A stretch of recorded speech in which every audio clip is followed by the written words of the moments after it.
Welcome back. This is episode 64 with Evan Jex, a UTKM yellow belt, but more precisely a Kravist in general, a father, and, well, an Australian. We're actually all over the place on this podcast. I think he had mentioned he wanted to say how he went from martial artist, Kravist, to father, and we kind of just went with it, like, literally everywhere. We talked about Australia, Krav, politics, philosophies, and of course whiskey, because this may have been a Japanese whiskey-fueled episode to a degree, but we weren't raucous or anything. But the kids did join in periodically, saying even some highs.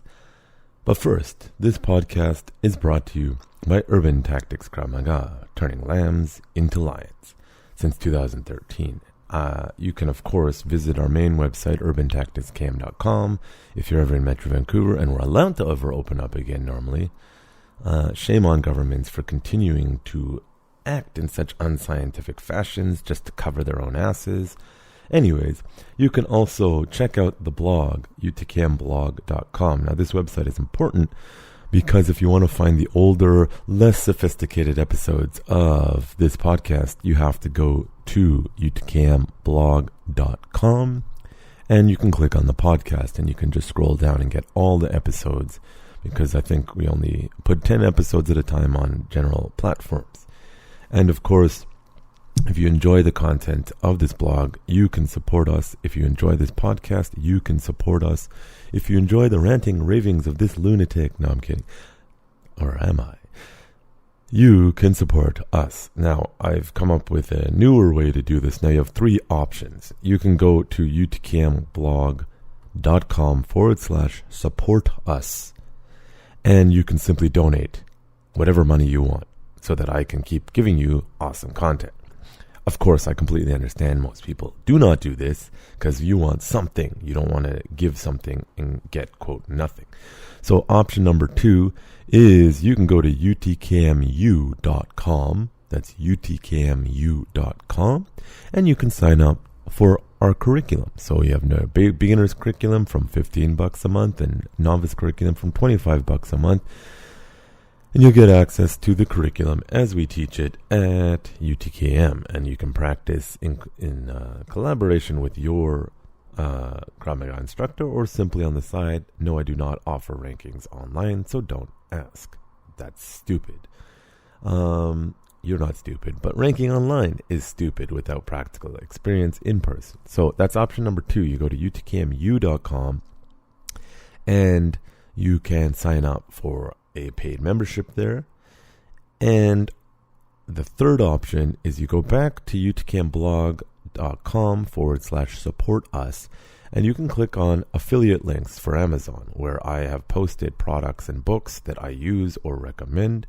And you, of course, can get access to that through Amazon. Just click on the links, but you have to go to utkmblog.com/support us. Let me make sure that link is actually working now.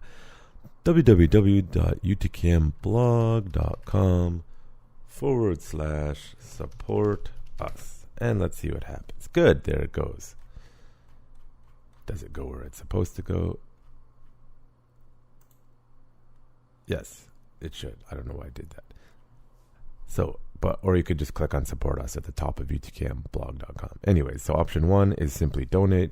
Option 2, click on the link to UTKMU, or just go to UTKM. And option 3, you can click on the affiliate links. I have some health and wellness stuff that I take daily or fairly daily, a coffee, True Niagen, and a whole bunch of book recommendations that I recommend that you get, from Extreme Ownership from Jocko to Sapiens from Noah Yuval Harari, Man's Search for Meaning by Viktor Frankl, Cuddling of the American Mind, Anti-Fragile, The Parasitic Mind, Enlightenment Now. These are all books I recommend. I'll add stuff there to affiliate links as I need. So if you're planning on buying the items, go to us and support us so that I can continue offer this awesome content. And of course, you can follow us at Urban Tactics KM on Instagram. No, Urban Tactics Krav Maga is Instagram. Urban Tactics KM is Twitter. And, of course, Facebook, Urban Tactics, Krav Maga. And if you want to follow me on Instagram, though I don't post that often, and it's mostly food photos or whatever, then you can follow me at the Pondering Kravist on Instagram. So there you have it. This is brought to you by Urban Tactics, Krav Maga. So support us. There'll be more later. Yes, so this podcast is with Evan Jex, a UTKM student, yellow belt, Kravist, father, and unfortunately Australian. No, I'm kidding. Enjoy. Krav Maga is not just a self-defense system. It is a way of life. Warriors Den is a podcast for Kravists, fighters, martial artists, warriors, politicians, and general citizens. Consider this. The society that separates scholars from its warriors will have its thinking done by cowards and its fighting done by fools. Lucidity. Your host, Jonathan Fader, talks to guests in an open and uncensored format about their fights, their philosophies, and their lives. No topic is taboo, and the conversation may start in one place and end in another. As the quote suggests, you cannot separate the warrior from the politics and the world around them, as a true warrior must be a student in all forms of art and science.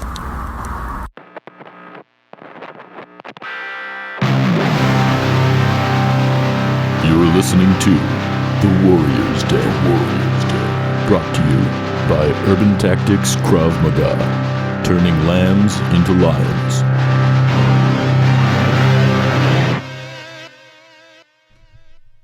Oh yeah, I am here with Mr. Evan Jex, a on-again, off-again UTKM student, martial artist, and Australian. So let's start with your overall background in martial arts and Krav Maga. A lot of my martial arts experience is almost exclusively Krav Maga. So when I was in my early 20s, I guess, very early 20s, I started training with KMG in Perth, in Australia. And I was there for a number of years until I moved, got married and had kids, and that kind of slows things down. And life, yeah. Yeah, life gets in the way. And then when we moved to Canada, my wife's Canadian, that's when I took kind of a longer break to try and find a school here. But I guess one of the reasons I started training in Krav Maga was I was looking at doing some sort of form of martial art for the usual reasons a 20-something guy gets into it, sort of looking to, defend myself, looking to learn how to fight and do cool John Wick type action movie stuff, The rise of machines is coming, the zombie apocalypse will happen one day, and, you need to be able to... Especially if you go back to Australia. Yes. Kangaroo apocalypse. Yeah, well, they're nasty, man. They'll take you out.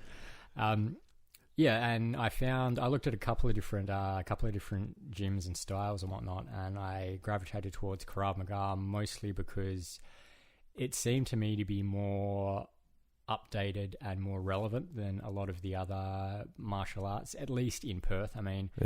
Australia's a long way from anywhere, and Perth's a long way from anywhere in Australia. That's why they sent all the criminals there back in the day. Yes. Lots of room, lots of nothing for them to roam around in. And a lot of it was, as kind of you describe, a lot of Mick dojos that don't focus so much on actual fighting as much as they do, let's learn this kata, let's, pay your fees, come here for a number of time, and then, we'll give you a belt, and then we'll give you another one. Yeah. And my lead instructor at the time he was one of the first people in Australia to be graded as an instructor. Now, is that a truth, or is that what he says? Because people do that all the time. I'm not saying he's not. I'm just given his age and given the things he talked about just casually in class, I would assume it's pretty close to accurate. Yeah. And when you say instructor, you mean under KMG specifically? Yes. And he was great because he had a lot of experience. He was an instructor for the civilian, the law enforcement, and the military branch of Krav Maga. So he used to kind of get bored and just throw stuff in there from time to time, depending on the group we had training. To sort of be like, you'd be doing something, and all right, stop, everyone. So I was training with this military group in Thailand one day, and we were doing this, and we were doing that, and this happened, and then you kind of go into that. So I ended up learning a lot of kind of little bits here and there that weren't strictly a part of my syllabus. Yeah. Now, with that being said, KMG being one of the older, larger organizations, at some point you can learn anything from them. It'll just be within or without their syllabus because they have instructors, from all over the world. Yeah, true. Yeah. Now, I wonder, because if I go into a school in America, for example, and I start asking them about history of Krav Maga, other organizations, people are clueless. Now, KMG is one of the better organizations, I would say.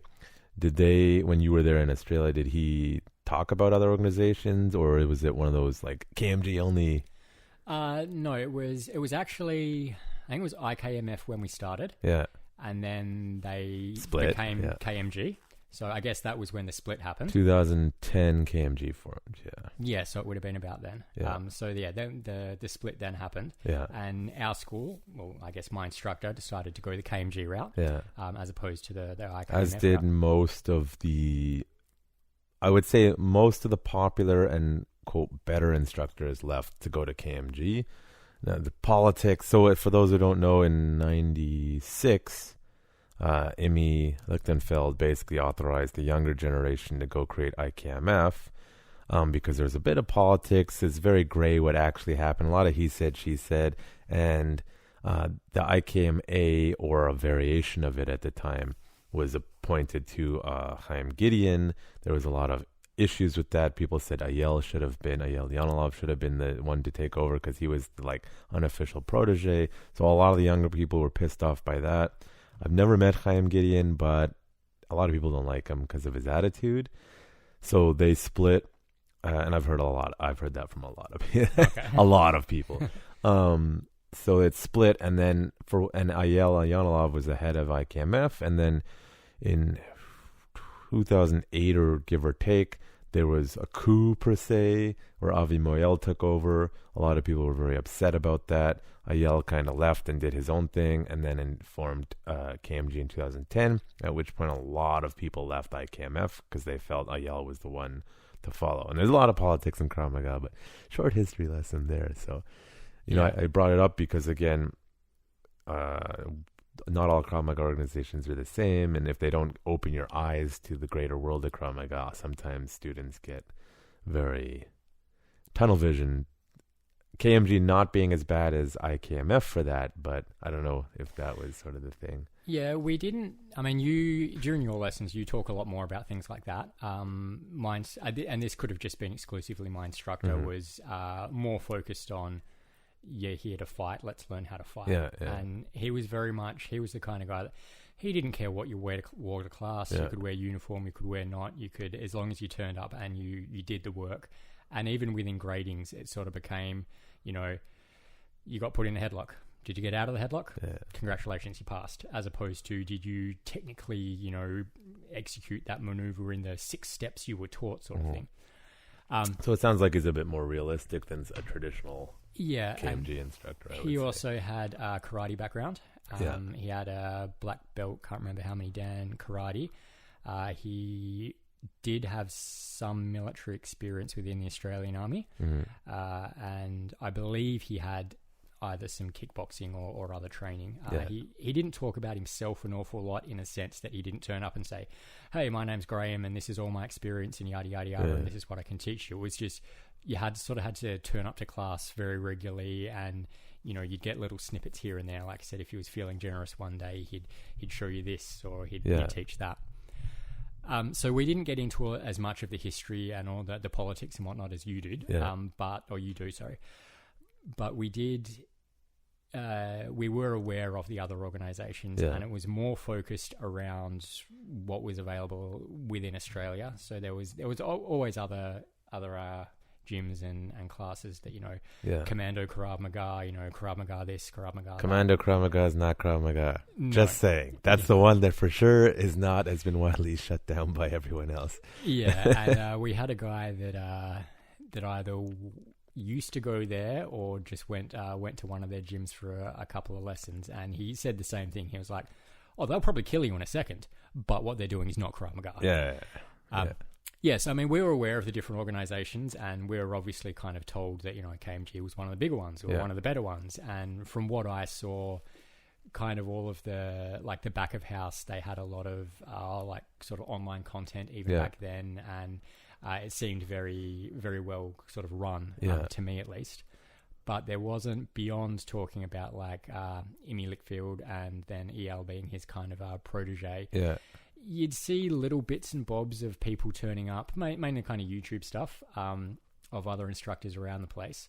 But we certainly didn't get into as much detail as you do with things like that, which has been an eye-opener for me coming and training with you, as opposed to, like I said, Australia's a long way from anywhere, and Perth's a long way from anywhere else in Australia. So, well, I mean, part of that's me as an individual. Like, I am not a typical Krav Maga instructor. I think there's an issue in the Krav Maga world of the transition from military. Like, I'm releasing in a series, probably, hopefully people have read it by now, but about like the difference between military, civilian, and police law enforcement and civilian application of Krav Maga.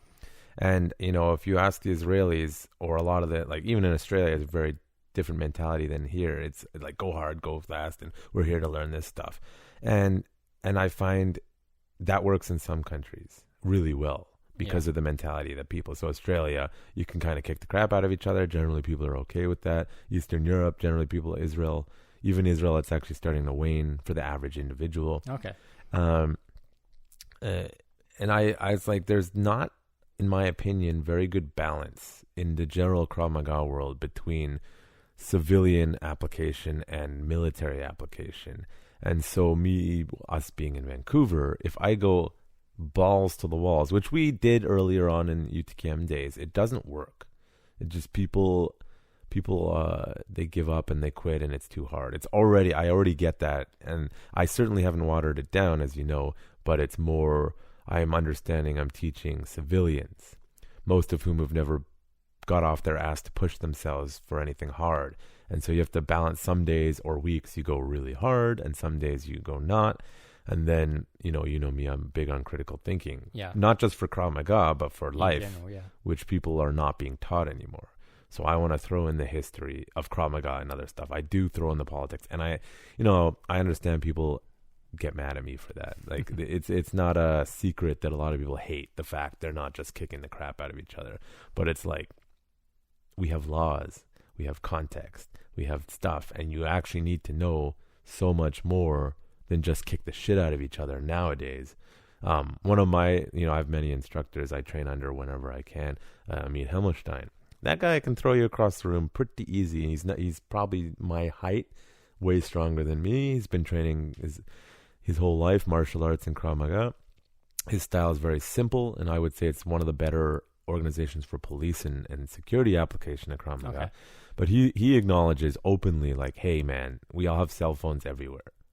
If you have the attitude of the old school Krav Maga, you're going to end up in jail, even in Israel. Yeah. And so there's like a disconnect. When did you learn your Krav Maga? Did you learn it 30 years ago, and have you updated? Because if you haven't, you either get the style of Krav Maga that you see, say, in Brazil, where they've lost connection to Israel, and whoever's running the Brazilian Krav Maga organizations, it's not Krav Maga anymore. It's like karate, basically. Sorry, where was I? I already lost my train. Law enforcement, and you can't just get shit out of people. He's just acknowledging that nowadays things are changing, right? Yeah. And you can't be like that anymore. And the other thing is with civilians is you got to build people up. There's a huge issue with anxiety and insecurities, especially in Western world. I was listening to a black comedian. He was talking about, it's like, he was making a joke that he's like, I have a white people disorder. It's called anxiety. I was on Kill Tony's show, I think. It was pretty funny. And you have to address that as a Krav Maga instructor nowadays, if you're teaching in North America in particular.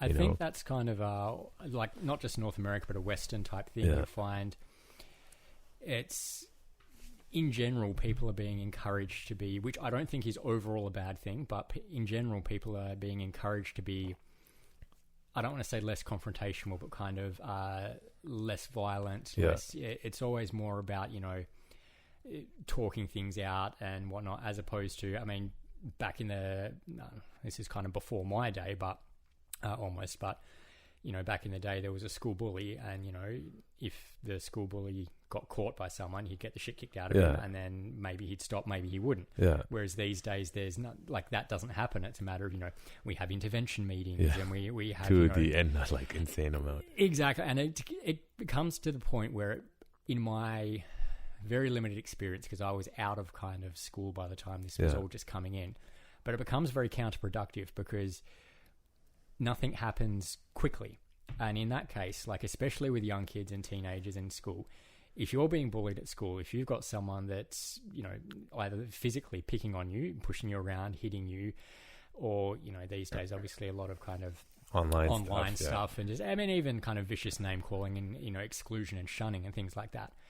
If that doesn't get remedied kind of on the spot, the bullies learn very quickly exactly what they can get away with and exactly what context they need to explain what they were doing with for it to be in such a grey area that all these whole, oh no, we're going to have a meeting with the principal and everyone's parents and whatnot, and that nothing happens. And nothing happens quickly enough for the kid that's getting bullied, and he feels like he's being let down by the system. Yeah. Because which usually happens. I know, and it's moved from, the system being there to protect the kids that were being bullied. It's almost protecting the bullies. And you see things, I'm jumping out of context here a little bit, but you see things with people getting out of abusive relationships. Yeah. And maybe they get a restraining order filed against their ex. And then their ex can still basically stalk them, threaten them, really still ruin their life. Yeah. And police are like, well, he hasn't actually committed a crime yet. What do you want us to do? Yeah. Like, at that point, like, where does criminal stalking become, a jailable or, an offense that's actually worth the police doing something? Usually, here, at least, when weapons get involved, usually is when they start making the distinction or there's an actual serious abuse. Depends on the country, of course, beyond that. But I remember as a teen, like, I had some issues with some individuals, and they were harassing me in a way that's like borderline criminal. Yeah. And I called the police, and they're like, do they have weapons? I'm like, not right now, but they're in their car. Like, I don't know, maybe. Yeah. They're like, well, we can't do anything until they have weapons. And it's like, well, what the hell? And like, circling back to the bullying thing, it's the systems are protecting themselves against lawsuits. They're not helping the kids. Yeah. Because a lot of the times the problem is the parents of the bully. A lot of the time. And as a teacher or the system, you're not telling that parent what to do. You should be, this is where you get gray though, is that you should try your best to educate that kid, realize what they're doing is wrong. Now, where this gets sideways, and it's going sideways real fast, is they start to indoctrinate kids. And, my partner was asking, like, I said, here's what you should do for the system. Well, how do you know what's biased or not? And I'm like, it's simple. You only teach what has been definitively proven to be consistent. You don't start teaching things based on new ideology that has been barely proven. Right. And what you're seeing in schools is somebody who knows somebody comes up with a new idea that has no proven track record, and they start implementing it, and it just becomes generally accepted. I learned as an individual, no one teaching me, you kick the bully in the nuts, they think twice. I have a couple stories about that. I had one guy who, would throw things at me, and not just me, other people, or you're not looking and he'd like hit you with a textbook. Now, luckily I have a hard head and I didn't react the way other people did. Yeah. And then I don't know what happened, and I made friends with that individual, and he came from a bad home. Like, the house reeked of pot, right? Which, so obviously the parents, nothing against that, but if you have a teen growing up in a house that reeks of pot, that's a bit of a problem. Yeah, it's a red flag. Yeah, like, again, nothing against it personally, but that's a little weird. Then I had another case, a kid, dumb as a brick, but really popular. Like, really popular. And I knew this kid could fight. For sure could fight. And, because I've seen him fight. And he got in my face. I can't remember what happened. I kicked him in the groin. I think it was in one of the blog posts we contributed to. And he didn't like that. Next time there was a conflict between me and him, he refused to come close to me because he realized, I'm not playing by the schoolyard rules of let's square off, hands up. I'm going to win. I'm going to kick you in the nuts and you're going to go down. And he would be like, hey, you go get him. And it's like, that's what saved my ass. And I think it's that, personally, I'm surprised I never got jumped. If you think I have a big mouth now, I had a bad big mouth then. And it's like, I think people just realized that they never really knew what I was going to do. And so they thought to themselves, even those people who were actually like really violent people, they're like, the kid's a nobody, but he's also unpredictable. So I'm going to leave him alone. You know? It's funny you say that. It wasn't really big outside of Australia, I guess. But have you ever heard of Mark Chopper Reed? Not off the top of my head, okay. No. So we're going back to maybe the 80s here.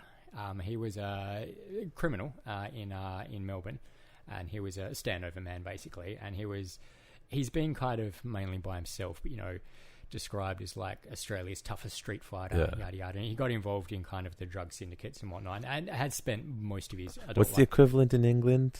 There's that guy everyone always talks about. Do you know who I'm talking about? The most dangerous prisoner or whatever. Oh, yeah. I can't remember his name. They made some movies of him or something. Anyways, continue. And he spent most of his adult life in prison. Yeah. I'm pretty sure he got done on at least one murder charge and like lots of assaults and drug dealing and whatnot. And they made a movie about him with Eric Banner, and it was just called Chopper. Really good movie, actually. Again, especially, I guess if you're Australian, and it goes through the original Hulk. Yeah, it kind of goes through his through his history. And in their special features, there's interviews with Chopper, because he's out of prison now and he lives on a farm in Tasmania. And Eric Banner went down with the producers, and they were talking to him and trying to get in character and whatnot. And he started telling some stories about what it was like in prison and this, that, and the other. And he said, there's one day he came into the prison yard, and there was a guy in the corner, and he was sitting there and he was crying and whatnot. And the new guy, Chopper didn't know who he was, so he's ironically really lovely, really nice guy. Unless you get on the wrong side of him, he's kind of wandered over. And he's like, what's going on, mate? What's the problem? Why are you crying? He's like, I got the guys in here that are harassing me, and got family outside, and they're threatening them or whatever. Obviously prison's a shit place to be. And he's like, You're a big guy, like you should be able to handle yourself. He's like, this, that, and the other. He's like, we'll sort them out. Don't worry, we'll sort them out. Yeah. And he said, so they've gone back into their cells or whatever. And he said, it's middle of summer, 38-degree day out in the yard, and Chopper and this other guy have walked out, and they're wearing big winter coats. Yeah. And like, what's going on? He said, we walked through the guards are patting us down, and as they're patting us down, they've stopped and they've felt like a big. I'm pretty sure he said machete, but it was some kind of weapon under this guy's coat. And the guards kind of looked at Chopper, and Chopper's just giving him a nod, and the guard's like, all right, let this go, sort of thing. And he was saying that the way he described it was nobody's scared of big men in prison. Because everyone's big. Yeah. Everyone's got family. It's like people are scared of the psychos. Yeah. And he said that's what kept him out of a lot of trouble in prison, because he was a psycho. Yeah. It's like nobody wants to mess with the psychos because they just don't know what you're going to do. Yeah. And big or not, if you're the kind of guy that's got a reputation of maybe he's just going to gouge your eye out, then you don't really want to mess with that guy. Yeah, I mean, it comes down to the fact that we are animals of form, and we follow the predator-prey models, and it's consistent, and predators don't like things that might hurt them. Like in the wild, I think for wolves, the average lifespan is like 3 or 4 years for wolves. Really? Because they get so messed up. They hunt with their face. Yeah, so they get so messed up. So, if they tackle a moose and they lose that battle, well, they're done, right? So for a small pack of wolves to go after a moose, they have to be really hungry. Yeah. Or a large pack of wolves. And even then, they'll probably get, messed up. The same for lions. I don't know what the age for them is, but they want the easy targets, because even as the apex predator, you can risk injury. And I think humans have we've lost that sense of we are animals, and we apply to that. And all these armchair anthropologist type dickheads coming up with all these theories and policies is like, that's not going to do anything if I want to punch you in the face. I'm just telling you, your laws and your rules and your let's be nice to each other doesn't mean shit if I want to punch you in the face. What are you going to do then? Oh, well, you can't do that, but I can. Physically I can. There's nothing stopping me. And there's that disconnect. It's like, well, the police. It's like, and I know me and you agree on this. It's like, but the police. Vancouver has a very good call time of about 5 minutes. In 5 minutes, you can still be dead. Yeah. Or worse. And I was talking to a guy at work, and he's a bit of a hippie type fellow, nice guy, older, he's 40 something, and he was talking about how he's very kind of anti-violence. Yeah. I'm like, Yeah, but it's not that hard to push someone to the point of violence. He's like, oh, no, it's all right. Just let it go or whatever. I'm like, all right.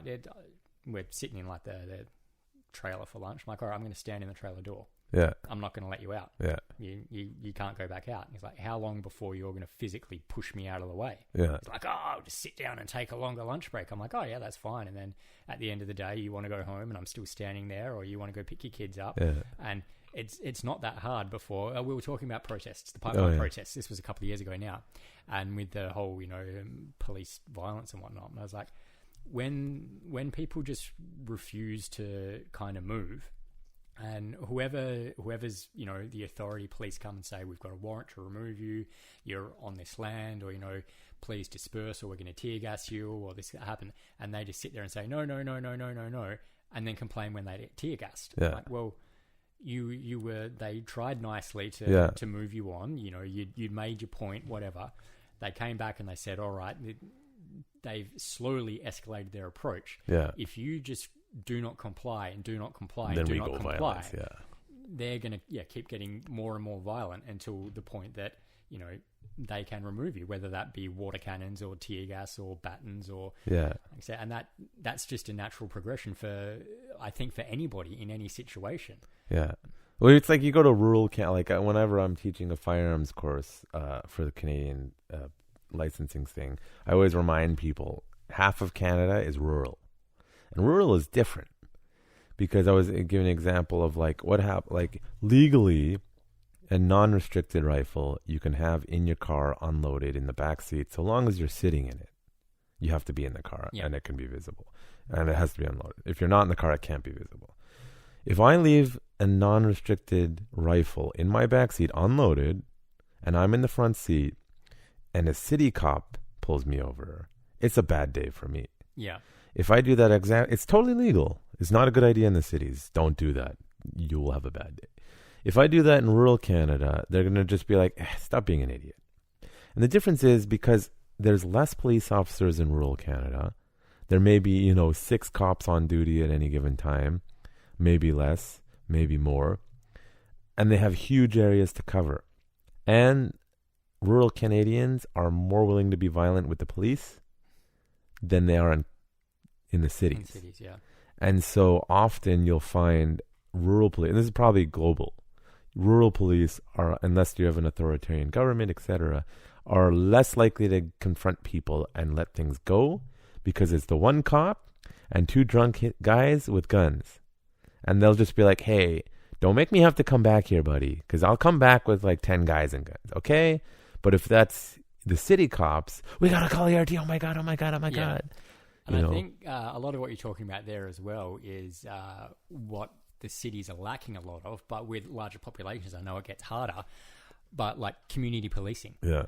I mean, it's all good and well to be, all right, this is the letter of the law, you did this wrong, this is the punishment for it, all right, I can understand that. But when you get back to more community policing styles where, I mean, in the older days, in the cities and in the rural, you catch a kid that's, graffitiing the school or, just civil disobedience kind of teenage stuff, instead of, getting hauled off down to the police station and, a big thing made out of it. The cop's like, you're an idiot, come with me, puts him in the back of his car, takes him back to his home, goes to his parents. You know what your kid was doing, yada, yada, yada. Yeah. And then assuming the parents are on top of things as well, the kid gets punished more by their parents than they do by the law. And that's how communities develop better relationships with law enforcement. Yeah. When they see circumstances where, the cops kind of let things go when they can and when they should. And like you said, cutting a kid a break who's, he's a good kid. He just, this and this happened and contributed to him having a bad day. Yeah. As opposed to, oh, no, you broke the law, so now you well, we sort of have that here. We have school liaison officers. Okay. And they tend to be the more laid back, kind of good personality type people. Because we had them. But again, it's one cop who has to do regular duty, who's attached to a school with maybe 1,000 kids. Now, most of those kids are fine.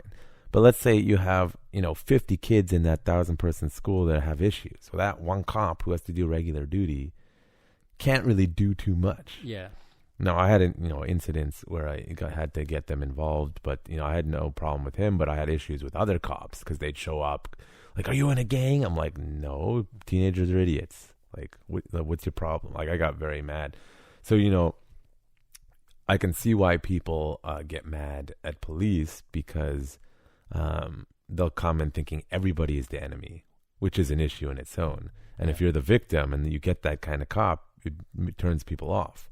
Versus the liaison cop who would never be like that, but they're overworked, etc. Yeah.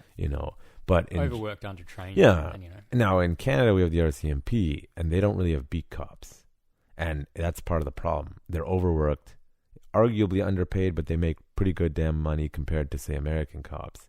But it's the system that is failing. And despite the demand for community policing, RCMP are decision making ultimately in Ottawa.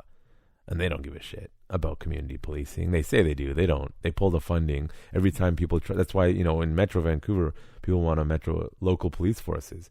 And the RCMP union, which is new, and the government federally are fighting it tooth and nail. Okay. And really, anyone who's actually educated is like, nah, we need a local police force. See, I kind of fall on the other side of that, but maybe that's just obviously things work a little bit different in Australia. Yeah, so probably, yeah. We have the AFP, the Australian Federal Police, and they operate more like the American FBI. They're federal, and they handle kind of big ticket items and things like that. And then we have each state then has its own police force. So it's a West Australian police force, and then within that they have obviously different precincts and districts and whatnot. One of my kid that was next door to me when I grew up is becoming a cop, actually, and you have to do a certain amount rural. It's usually your first 2 years or something, rural duty. And deal with the shit and then come well, it's hard to get people to go out there. So that's an easy way for them to police these. You want to talk about middle of nowhere, middle of Australia. Yeah. And so at that point, you have community policing in the sense that there was the same kind of few cops that were where I grew up. Mundaring, my kind of hometown, was, I would describe it somewhere sort of like Abbotsford, Chilliwack. It was about 40 minutes out of the city. I had friends that had 5 acres with a couple of sheep and some cows on them. I lived on a half-acre block, but there was state forest across the road from me that went on for miles. So there was the same bunch of cops that lived in the area that policed that area. Yeah.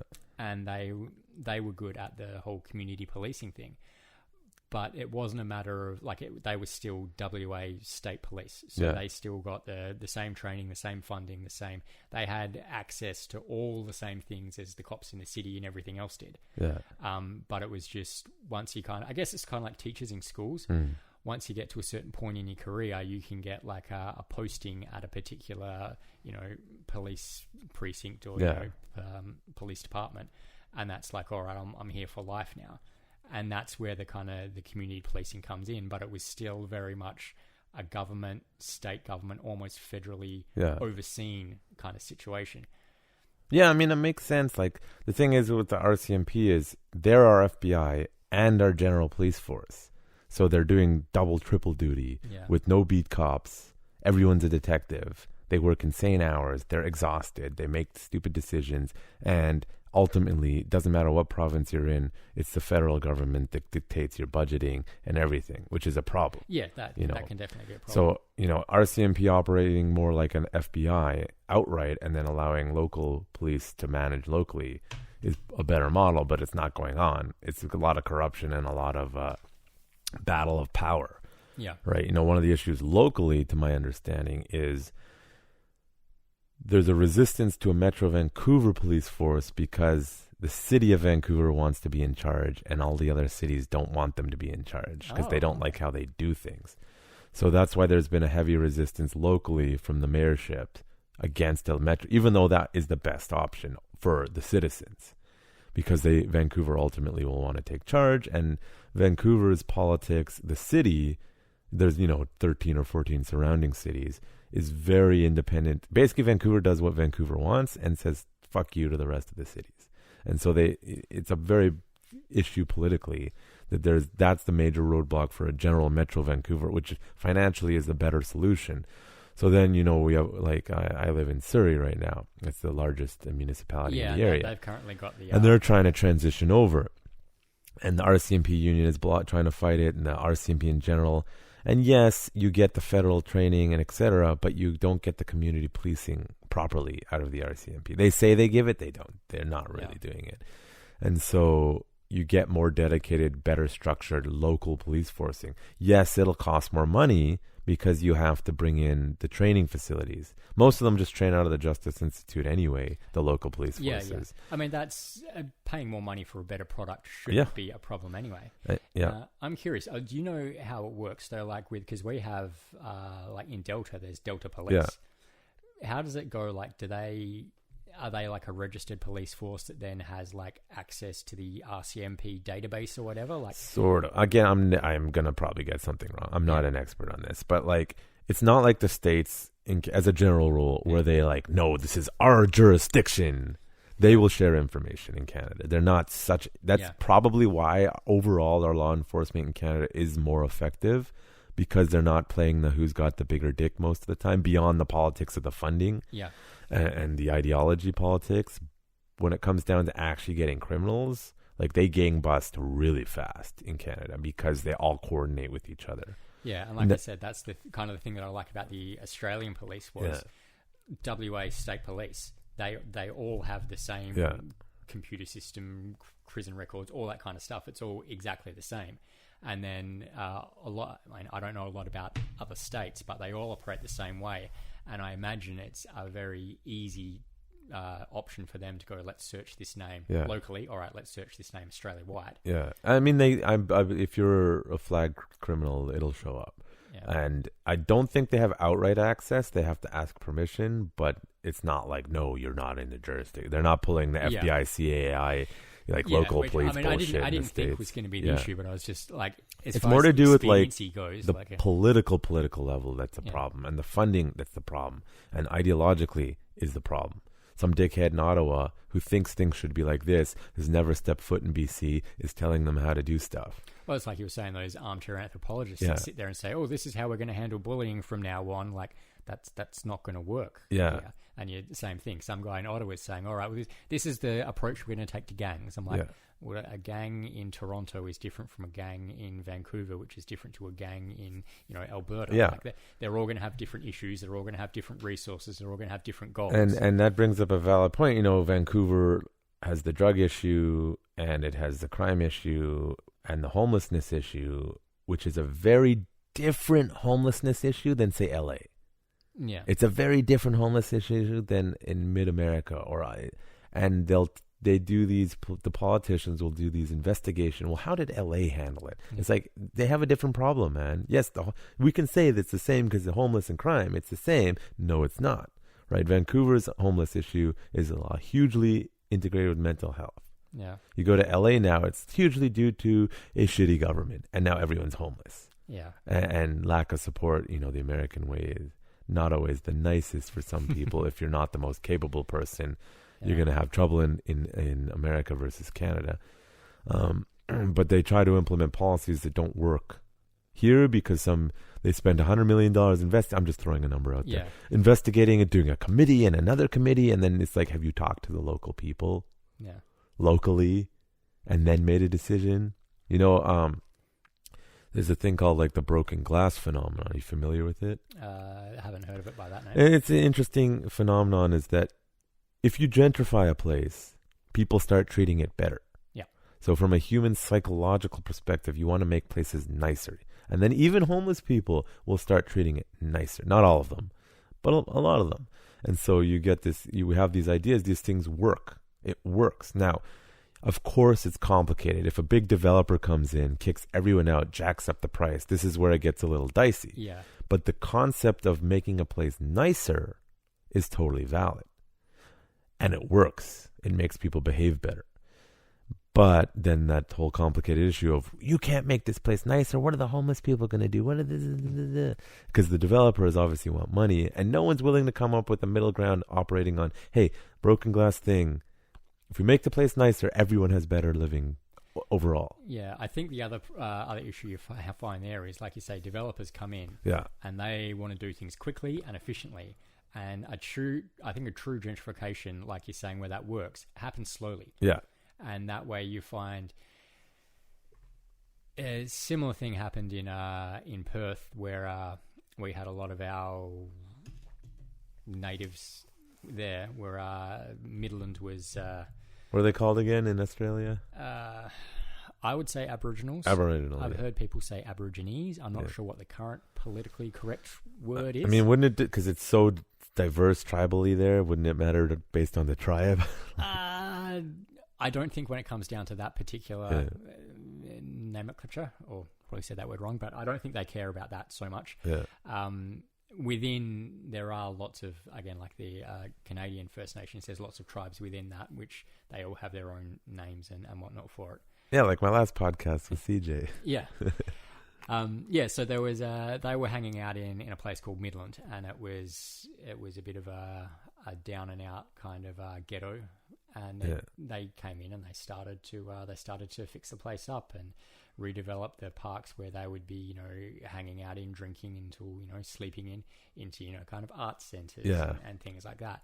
And it was done in such a way that all the problem individuals that weren't willing to become nicer as the place became nicer were just moving kind of further out and further up the hill sort of thing. And it had kind of a bit of a knock-on effect. So, it doesn't really work without being out, but there's Perth's right by the coast, and the further you go inland, you kind of go up a hill.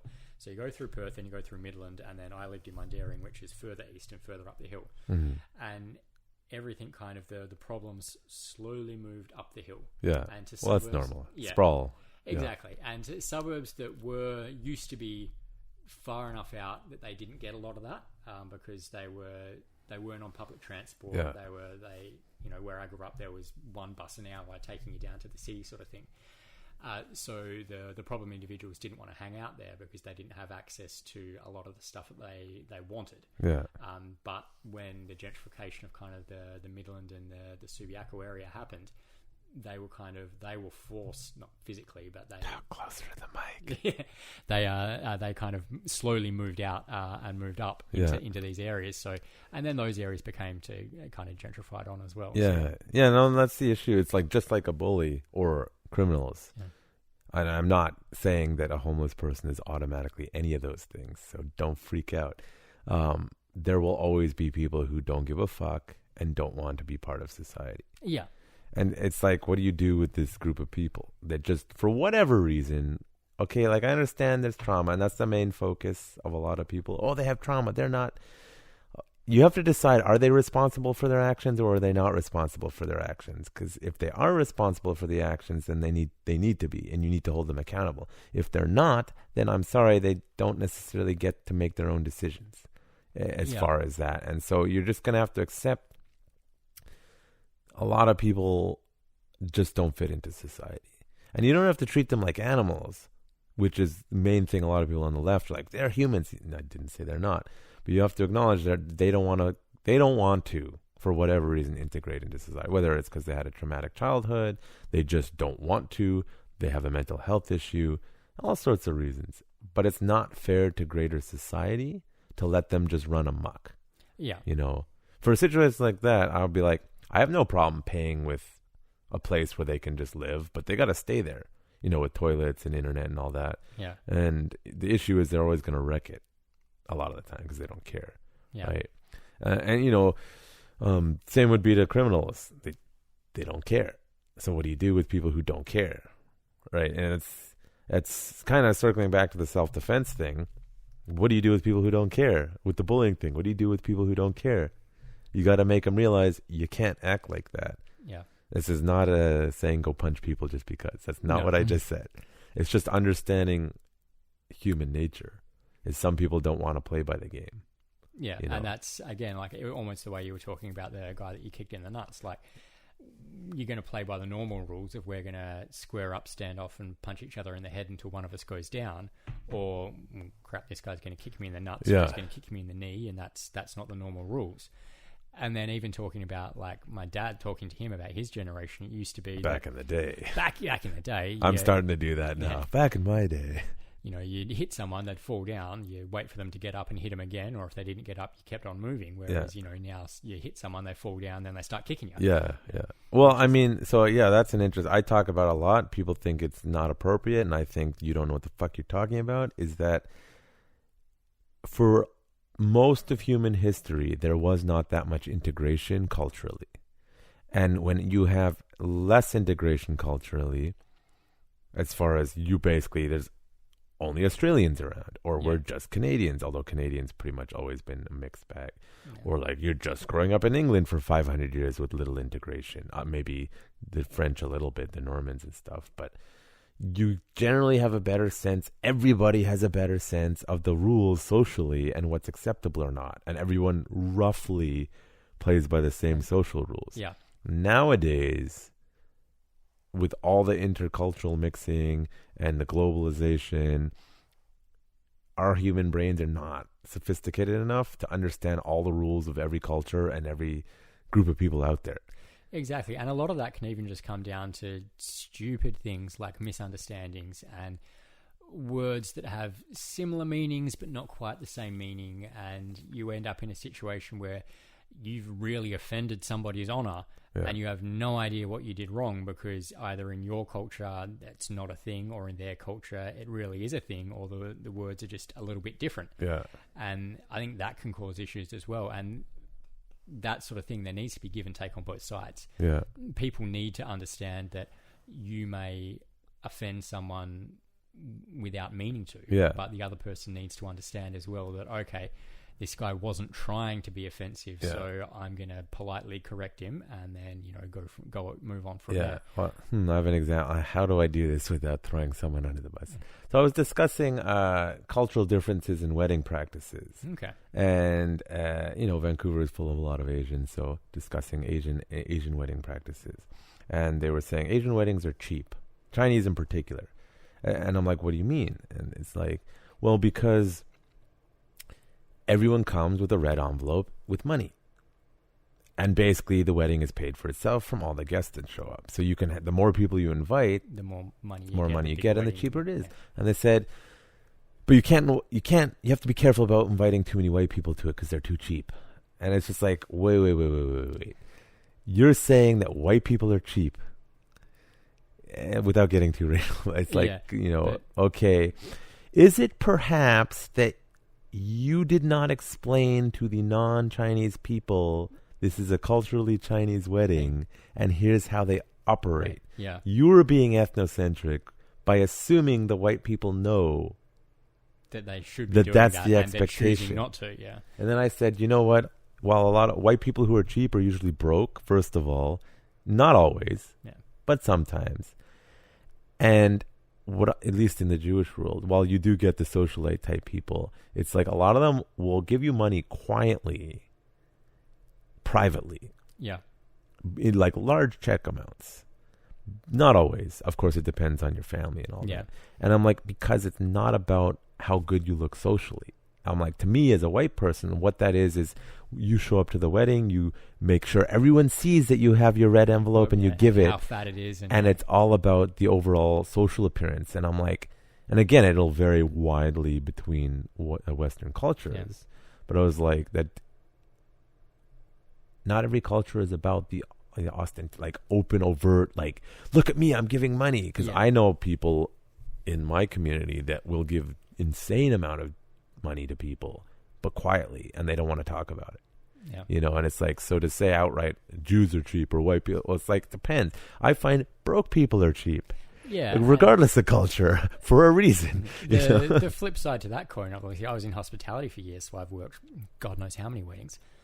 And that person said, oh, look, you know, white people are cheap because they don't bring their red envelopes. Yeah. Well, maybe it's the Chinese people that are cheap because they're expecting people to pay for their wedding. Whereas white people have a wedding and they invite as many people as they can afford to pay for. Yeah. And you're not expected to, you're expected to bring a gift, but you're not expected to pay for your own meal and all this kind of stuff. Yeah, and that's the thing. That's why a lot of Western weddings are so expensive, is because the host pays for it. Now, in some cultures, it's the bride's family that pays for it, and some it's the groom's family that pays for it outright. And it's like that sort of lack of cultural understanding ultimately causes conflict. Yeah. And leads into the self-defense thing, is everyone plays by different rules, and it's really impossible to know all the rules of everybody's culture for most people. Exactly, and that comes down to my in-laws travel quite a lot, and for anyone that does become a bit of a global citizen and travel, like it is important to if you're going somewhere, just clue yourself up on the local customs. What will get you punched immediately? Exactly. What you always see these stupid things on Facebook, like 5 things never to do in Italy or whatever, because these gestures are rude, or don't eat food you didn't order. Yeah, I've read a whole bunch of articles about that. Yeah, if you're in India, you clean your plate. Never refuse vodka in Russia. Yeah. Like it's all these kind of things. So if you're going to go somewhere, I think it's polite to clue yourself up on what is and isn't kind of acceptable.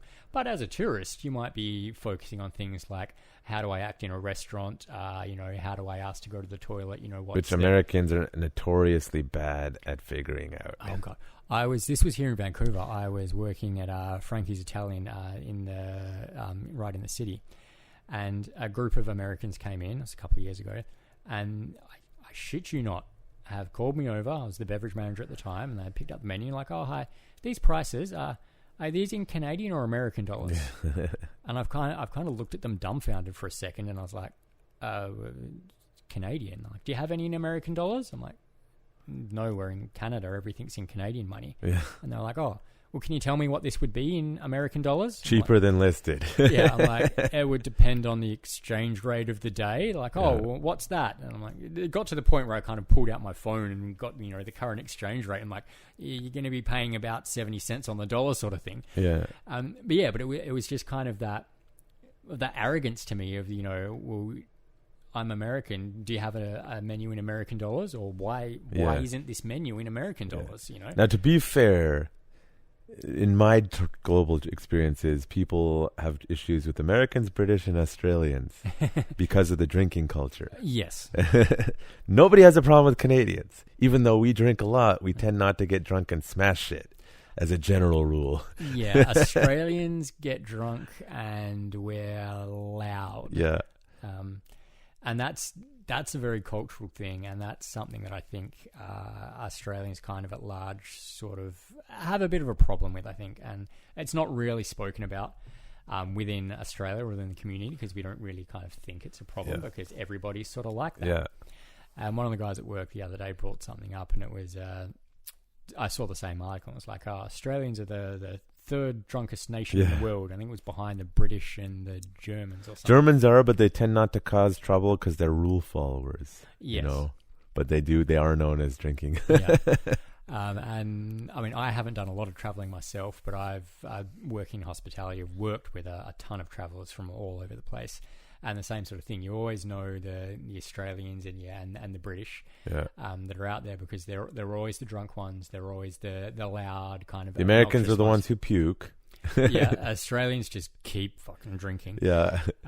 And that was, growing up, and I was kind of explaining it to the guy that I work with, and I was like, growing up, at least in my generation, if you were, let's say, drinking age in Australia is 18. So let's be nice and say 18 to. Maybe. Is it really that high? I would have thought it's lower. No, 18. It's 18 for everything in Australia. You can vote, you can sign a legal contract, you can drink. Everything's 18. Yeah. So if you're 18 to maybe 25, there's a good chance, at least probably every second to third weekend, you're more than likely getting somewhere close to blackout drunk. Yeah. Because that's just the culture, and we have a culture of binge drinkers. Yeah, it's Friday night, it's the weekend. Prison history just brings it up. Yeah, let's get as drunk as we can, and it becomes almost kind of a, not necessarily a rite of passage, but a measure of manhood. You're like, how much can you drink? Oh, that guy has 3 drinks. I used to be like that. Now I'm like, I was proud of my drinking ability. I'm like, it's not because I'm quarter Irish Canadian, I guess. So it's like, obviously that's the side of my genetics. I can drink pretty decently for someone my size. But now I'm like, dude, just chill, like drink a few, have a nice good time. It's like I'm getting to that age where I'm like, I don't want to wake up feeling like I went keto for a while, And you can drink whiskey on keto, no problem. Yeah. It's actually one of the cleaner alcohols you can drink. It's pretty decent if you're going to drink alcohol. And then we had one glass, and I love wine, but it's like after being off of it for so long, the hangover. I didn't drink that much, but with wine, with two people, you finish a bottle. The next day, you're going to be like, crap. Versus like learning your alcohols and drinking and how to drink and don't mix. Yeah, it's wine can be depend on what you drink, what wine you're drinking as well. But yeah, and like you say, that was me as well. Like I'm less interested. I mean, I'm in my 30s now, and I've got a couple of kids. I'm not getting blackout drunk. Yeah. If you don't grow out of it by the time, I used to tell someone that it's like, I'll forgive people in their teens and even over 25 because the brain's still developing or it's solidifying. But once you get around 30, there's no more general development. And it's like, you need to sort your shit out. Yeah. Like if you're one of those 40-year-olds who's still going clubbing every weekend and getting blitz drunk, it's like, you need to sort your shit out. Especially if you have kids, which I've seen before. It's like, dude, what are you doing? What kind of example are you setting here? Like this isn't healthy for anyone. Yeah. And I remember allegedly we were on a beach somewhere in Metro Vancouver. Now this is before alleged legalization of certain substances, but it was still not a big deal in Metro Vancouver. And allegedly people were smoking some stuff, and there was this guy who came drunk as shit with the red Dixie cups. Oh, yeah. Screaming. We were like far away from people. Like the closest person was like 50 meters away. He's screaming at certain people, being like, my kids are here, blah, blah, blah, blah. And we're like, dude, you're drunk. Yeah. He's like, so? I'm like, you don't think your kids can't tell something's wrong with your behavior and you're lecturing us? He's like, no. It's like, I'm a cop. I'm going to arrest you. It's like, no, you're not. Go ahead. Like, good luck with that. Yeah. If he was, he's an idiot saying stuff like that. But it's like you get people with that sort of delusional idea about parenting. Yeah. It's like another time we were shooting out in the bush, non-restricted firearms, totally fine, safe, everything good, into dirt. Guy, we hear a noise, we stop. Guy comes up over the crest on a motorbike, like a dirt bike, in like rough terrain in Canada. No helmet, no protective gear, drunk as shit. Lecturing us that his kids are somewhere, and we're like, where's people? We checked, like we can't see anybody anywhere. Obviously gunfire sound travels, so he must have come quite a while to come yell at us that his kids are somewhere, and we're like, we're doing everything safe, dude, you're not. So wait a minute, where are your kids and where are you? And he's on a dirt bike, which is already dangerous, drunk with no protective gear in Canadian bush with his kids. His kids weren't there. Yeah. It's like some people's idea of good parenting is like, you're an idiot. I don't know. I was thinking about this the other day, and I mean, I'm a newish parent. My daughter's 6. More experience than me. Yeah. I have no kids yet. My daughter's 6, my son's 4. And I remember there was things that I said before I had kids that, I'm never going to do this as a parent, and I'm definitely going to do this as a parent. And it's just kind of funny to look back and see the things you said you wouldn't do and did, and the things you said you were going to do and didn't. And I'm kind of proud of some of them, and some of them I'm like, well, whatever. Like I always said, they're not gonna have phones and YouTube, and it's tough these days, right? Tough, and and it's, to be honest, I kind of let that go early on, and I've used my phone as a babysitter. Just watch the iPad for a while. Daddy needs to cook or have a shower or do something or whatever. I always said I was never gonna put my kids on one of those child leash backpack things, which I haven't done. I'm proud of that. I haven't done that. I knew some kids who were on those, and they were interesting people, let's just say. Because they were on them way too long. Oh, God. And I always, I kind of hold out hope for this one a little bit, but I always wanted to be the, I don't know, almost Phil Dunphy-like dad of do kind of the cool, interesting science experiments and kind of, teach more of that stuff, which I hold out hope because my kids are a little bit too young to be doing that kind of stuff now anyway. But once they get a little bit older, I'd like to do more of that kind of backyard science stuff. And, build bottle rockets and spud guns and stuff. And well, it's the discussion is on the table for that with my current partner, and we're just we're really thinking we're gonna homeschool if this becomes a thing. Like I'm a whiles off, but we're like discussing like how would we do it, and it's like we're thinking we're gonna have to homeschool, and it's like that way you can actually implement a lot of the things you want to without interference from other people.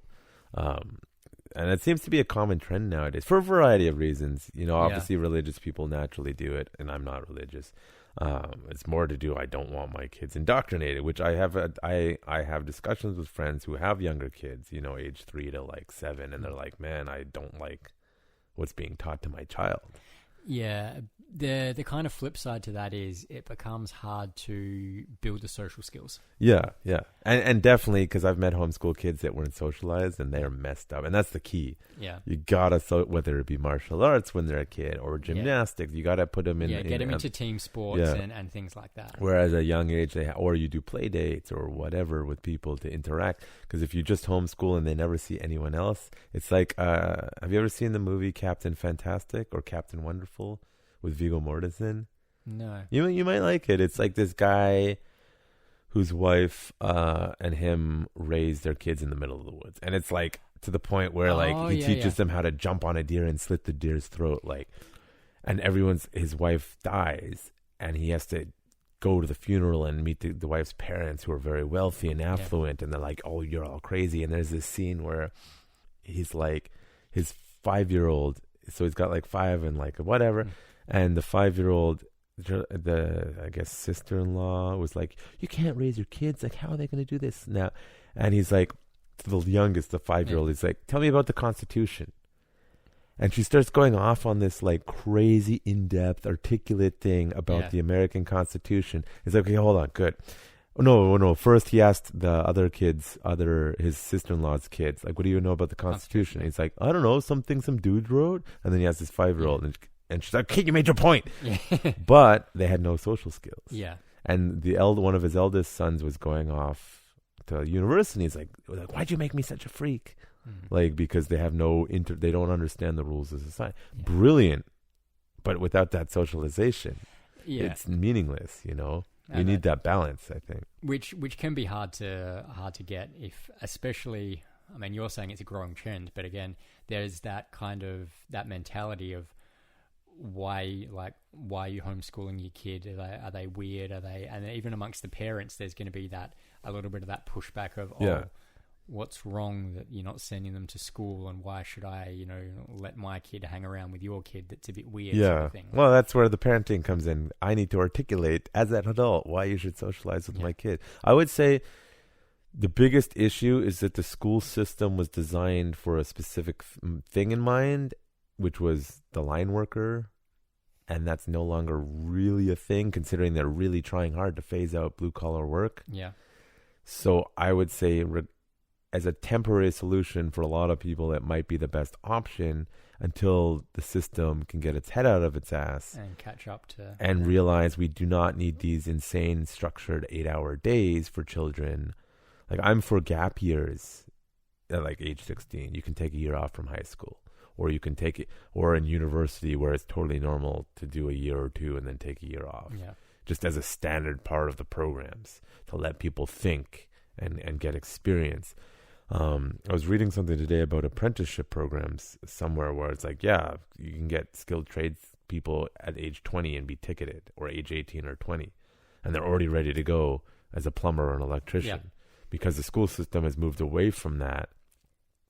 As far as like, you can take a school system as two ways. Is it going to create for a job, or is it going to create for an education? Because they're two different things.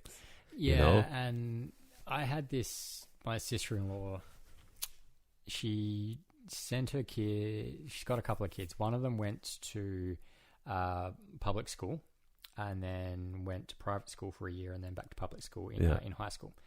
And she came in, she was freaking out one day because she had like a parent-teacher night, and the principal said, we're not preparing your kids to get into university, we're preparing them to not be on your couch when they're 30. I don't think they're doing that, though. And she just kind of thought that was horrible. Yeah. And I'm like, well, you need less people with university degrees than you do like line workers or tradesmen. You have one architect that designs 1,000 houses, but you need 100,000 carpenters to build those houses. Yeah. Sort of thing. And the whole idea of, getting your kids ready to not be on your couch when they're 30. Yeah. That to me seems like a pretty good goal. Well, so that's an interesting question. So, this is where you get into like what's acceptable in society. Hypothetically, there's nothing wrong with that if the person is a productive member of society. Yeah. So let's take like Hong Kong. I won't get into the politics of Hong Kong, but you don't own a home unless your grandparents owned a home. And just because of the value of real estate. And a city like Vancouver, while we do actually have a lot of room to still expand, there is going to be a point where that's going to start applying to major cities globally, where you don't own a home unless your parents own a home. And so a lot of this, like, me and you don't really like left-wing ideology, but I would say the issue isn't always in their ideas, it's in the execution of application of their ideas. And so the concept of a social construct, it's like I was living at home for quite some time, and it's like people are like, oh, this is so weird. Like all my friends' parents, I'm like, I'm a martial artist. I don't make a lot of money. And it's like, if I go ask people everywhere, are you living at home with your parents? You're seeing more and more people doing that. Yeah. And it's not necessarily because they're useless sacks of crap. It's because things are changing. And it's not like it was in the 50s and 60s. And it's more and more common because of the social requirements. So the issue is, are you preparing you to be a useless sack of crap on your parents' couch? Or are you a productive member of society on your parents' couch? Yeah. And there's a lot of confusion about the two, I think. Because one is good for everybody. It's just a practical reality of limited space and etc. And the other one is all these whiny babies that demand everything without giving anything. Yeah. Like I obviously not a wealthy martial artist, but I'm contributing to society by offering something valuable to some people, right? So it's like some group of society will be like, you don't have a house in your 30s? It's like, no, can't afford that. I'm a martial artist, dude. Like, not happening. Yeah. I like it.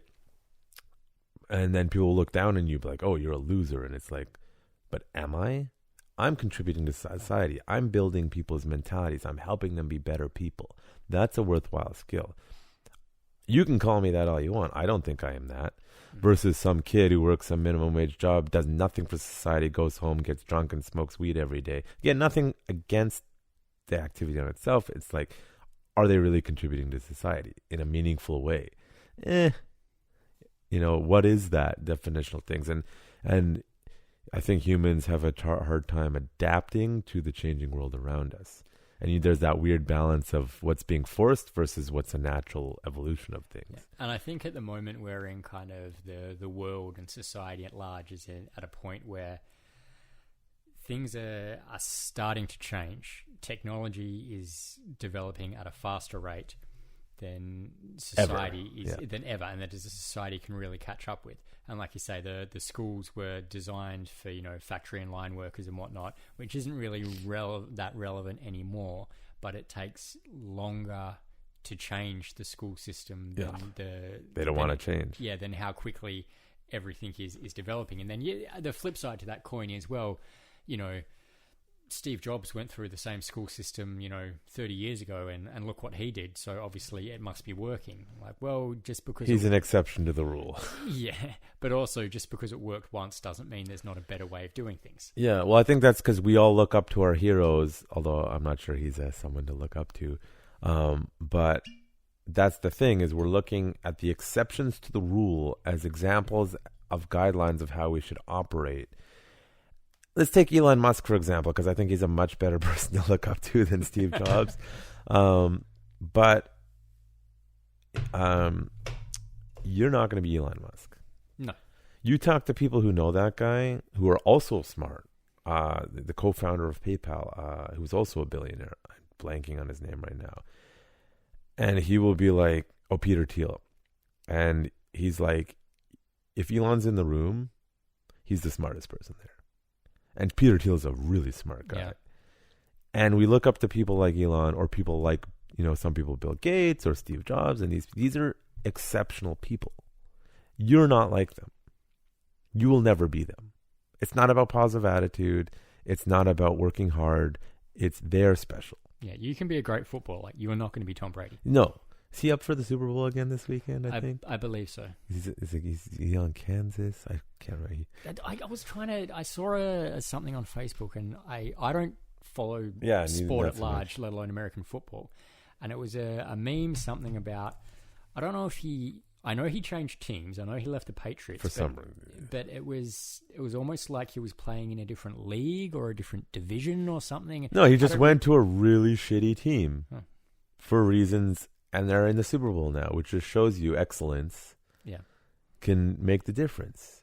And Tom Brady is an actually interesting, again, I'm not really a sports person, but he's an interesting story of he's someone who more people could look up to than Steve Jobs or them, because Steve Jobs and Elon Musk are exceptions to the rule.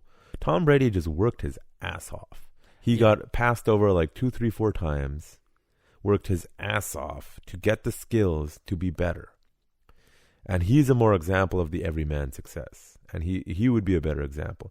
He's married to a supermodel. Yeah. He's the number 1 quarterback of all time. Super Christian, has a ridiculous diet. Yeah, and I mean, he lives a Puritan lifestyle, but he works hard and gets where he is. But if we're taking our heroes of like Elon Musk, it's like, you're not going to be him. Yeah. You can't be him. But if I believe, it's like, no, and I always use the example, I knew someone in high school, little taller than me, like 5. Actually, I'll use 2 examples. One guy was 5'7", really wanted to be in the NBA. I'm like, you're an idiot. Yeah. It's like, no, you don't ruin my dreams. You're being negative. I'm like, how tall are you? It's like 5'7". You're not getting in the NBA. What's the shortest NBA player?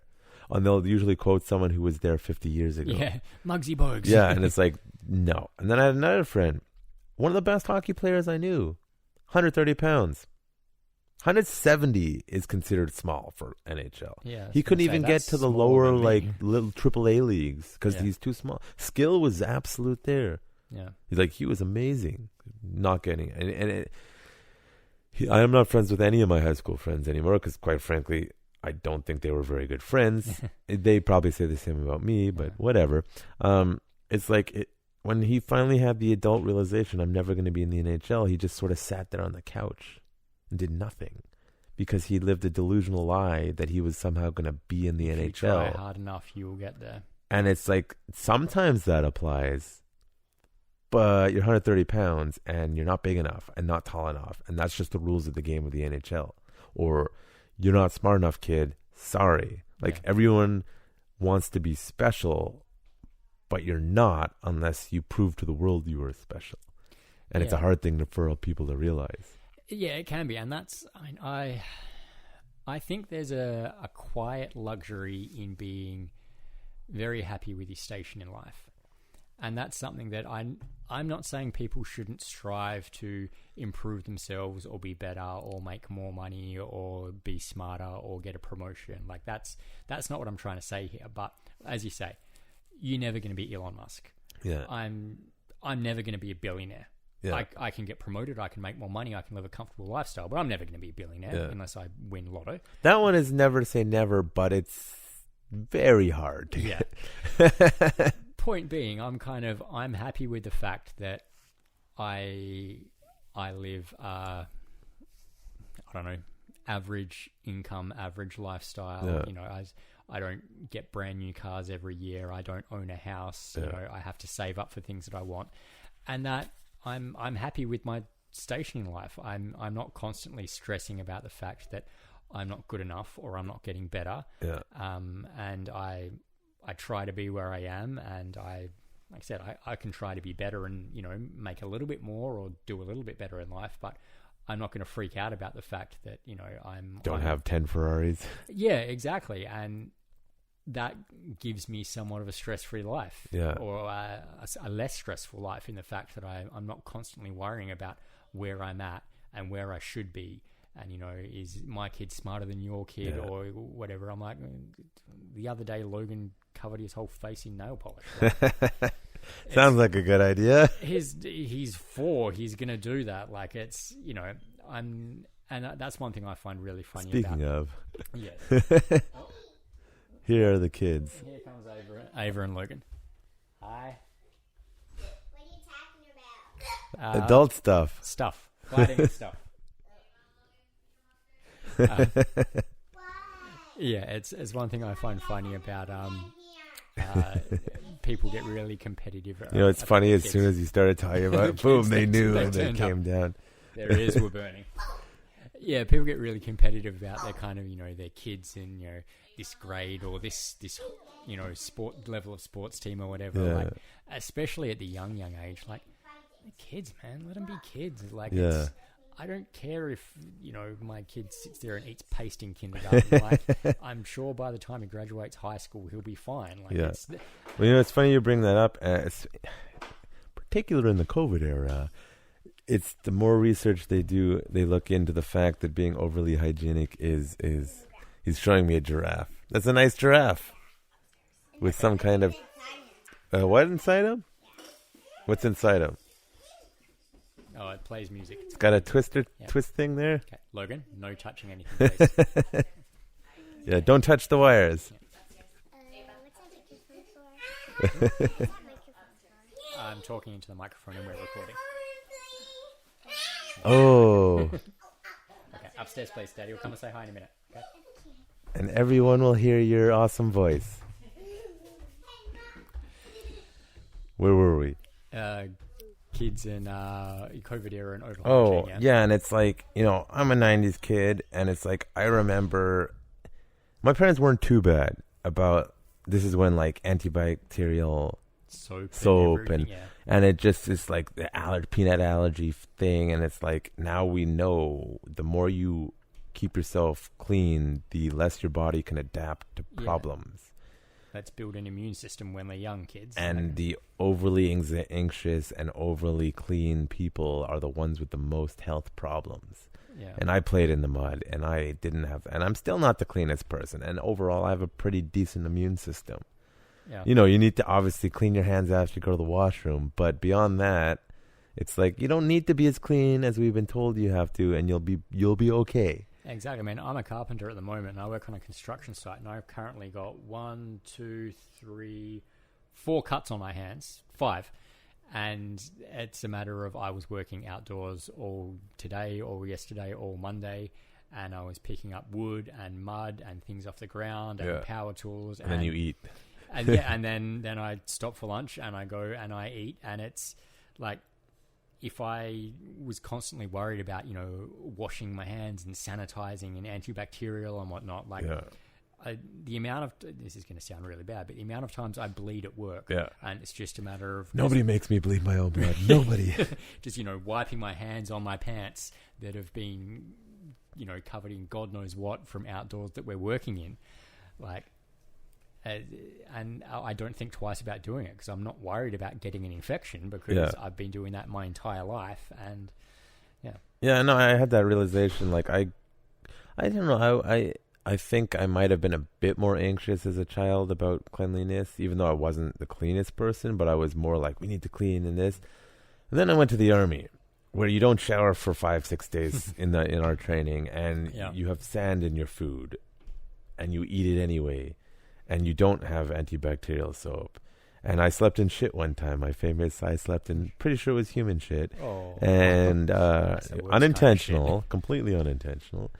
And you just deal with it. And then I remember I came back and I had a hard time adjusting because everyone was so clean and so this. And I'm just like, this isn't dirty.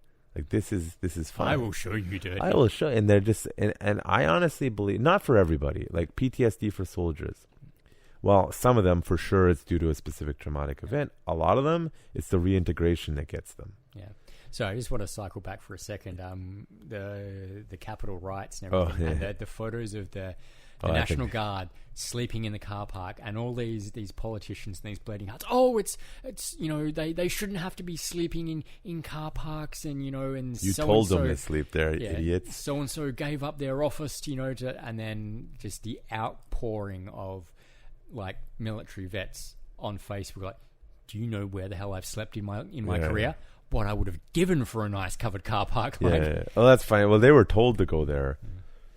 That whole thing was a cluster. From a security perspective, forget the politics. What the fuck? What the actual fuck? Like, I think I talked about this a few podcasts ago is, so you're telling me the FBI were not paying attention to the internet chatter, didn't know that people were going to come and cause a ruckus, and a whole bunch of politicians at a whole bunch of levels decided to put the National Guard into the parking lot and sit there. And then the moment they were like, oh shit, this might have gotten out of control. By the way, as violence goes, not that bad. No. It was not that bad. Really and truly, it was more like a clown show of people just being stupid. Yeah, the soccer riots have caused more damage. Yes, and yes, people did die, like 4 or 5 people. But as violence goes, that could have been a whole lot worse. Oh, yeah. By a long shot. And it was completely preventable if they had just told them to stand there and do their jobs. Because if you actually look, and nobody talks about it, as soon as the National Guard was told, come on, they kicked the crap out of the protesters. Oh, yeah. Very quickly.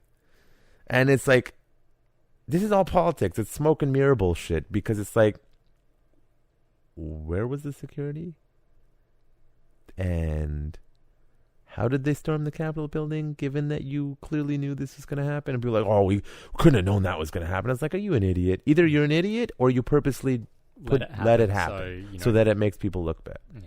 Right? I won't get too into it, but I'm just, from a pure security perspective, there's a lot of failures, in particular in American security, for political gain. Where people don't do the Florida Pulse nightclub, for example, one of their biggest shootings ever. That guy was on the FBI wanted list, or not wanted, like watch list. Law enforcement failed at all levels, and they blamed the NRA. It's like, no. Law enforcement was playing politics with this guy. It's kind of like the Nova Scotia shooter in Canada, which is leading to all this nonsense gun grab in Canada. And it's like, that guy should have been in jail like 5 years before he shot up the place in Nova Scotia. Oh, wait, the RCMP knew about him? People have been complaining about him for years? And then you have some, it sounds conspiratorial, but it's actually not, when you have people saying stuff like, well, hold on a second. The guy received a large sum of money in his bank account in a way that the only people who can do it in that way, what that way is, I'm not entirely sure, is the RCMP paying undercover informants. No. And it kind of got swept under the rug. Yeah. And it's like, you see when a lot of this stuff happens, there's a lot of politics that plays in. Because if you look at pure security protocol and pure like intelligence gathering, it's like these things not always, if it's a true lone wolf, they're not preventable. But a lot of these are preventable. If someone's been reported for 10 years or they're on a watch list, someone's been doing their job properly, then if people are doing their jobs, these things shouldn't happen. If the security had been there in Capitol riots, no one would have died. And that's the politics. Yeah, politics and Americans are weird, but like this was a couple of years ago now. Oh, shit, I say a couple. I'm old. It was probably closer to 10. This was back in the days of John Howard. I don't know if anyone knows, but probably not. I don't know who that is. Okay, so John Howard was Australia's probably most popular prime minister ever, and he was in power for about fucking 15 years. Yeah, because he was great. Yeah.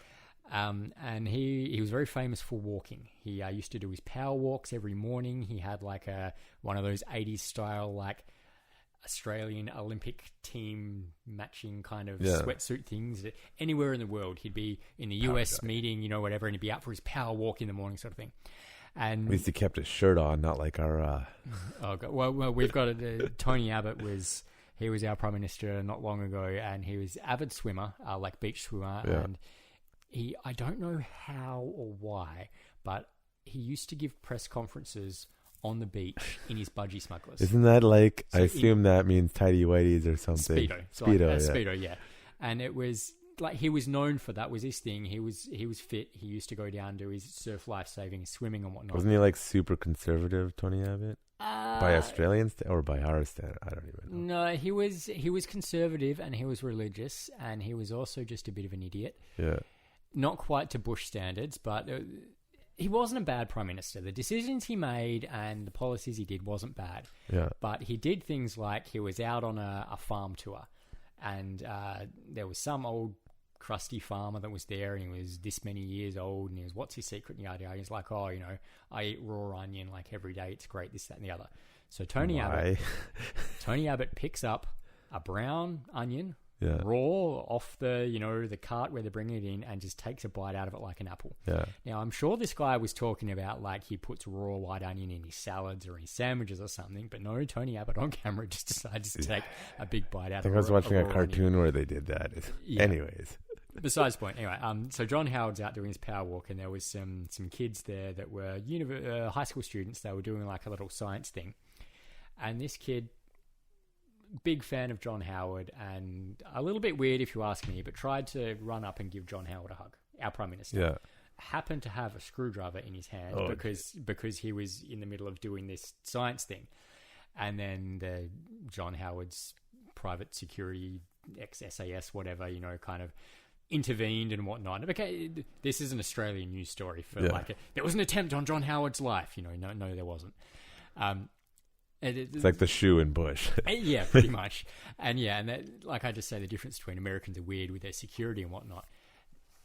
I don't see how a building as important as the Capitol building wouldn't at all times just have adequate security to deal with something like that. Well, my understanding in a general sense, it is a public building. But with that being said, you have national tensions. Regardless of what you believe, people were contesting the election. A contentious election. Like, whatever you believe, it doesn't matter. Yeah. There's tension. Maybe we should have proper security, because the National Guard was ready, but they were called off by a whole bunch of people. It's not just, you know, people will try to blame it on one person. Mainly, they'll try to blame it on Trump, but it's like, no, a lot of people made a lot of stupid decisions for this to happen. I'm pretty sure as soon as he found out that the National Guard was called off, he was like, what the fuck are you doing? Get them there now. Yeah. Well, I think it ended up being the vice president, what's his name? Pence. Pence actually ended up getting the order in the end, but Trump wanted the National Guard there from the start, to my understanding, and it was local politicians and other politicians on the basis that they, I believe, thought we were too heavy-handed on other protests, meaning the Black Lives Matter ones, which is totally different, completely different context, and it's the Capitol. Yeah. The hell is wrong with you idiots? It's, you know, there's a meme going around the internet that kept getting pulled, and I think it's kind of true. It shows a picture of the Congress and senators cowering under seats. The doors are locked, saying, and these are the people who are telling police how to do their jobs. Yeah. And it has a valid point, is they don't understand proper protocol and what to do, and they don't understand use of force. And, you know, it's a notable event in American history, and it made global news. I think it's a lot to do with the anti-Trump attitude. As violence, Myanmar just had a military coup. Yeah. Like the prime minister, again, I do not know much about Myanmar. Very popular president, female president in Myanmar. Let's just put that out there. Yeah.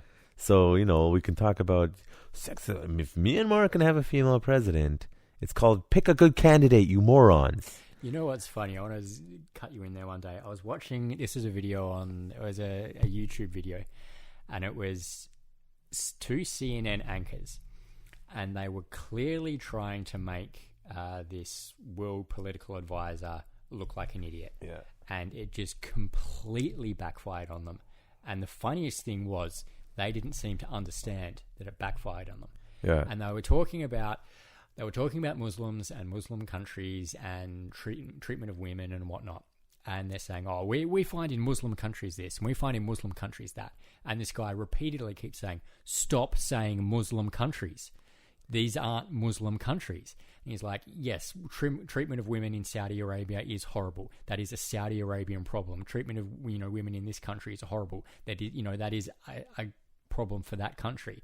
And he brought out this statistic, and he said, the two biggest Muslim countries around the world have elected more female heads of state than anyone else in the world. Yeah. And we're talking about countries like Turkey, countries like Indonesia, that are very, very, they're like 90% Muslim. I would say this. The average person doesn't understand the difference between the Arab Muslim nations and the non-Arab Muslim nations. Yeah. And again, I think that's what this guy's point was. Yeah. And he was trying to say, like, this is a Saudi Arabian problem. Yeah. You know, this is a UAE problem, not a Muslim problem. And these two CNN anchors like, oh, no, you don't understand this guy. And they ended up just looking like complete and utter twats. Oh, yeah. Well, because, like, they're Turkish. They're not Arab. And Turkey's a whole different problem right now. Yeah. Most of people, when they think Muslim, they think Arab nations. Yeah. Right? Most originating Arabs coming out of Saudi Arabia, and they spread. And then you have Iran, which are not Arabs. They're Iranian. Or Persian, depending on who you talk to. Well, they're either Persian, Iranian, or they're actually Afghani. Because 40% of Iran is, or give or take, is ethnically Afghani. And they're seen as second-class citizens there. And the idea of, we're Persian. I'm like, well, the Persian Empire kind of hasn't existed forever. Yeah. And I don't know how close culturally you guys are, or even ethnically. I'm not even sure, to the original Persian Empire at this point. And then, like, Malaysia is one of the biggest Muslim countries. Well, they're Asian Muslims. They have very different cultural beliefs. Oh, very different values, yeah. They're still Muslim. There are certain issues there. But it's a completely different culture. Yeah. And that's, again, like you hear a lot of the, today in office, Biden signed an executive order, a million of them. Yeah, removing Trump's Muslim ban. No, he didn't ban Muslims. Yeah. He banned certain countries. And again, he left out... And it was temporary. Yeah, and he left out Turkey. He left out Malaysia. He left out Indonesia. Like the biggest Muslim countries in the world were not on his banned list. Well, what it has to do with is the average... I was hearing an argument on Dave Rubin is that in America, average people don't know basic civics, as in they don't know what the legislative branch is for, and they don't know what the executive and the judicial branch is for. They don't understand that. And I would say that's the same in most countries. People don't understand how their country is supposed to work. And that's why politicians can get away with metaphorical murder, because the average person doesn't understand what a shit show these people are. Like Canadians who are obsessed with Trump, anti-Trump, just need to look to our own prime minister to look at a corrupt piece of shit. Yeah, like who's broken every law he could possibly break. How many scandals has he had? And he gave SNC-Lavalin a $150 million no-bid contract again, but because of COVID, they buried it. Again. That motherfucker has broken so many goddamn laws, outright broken the law, ethics thing, and Canadians are still mad at the American thing. But he looks good with his shirt off. No, most people think he's a piece of shit. It's just that everyone is... No, we're too polite here to stand up and be like, get this loser out. Yeah. Get him out now. Which is interesting. You mentioned it was in one of your blog posts about COVID, and you were talking about how in Thailand and South Korea, they don't put Taiwan. Taiwan, yeah. They don't put up with corrupt politicians. Yeah, they don't. I remember many years ago, I forgot, it's within the last 10 years, the Prime Minister of Korea, who was a woman, so women can be corrupt too. I don't know the specifics of it. Something to do with corruption and Samsung, which is one of Korea's bigger companies. Yeah. And the outpour of public demand for her resignation was almost immediate. So my point was, and I didn't go into depth in that, was that governments here will be like, their public does what they're told, like wearing masks.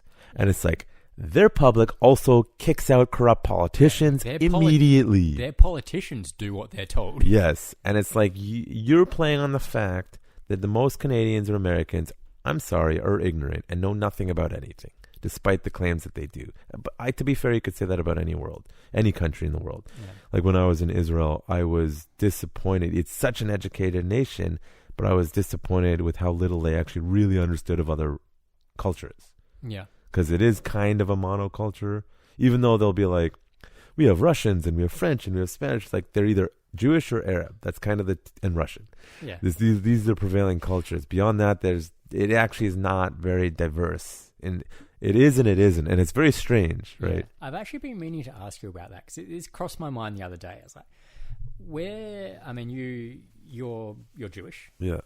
Where do you see being Jewish? Is it a religion? Is It's it all an of them. ethnicity? It's Is it? everything. I know that's what's really weird. It's like confusing. if you go to Israel and let's say me, I'm Caucasian. I grew Yeah. up in Australia.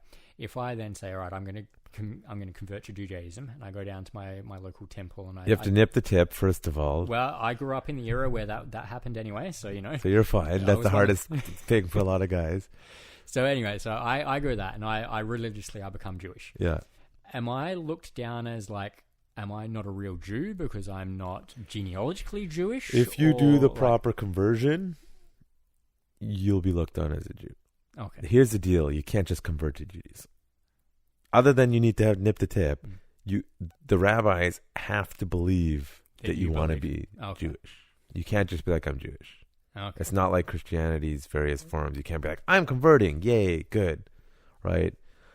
They have to believe you genuinely want to be Jewish. And for it to be recognized in the state of Israel, regardless of whether you believe it or not, it's got to be an Orthodox conversion. okay, You don't have to be Orthodox Jewish. It's got to be like strict, and they'll grill you, and it's a long, hard process. That's why most people choose Buddhism over Judaism when they want to convert because away, it's a lot easier. because it's a lot easier. Yeah. But they will. So like ethnically or genetically, I am mostly Ashkenazi Jew with some Irish thrown in there from my Irish Canadian lineage. Okay. Culturally, I didn't really grow up that Jewish, to be honest. Like I went to Sunday school when I was younger, Jewish Sunday school. We observed the major Jewish holidays, but my mother's mother was a prairie girl, Catholic converted. Okay. So there's a lot of her mannerisms and behaviors are not a traditional Jewish mother. They're more of a prairie Okay. girl. So culturally, I didn't really grow up that Jewish. And as I got older, my dad sort of became less Jewish. He grew up in an Orthodox English home. And back in the day, there was only Orthodox Judaism. Post-World War II, it started splitting a lot. Yeah. Now, ethnically, there's 3-4 major flavors of ethnic Jews and genetic lineage. Then there's the different levels of religion. Now, in Israel, you're either secular or you're religious.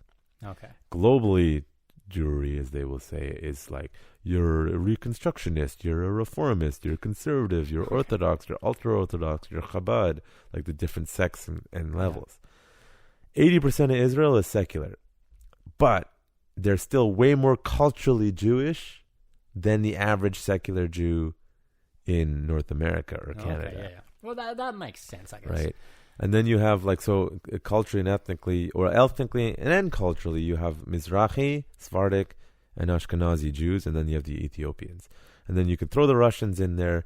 They're more Russian than anything. And half of the Russian Jews in Israel, it's questionable whether they're even Jewish, and a lot of them probably aren't. They just used it as an excuse to get the fuck out of the USSR.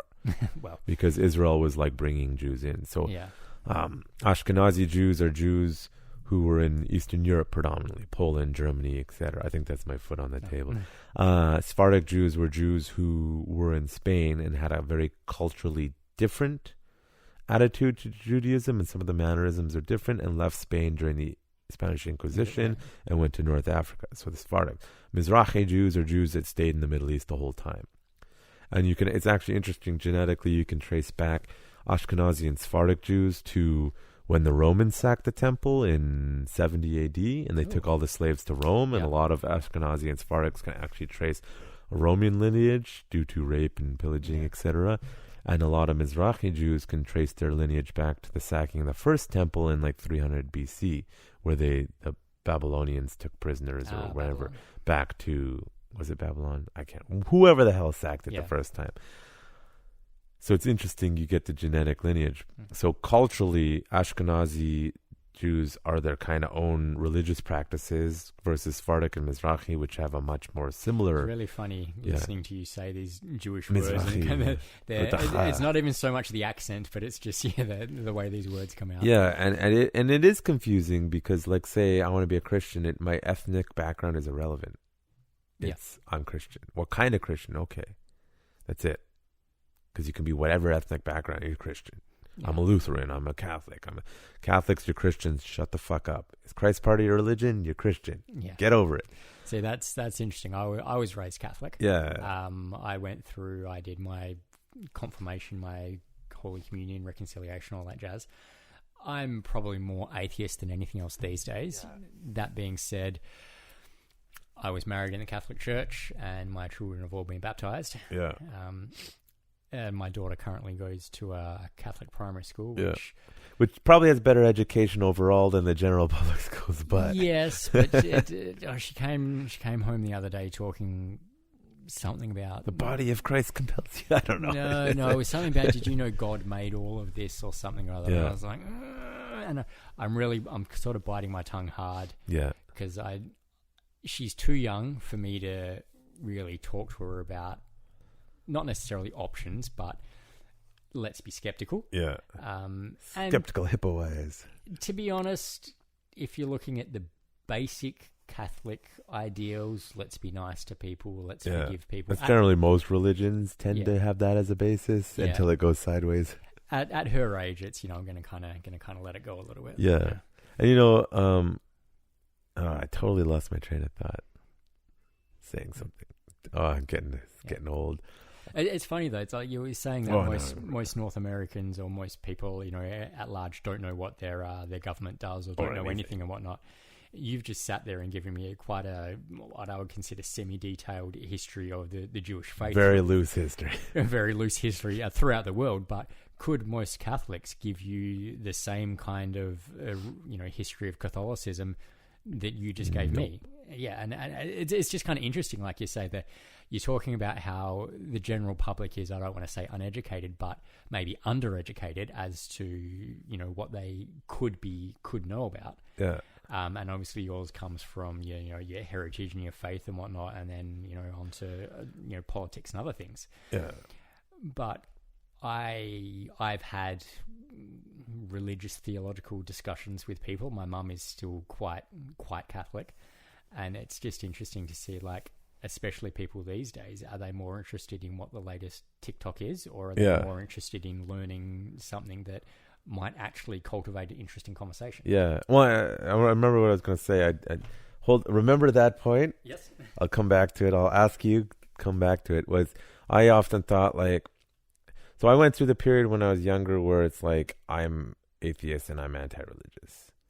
And I'm not a religious person now, but I'm more accepting of religion as long as you're not a douche about it. Ben Shapiro actually convinced me. And the question was, I dated a couple girls who weren't religious, but they went to church, right? And I can date other cross-culturally. I even dated a Muslim once when I was younger. It doesn't bother me. But it's more to do okay, if kids are involved, how is this going to change things? And that can be kind of yes, it's a challenge. And I often said, okay, if they want to take the kid to church every day, even though I don't want to, I'm going to take them to synagogue weekly. Not because I give a shit about the religion per se. But you want balance. I want perspective. Yeah. And I do not want them to be brainwashed from one perspective or another. And it's I really hate going to religion personally or anything, but I will do it because I don't want them to have a singular biased opinion on this, if that makes sense. Yeah, no, so my mother-in-law's is quite Catholic, and same as my mother. It's funny, both my father and father-in-law are less interested in religion. Yeah. But it was my father-in-law made a speech at our wedding, and my wife, she was born in Trinidad, and then her family moved to Canada when she was, I want to say, 2. And then they've emigrated and stayed here. Then she went traveling when she was in her mid-20s. She decided she was going to up and go and see the world. Yeah. And she did East Coast of Australia. Then she did New Zealand. Commonwealth, you can travel. Yeah, pretty much. Visa-free up until a certain age, I think. Yeah, and then she landed in Perth, and that's where we met.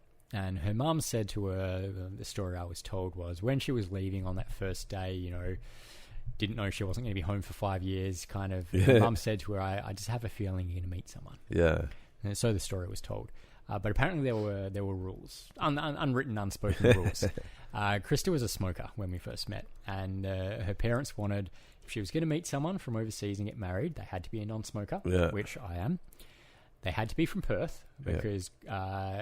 That's a very specific thing. Well, Krista's auntie, her mum's sister, lives in Perth. Yeah. And she's got a couple of cousins, so there's family in there. And they figured if they're going to, come across the world to, go and visit, family, they're going to do a 2-for-1. And they had call that a twofer. A twofer. And they had to be Catholic, which, for lack of a better word, I was. So I kind of... On paper. On paper, yeah. If you actually...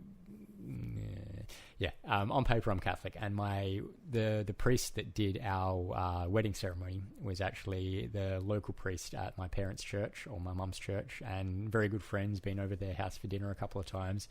And he kind of fudged the books a little bit to get us married, which I thought was very, very kind of non-priestly, but very good in our sense. We went for our little meeting with the priest where we talked about, things we want to get married and this, that, and the other.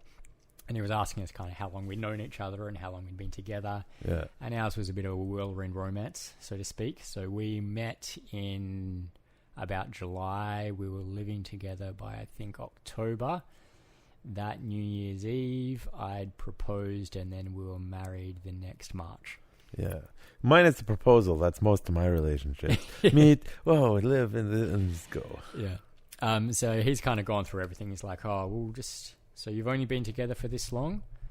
We'll just backdate that a little bit to keep everybody happy, So yeah, lovely guy, nice guy, and he actually ended up, he baptized Ava as well. Oh, yeah. She was born in Australia, so he did the baptism for her. So she's got the dual. Yes. So they actually both have duals, so it's really easy for them. Yeah. Being that it was, oddly enough, Australia is the bigger cash grab. For us to get Ava Canadian citizenship through lineage was about $50. Yeah. Logan, about $300 to get. He was born in Canada, to get him Australian citizenship. So Aussie was the bigger cash grab there. Yeah, well, you have less population over there. We do, and they all live within about 45 minutes of the coast. So in the middle. I still haven't been to Australia. One day I'll go. Not this year. Traveling is insane right now.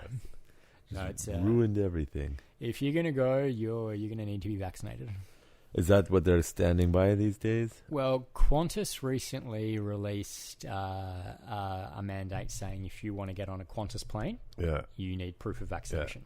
And it's funny, a friend of a friend on Facebook commented and was like, "Oh, well, I guess I'm never going to Australia then." And then my friend commented back and said, "Oh, it's just one airline." Yeah. But Australia at the moment, the way they're going, I would very much suggest that in the next couple of months, if you want to get access into Australia, you're going to need proof of vaccination. I find Australia politically fascinating because in some ways you're super progressive, and in other ways you're really racist. And it's just this weird, and like Australians don't see themselves as racist, but then I've heard a lot of Australians say things I'm like, ugh, but then you're really progressive, and I'm like really confused about the attitude of Australians. We're complicated people. I know what you mean, and I've read many articles about how Australia is the most racist country in the world, and whatnot. I'm like, it's one of those things that you have to grow up there. Yeah. And if you grow up there, you would kind of understand. And I know that's... Well, that's pretty much any country, right? But I just the way I'm sort of saying, I know that sounds weird, but like, let's say, for example, just picking some random topic out of the air, beating your wife. Yeah. If you grew up in country Z, and in country Z, beating your wife is the done thing to do. And then anyone not from that country looks at it and says, "Oh, that's wrong. That's really weird. Like, no, you can't do that." Yeah, I get it. That's wrong. It's not that Australians are racist in any sense like that, where we're doing something that the rest of the world just kind of obviously sees as really wrong. Yeah. But we have racial tensions in Australia. We do. Yeah. But we have very different racial tensions to America. Different cultures and different countries have different problems that are similar in theory, but not the same. I know. It's weird. I know universally, people aren't all 100% the same. Yeah.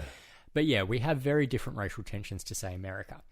And you get these little sound bites of news. And I found this really funny coming from Australia, where we get 10 seconds, 30 seconds of CNN on Australian news. Yeah. And I hope that channel, I hope they die and go to hell. CNN, Fox News, whatever it is. And then you come to Canada, where you can actually get CNN and you can get the full story. So you get these little snippets of these in Australia, these little snippets of these news of, things that are happening in America. And then America being the bigger country, America being the leader of the Western world. Not for long. And whatnot. Yeah, well, they could be going Mad Max before Australia at this point. Yeah. Australians can survive that. Most Americans probably can't. Yeah. At least in the democratic states that are mostly cities. Yeah, but people keep trying to equate the racial tensions in America to the racial tensions in Australia. Yeah. And they're not the same thing. They're really not the same thing. And when you look at what Australia does that might be considered racist by American standards, you might look at that and say, oh, okay, yeah, this is racist, the way we deal with this or the way we talk about that. But like I said, when you grow up there, when you actually get down to the root of the problem, it's not the same. Yeah. And I mean, we're talking about basically black people here. Yeah. Black people in America were brought over from Africa as slaves. Yeah. And then had a civil war, emancipation proclamation, blah, blah, that slavery was gone. There was all these black people there. But then there was a bunch of really racist people that Jim Crow laws, etc. It's thought that black people should really still be slaves, and they're coming out of that. It's very different to the fact that Australian Aboriginals lived in Australia. They were nomadic tribes that had been there for thousands of years. Something. And then white people turned up and were like, oh, this is ours now. Yeah. And the Aboriginals were like, what do you mean? We don't have a word for ours. Nobody owns anything. Little known fact, there is... Crocodile Dundee talks about it a little bit. there is no, in native Aboriginal languages, there is no word for ownership. Yeah. Everything is community. Everything is tribal. Which is, again, I'm not an expert at all, but it's my understanding that a village or tribe that speaks one language could walk like 20 kilometers and they don't understand each other in Australia. Is that true, or give or take? That I don't know. Like originally, obviously not now. A lot of them can communicate. Yeah. But I would believe that, but I couldn't say for sure. Yeah, so it's interesting that these tribes all over the place, I guess, couldn't communicate properly, and yet they all had that similar ideology. It's fascinating. They did, but there wasn't a lot of traveling done. Yeah. And that's the other thing. They would kind of travel seasonally almost. Yeah, well, that's how I think most people did for thousands of years. That being said, seasons in Australia aren't as intense as they are here. Mild summer and hot summer. Yeah.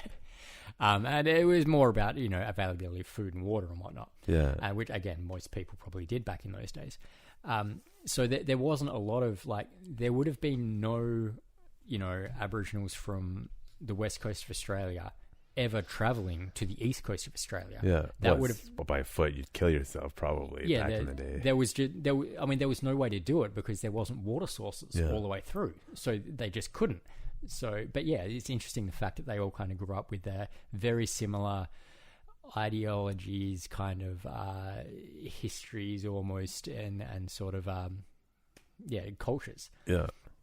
But yeah, and that's what ultimately got in the very early days of colonization. The white people turned up and they started farming. They brought sheep and cows, and some Aboriginals would turn up and be like, "Oh, I'm going to eat that." Yeah. And they'd go and they'd spear a sheep and they'd try and take it off, and the farmer would be like, "What are you doing?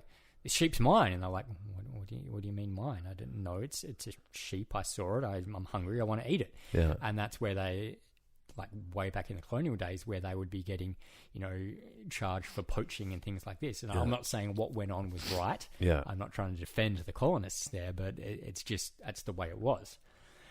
And then they've now got the idea that sounds bad. Their land was stolen, and there's a big thing with the stolen generation. Which is ironic if they don't believe in ours traditionally, right? I think I see where you're going with that. Yeah, but it's just, and you can see where those racial tensions are going to divide very quickly between I was brought here as a slave against my will to this land is culturally mine and you're a foreigner. Yeah. And you can see how that's going to split quite quickly and create very different tensions. Yeah. And whilst you might see it on the surface as being, oh, it's white people versus black people and it's slaves versus slave owners, it must be the same. Well, I'd like to point out, it's really not. In the 21st century, there is still slavery. Oh, yes. And it's mostly black on black slavery and Arab on black slavery or Arab on Arab. It's just the reality. There's quite a lot of Asian slavery. What's as well. going on? Yeah. Actually, not to pick on those cultures, let's go more generic. I forgot what I was listening to, BBC something, and they said in the last 15 years, child sex trafficking has gone up. It's 3 times more than it used to be. I'd probably believe in that. the last 15 years, which is like, so it's the perspectives of Westerners. We're delusional about how the human condition is. We live in a bubble. Now, historically, throughout most of human history, I came, I saw, I conquered, it's mine. And you don't have to agree with that, but that's how it was. Yeah. So, like, let's take Israel, for example, which I know a lot more about than a lot of other places. Very interesting history of that kind of thing as well. Oh, the Arabs were here. No, the Jews were here. First of all, you have to be a moron who doesn't know anything about anything to think that the Jews weren't in modern times there first. Let's just put that. And now argument about, the Balfour Declaration, or the British agreed this to the Arabs and they this to the Jews, and they went back and forth. And I'm like, you know what? Because we can get into all sorts of arguments about this and that and who was there first and whatever. I'm like, in 1948, we won the war. Fuck off. And then we defended the border multiple times. It's ours now. Yeah. And it's actually probably one of the last times in modern history that someone defended the borders and kept it, and it's just the way it is. Moving forward, people are like, it's unacceptable. It's like throughout history, that's how it was done. Yeah. And it doesn't happen very much anymore. And that's the thing, like you say that back in the ancient day, borders and countries and nations, the map moved all the time. If you look at European map throughout the Middle Ages, it's just constantly changing. At this point in time, I'd be willing to say this is pretty much the map we're going to have for the rest of... Until we go like full-on globalized, like crazy. Yeah, and until we start colonizing Mars, like it's... Well, what is that? Jeff Bezos stepped down from the CEO of Amazon because he wants to probably go head-to-head with Elon Musk for space travel. He basically started some new thing. I didn't hear about that. Yeah. I knew he stepped down. He was going to go on to other He's not ventures. Down yet, but that's what it is. They want to work on getting off the planet. I read, speaking of off-planet, and I'm sketchy on the details here, so I do apologize, but I read a really interesting article talking about Mars isn't our savior. And I want to say Saturn was the planet that was... One of the planets.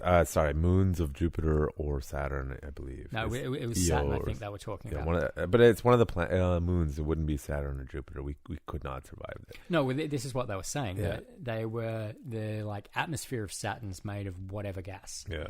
And you could fill big balloons with different gas, which can create, will give you a whole bunch of buoyancy, basically. Here's what I say to that, not to cut you off. Cities. You're living in a dream world because we don't have the capabilities to set that up in the next near future. Even if it's hypothetically possible, it's a pipe dream at this point. The way this article was written, he seemed to think it was more feasible than trying to set up terraforming on Mars, because he said it was nitrogen rich in the atmosphere, which we could use to just propagate. Fly a shit ton of coal to Mars, burn it in the atmosphere. It's very rudimentary. Yeah. My science is not there on terraforming, clearly. It doesn't seem... The hardest thing to do at this point with our technology is get there and get back.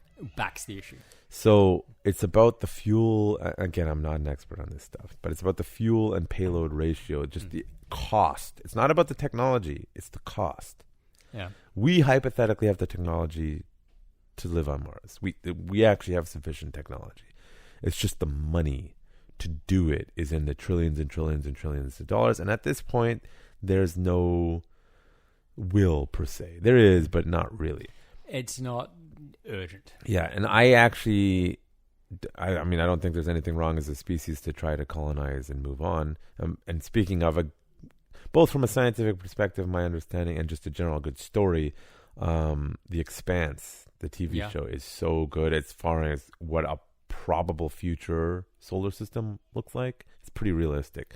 But I like to take almost Neil deGrasse Tyson's attitude. It's just like, what's wrong with the planet we have? Like, why don't we just not fuck it up? Yeah. And, way off topic from Krav Maga, but like climate change. You have to be, a moron to sit here and say humans are not affecting the planet. But you also have to be a complete moron, in my opinion, to say we're going to destroy the planet in the next 50 years or 100 years. They're both stupid stances. Yeah. Now, on the argument of humans are affecting planet, the simplest one is pollution. In particular, garbage in the ocean. Oh, yeah. It's visible, it's observable, it's affecting the food chain, which translates... That should be what people are the most focused on. Because we don't understand really the ocean like we think we do, but we don't. No. How it affects the whole global everything. We know more about space than we do about the ocean. Clean up the oceans. That's a really good place to start, in my opinion, about just overall environmentalism. And yes, is our industrial revolutions and all that stuff heating up the planet? To a degree. The attitude of we're going to kill ourselves in the next 100 years, you're a moron. You're stupid. Yeah. I have no nice way to say it. The Earth has been hit by meteors multiple times. It wiped everything out, and it survived. Do you honestly believe we're going to fuck it up in 100 years with that bad? Oh, this year it's a 1 degree. Next year it's 2. No, it's really 5. It's the moving goalpost thing. Yeah. Now, with that being said, should we find renewable energy? Yes. Yes. We have it. It's called nuclear energy. But the general public's attitude is terrified of it.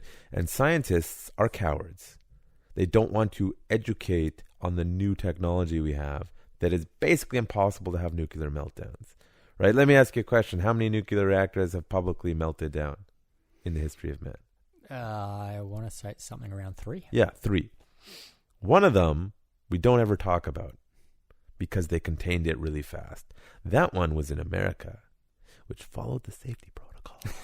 Shit, no, you're saying safety protocols worked? Yes, and the issue with the meltdowns was the Gen 1-2 reactors are not advanced. Chernobyl was a fucking nuclear reactor in a hole in the ground that was concrete. How is that? That's not going to go well. Yeah. Fukushima, it was human error over several years of let's ignore it because of cultural issues. We can't admit we're wrong because I'll get fired. It's a great shame to my family. You have to acknowledge that as an issue in Fukushima. 3 Mile Island. Wait, what's 3 Mile Island? I don't remember that one. Yeah, because it had a meltdown and they contained it. That was it. Yeah. Gen 5 reactors have no nuclear waste. Are basically you set them up and they run. They're built in a way that if they melt down, they shut down completely. Yeah. All this talk about wind and solar, we're not there yet. Build a new Gen 5 nuclear reactors. Now, my argument is, do you want flying cars? I want flying cars, sort of.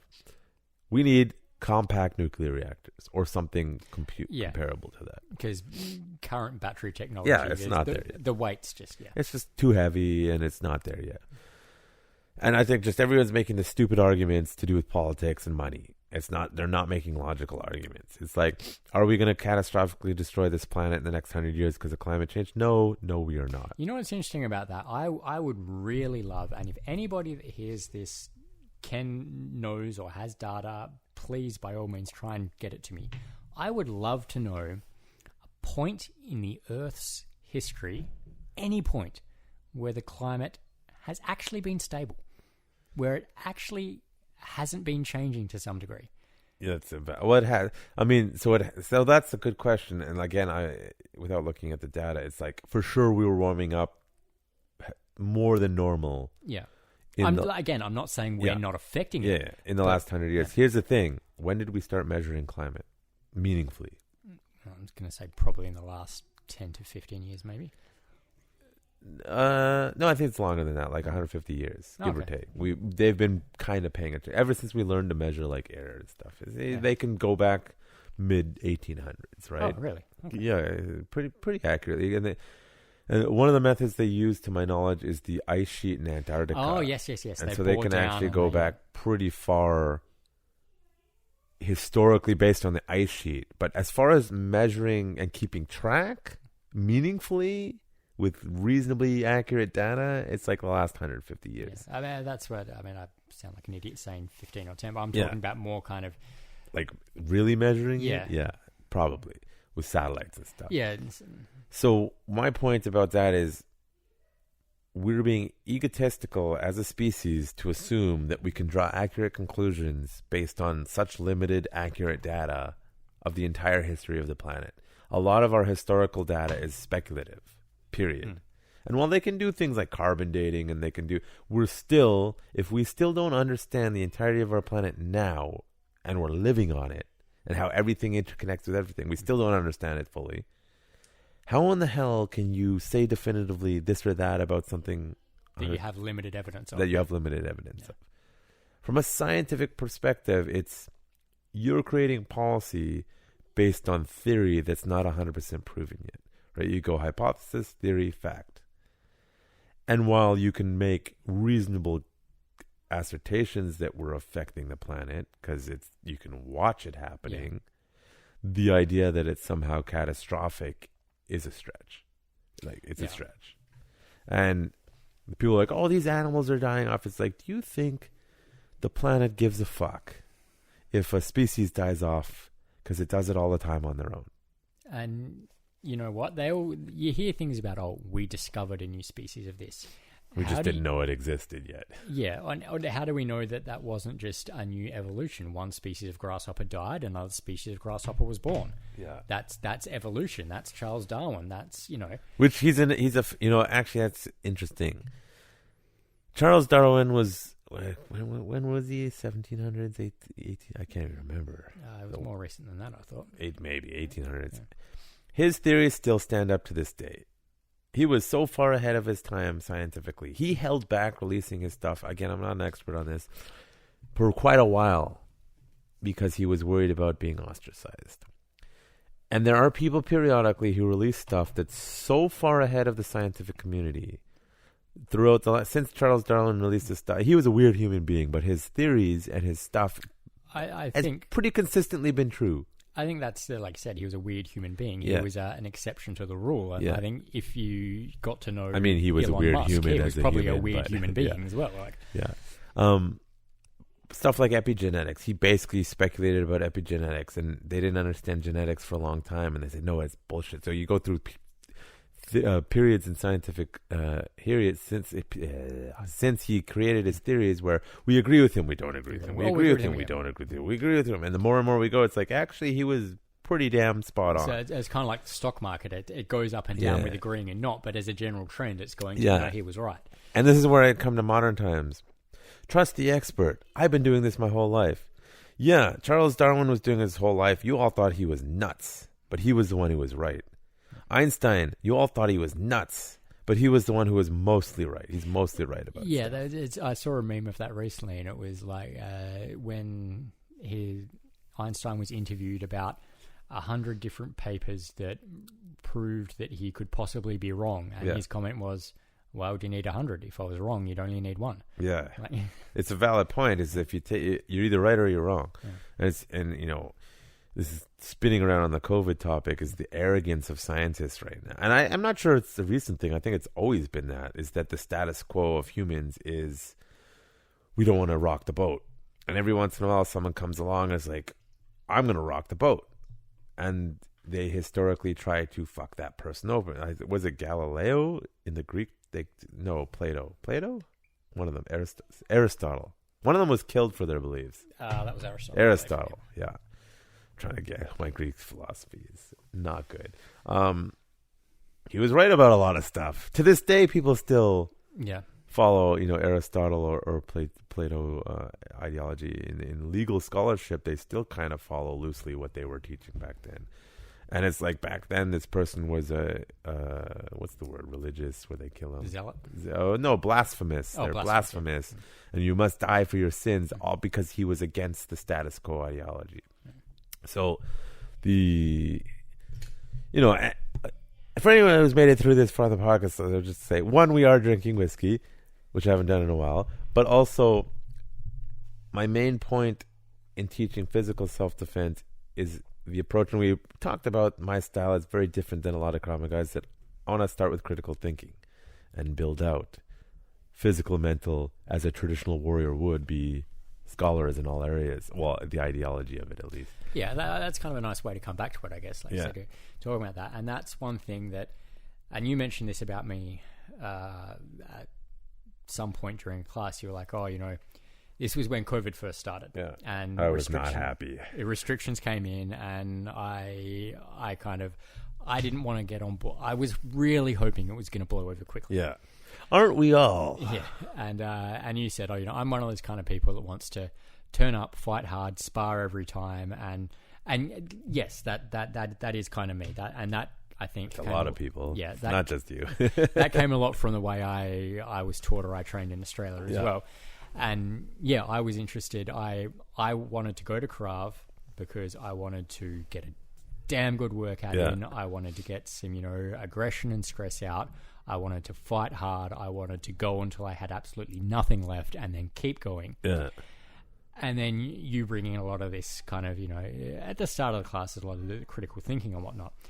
And I think I said to you as well, it was, if I didn't already agree with a lot of what you were saying, I probably wouldn't have stayed on my first. Oh, and believe me, I lose a lot of students because of that. Yeah.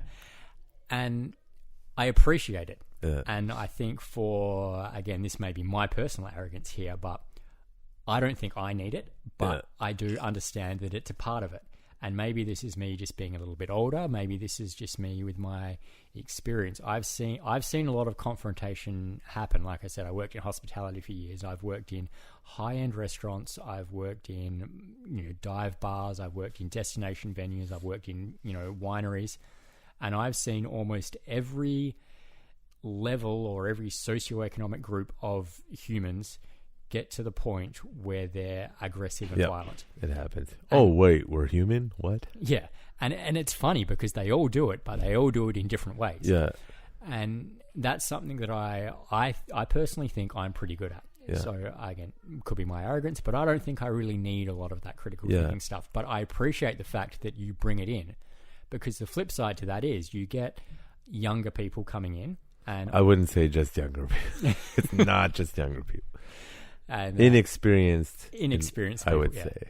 And they come in and they have no real idea of being able to identify when a situation's actually going to turn sideways quickly, and quite often it is very quickly that it turns sideways, and when something can be diffused verbally or diffused by simply leaving the situation, or you know something else like that.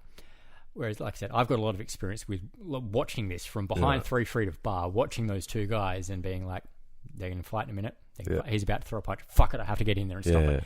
You know, and it's interesting, obviously, to get different people's perspectives on it. I've never been in the military. Yeah. You have.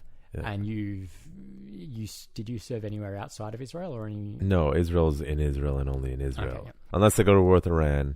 Well, Syria is probably not on the table, but they did go to war with Lebanon, and I was in between wars. I was literally in between, like when I served, between going into Gaza and going into Lebanon. I was not there for either. Okay. I asked because Lebanon came first, then I missed both. 2006, Second Lebanon War. I served 2009 to 2011. Then they did, 2012 was Operation Castlet in Gaza. Okay. I would have been a sniper there. Like, I would have been deployed as an active sniper, because I have a friend in the sniper squad who ate shrapnel, and I was like right in between. Right in between. So. Yeah, I asked one of my older brothers, he's not anymore, but he was in the Australian Army, and he was deployed to Iraq twice, Solomon Islands once, and Afghanistan once. Yeah. So never at war, but troops were there. Yeah, yeah. And that's what I'm saying. Like, I don't have any military experience, but you've obviously had experience where you've seen things from a military point of view obviously go sideways and happen. Yeah. I've seen just your average drunk, yobbo, redneck, bogan, whatever you want to call them, person, the kind of stuff you're likely to run into on the street. Yeah. Well, I mean, it's a balance, as I said. It's how do you deal with the traditional Krav Maga, which is we need to train your tradition. Like, I addressed this in one's coming out soon. I don't know if you probably read it. One is about military, Krav, police, etc. It's coming out soon. And then I was talking about ego, Yeah, I about like the that student, one, right? The students come in. So martial arts is there's so much I can say about what we just talked about. Military thing, what were we just talking about? You've seen things in the military and you've seen things go sideways. I want to talk about that. Remind me. This is the alcohol keg here now. But ego so martial arts is an inherently independent thing in many ways. And you actually find there's a lot of socially awkward people drawn to martial arts. Now, I didn't do well in team stuff, but I like martial arts because it's an individual thing. But the thing is, when you come into a school, it is an individual practice, but the school is its own like entity. Yeah. And some schools are very culty. And I tried very hard not to be culty because that's against critical thinking. But I like the articles I was writing on ego is students come in with an set idea of what it should be. And when it's not what they thought, they either quit or adapt. Now there's the instructor ego. I'm a human. I have ego. Right, I was talking about the difficulty of being an instructor in doing something that doesn't really make a lot of money most of the time. There are martial artists who make millions of dollars, like Conor McGregor or Gordon Ryan in jiu-jitsu, and they've hit on a nerve that has done really well. But if you're not a champion or someone who wins, you probably won't make a lot of money unless you have the right mix of stuff, which is very rare, or you run a McDojo. Yeah. Right. And so it's like this balance of like, what am I supposed to be doing? Am I here just to teach people techniques? Am I here just to develop human beings as an overall thing? Like, what am I here for as an instructor? And then you have to battle that with what do the students want without watering it down and becoming something bullshit. As a Kravist, now Vancouver is a relatively safe place, despite what people think here. Like, you're delusional if you think Vancouver is a very dangerous place. But it's like some people come because they've been assaulted, and they have traumas. And you know me, I'm not the best compassionate person to deal with. I'm getting better, but it's like, listen, I'm here to teach you something, and you need to work on your traumas independently of me. Yeah, because I don't have the time or persona to deal with that. And then you have other people who come in and it's like, I want to be aggressive. I saw on the internet this is what Krav Maga is. It's like, we can do that, but I'm telling you, if you train like that all the time forever, you're going to die metaphorically. Yeah. And then you get the people who want to learn but don't really want to learn because it's too hard.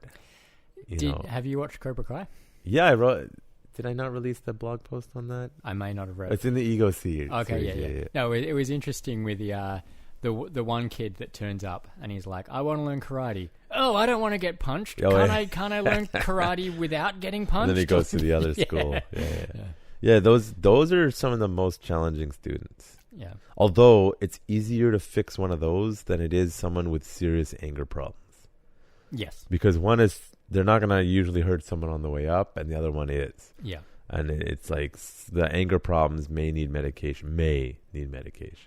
And it's beyond the scope of what I'm ethically, legally, and morally, and time-wise can do. Like, Can I help them if I really wanted to? Probably. Do I want to? No. I have my own shit to deal with. So beyond that. And it's like, especially in a city like Vancouver, I get students sometimes who come and they're like, I've never heard this perspective before. Like, nobody has said that. I'm like, that's why I'm doing it. Yeah. And then you got other people like, what you're saying is really offensive and it bothers me. I'm like, well, then get the hell out. Yeah. Like, you don't have to be here if you don't want to. You're paying me. Like, you know what's really offensive and bothers you? Yeah. Getting mugged. Yeah. Have you ever gotten mugged? Yeah. It's very psychologically and physically draining and uncomfortable. Yeah. And part of like my approach is the realization that most people aren't going to stay 3 months, let alone a year. And I have to cram down in their head, you're not as tough as you think. You need to know more than you think you do. It's really complicated. And you need to use your brain first. Yeah. And that's sort of the approach I come at. Everything else, you will learn with time. Because the myth in Krav Maga is, I did a Krav Maga seminar. I can defend myself. No, you can't. But can you? Probably not, because it's a skill like anything else, even though it's easy to learn compared to, say, jiu-jitsu, which is a nightmare in the learning curve compared to Krav. You still need to master it to the point where you can be sufficient to defend yourself. And that's where you talk about like second nature and muscle memory and whatnot. If you've ever been in one of those situations where you are getting assaulted or mugged or whatnot, you don't think, or you don't have time to think, he's going to throw a punch, I'm going to use my inside defense, I'm going to step to the outside, I'm going to punch. It just happens. And unless you get the time dilation thing going on. Yeah, unless you react on instinct, it's not going to matter what you know. If someone's choking you out, you don't have time to think, all right, I'm going to push my hands over my shoulder with my fingers out, towards his eyes to create space. I'm going to grab his wrist. I'm going to bring... You don't have time to think that. You just have to do it. Yeah. Yeah. And it takes time. And in today's distracted world, people don't want to commit to stuff. For me, I find people do their yellow belt test and most people quit because they'll never admit it to me, but it's because it's too hard. And they fear... failing the next test. Yeah. And that was hard. I can't do that again. And they get in their own heads. Some people do get injured periodically, not severely. I've never had like a severe injury. A sprained ankle, like a cracked rib, nothing too crazy. Uncomfortable, but nothing too crazy. And it's the nature of it. It happens. And I can't protect people entirely for that. And that's the other problem as well. You can't come into something like martial arts, especially Krav Maga, and expect to come out of it without getting any martial arts bumps and bruises. Yeah. I'm sorry, if you're going to train in an effective manner, and I wrote a blog post about this, realism is important in martial arts training. Yeah. And I've struggled with this here with UTKM and also in Australia. You get people come in and they don't want to provide a realistic attack. Yeah. And I just have a bit of an issue with that, because if you're not going to come to class and your training partner is there and they're looking to, for whatever reason they're there, and they're looking to learn something, if you're not providing them with a street realistic attack, then they're not going to learn how to react and and behave in that situation. Yeah. And as safe as you can try and make that, and you can make it relatively safe, it's never going to be 100%. Yeah. Well, there's a couple things about that is, again, we're in North America. Yeah. If you go full aggro on people, they're never coming back. Yeah. Because they're not. You have to build people's nervous systems up to be able to handle. And I specifically say the nervous system because that's what it is. It's if you go full Krav mode on a lot of people, they're gonna never learn. And so that's why I it does. I'm gonna be totally honest. It depends on my mood, how I'm feeling, who's in the class. Some weeks, for weeks on end, I'm just running a hard. Yeah. And then for weeks on end, I'm like just chill for a few weeks. And it depends on many factors. Right now, it's mostly chill because I'm basically doing private classes right now for small groups of people because that's basically all I'm allowed to do, according to our wonderful idiot government. To be fair, they're a lot better than other places, but it's not based in science. It's a bunch of bullshit at this point. But you have to build people up to that because, again, it's that adversity thing. Like if I'm teaching people in the hood, I'm gonna have them beat the crap out of each other. Yeah. Mainly because I need them to understand their ego is gonna get them killed. And are you as tough as you think you are? Here, I have to get people to understand violence as a concept. Yeah. Like, do you understand violence? Because most of you do not. There was a really interesting book. I can't remember the name of the guy that wrote it. It was called The Anatomy of Violence. I've heard of it. I haven't read it. Yeah, he went into the American prison system and he talked a lot about that. And a lot of it was based on gang violence and things like that. And it's, getting people to understand violence. And that's something that I think I understand violence. I could be wrong. I've never, to be honest, I've never really been in an overly violent situation. Yeah. And I could be completely wrong. But I believe I have a fundamental understanding of what violence can really be.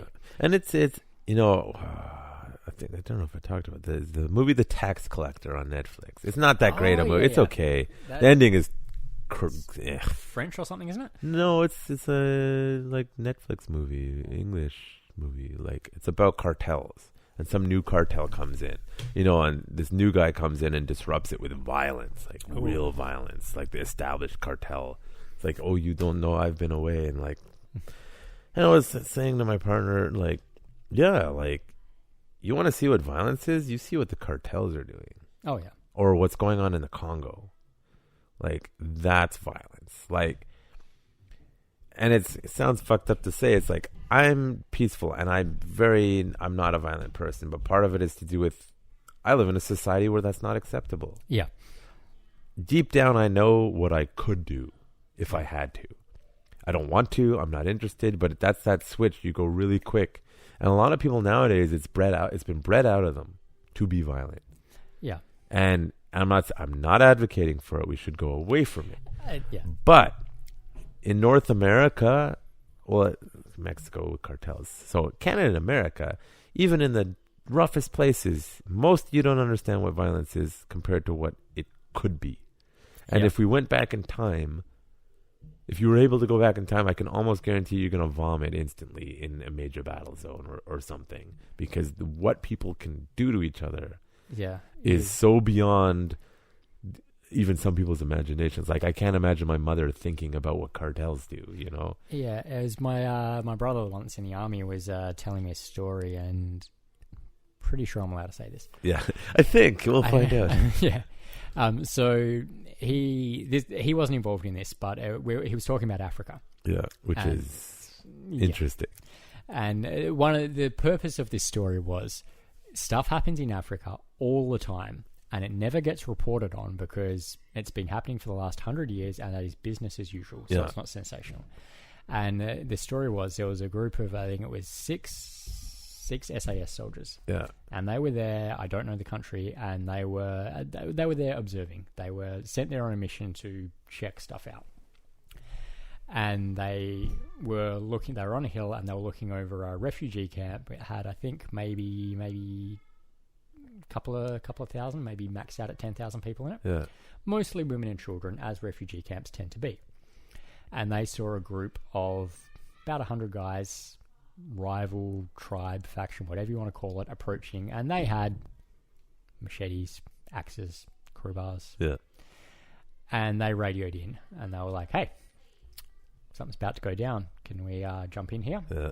And politics, whatever. Nope, you guys are just there to observe. We're not involved in this. Just so much for never again, right? Yeah, it is. No, this isn't our problem. This is a internal issue. You're here to look at whatever else is going on.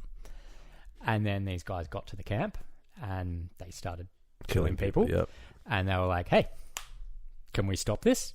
Yeah. And Paul, like my brother had said, like these were 6 SAS guys on a hill. Oh, they'll take them out pretty quick. Yeah, it was. They were in no danger personally to it, and they were like, "No, we're not supposed to be here. Maybe whatever. We don't exist." Is what you're getting at.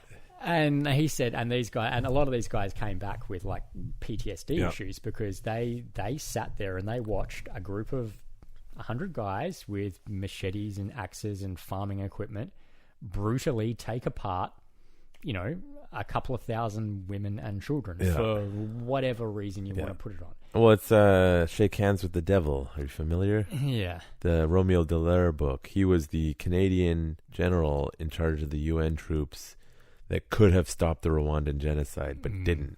And I saw him talk once, and he was, he regrets it. Yeah. Because a couple 100,000 people died in like 2 days by machete. All they had to do was say no and stand there with their guns. Yeah. And this is the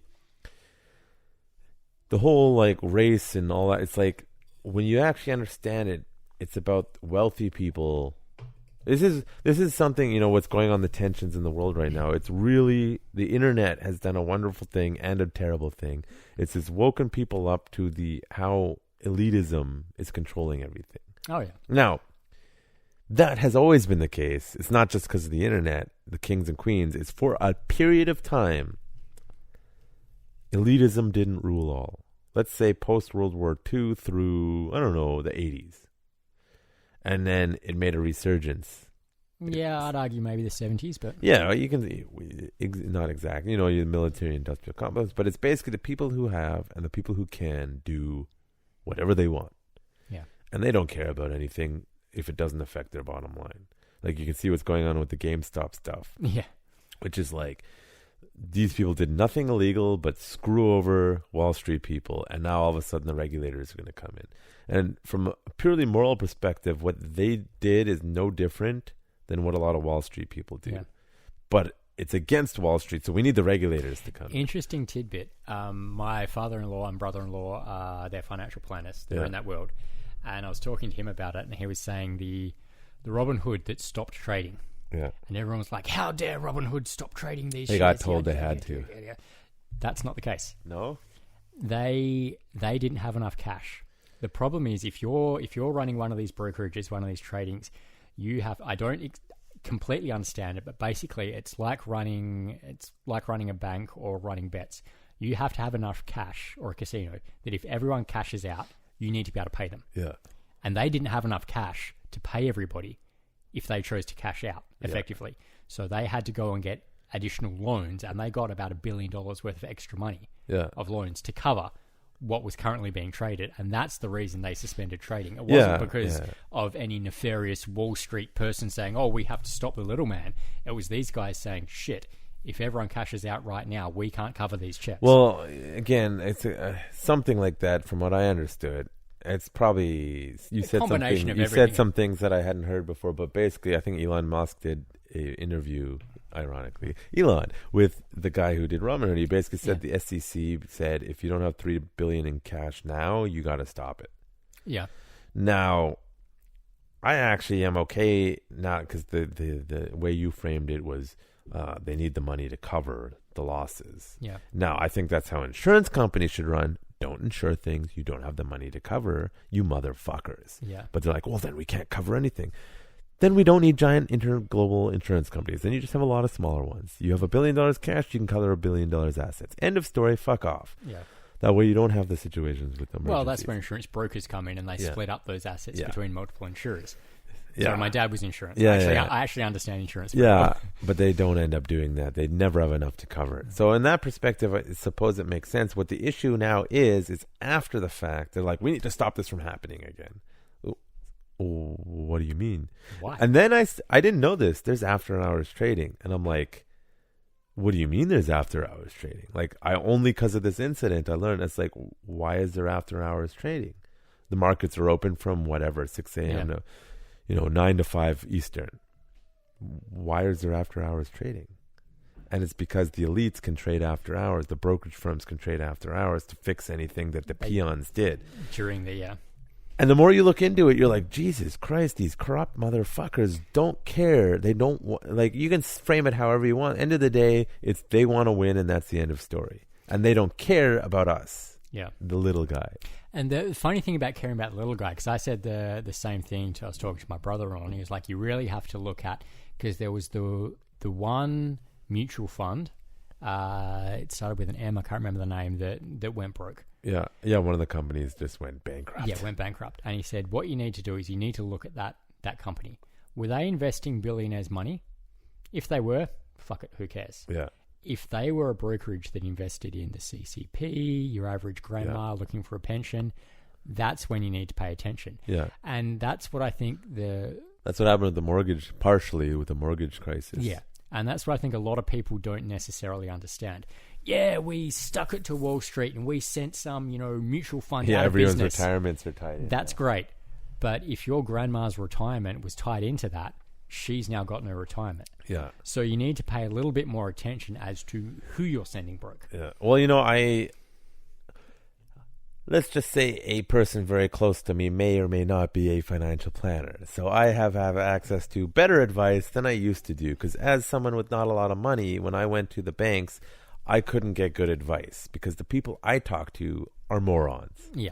And when I learned more about what's going on in the world from reading The Economist magazine, then the advice... Oof, that's heavy reading. Yeah, I don't read it so much anymore because I used to get it for free on my BlackBerry, and now BlackBerry is dead. But it's like, when I know more about what's going on in economics and the stock market than the advisor talking to me, I'm like, these are idiots. And why am I paying you? What has been confirmed is, unless you have $100,000 or more, at least in most Canadian banks, you're not talking to anyone worth anything. Yeah. They're giving you garbage advice that's just generic crap. And so I've taken a bit more control from a bit more of an educated standpoint of my own investments, and I've made, not a substantial amount of money, but the crash of COVID, I've actually come back way on top because I'm learning how to do it properly and what to invest in and my comfort levels from investing and how much can I lose and how much should be in conservative, how should it be not. And when you can really take control of your own investment, you're in a better secure position than if you just hand your money to somebody else. They'll make you money in the long run, but if you want to really do it, you got to learn and take control of your own investment. And that's the thing, like my father-in-law says, a lot of his clients, he deals with this particular type of clientele, mostly older, mostly with little to no investment experience. And he finds when there's a downturn, people are always contacting and freaking out, like, should I sell? Should I get out? What's going on? He's like, hell no, buy. If it's down, buy. Have you got more cash I laying can around? say again, allegedly, someone very close to me may be involved in such things. And during the COVID crash, everyone was like, I need to sell it. And they're like, for the love of God, no, do not. And basically, everyone who listened to them is now making more money. Yeah. And everyone who didn't listen to them is now out money. Yeah. There was, I want to say Philippines. Yeah. Southeast Asian country. This happened when I was about 15, so don't grill me on the details. But there was, I don't remember how it started, but a rumor got out, a news release got out. Banks are shutting down. Banks are going broke, and everyone went to the bank and tried to get their money out because they were like, "Oh my God, the banks are going down. I need to get my money out now before I lose it." Yeah. And then the banks were like, holy fuck, everybody's trying to withdraw their money at once. Close the banks down. We don't want this to happen.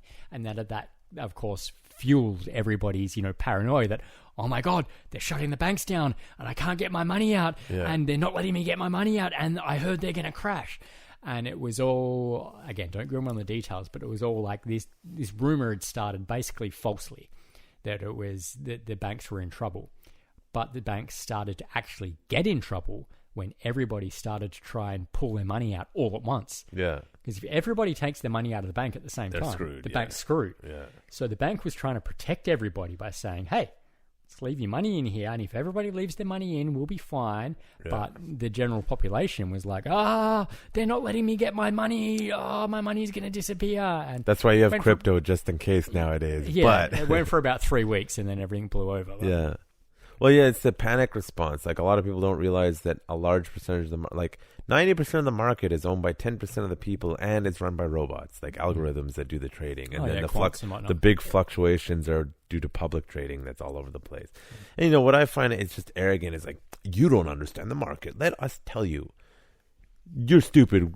You don't know what you're doing. And that's kind of what you see now with GameStop thing is like, you're all morons. You're screwing with it. And it's like, no, we didn't break any laws. Actually, Robinhood's in more trouble than anyone, ironically, because of how they managed a lot of this stuff. And it's just like people is circling all the way back because people don't know what the fuck they're talking about ever.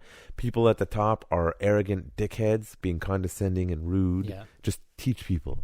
Again, teach them. Again, it comes back circling around. You're like saying, people don't understand. People don't understand violence. People don't understand how to avoid a situation, how to deal with a situation, and the panic response.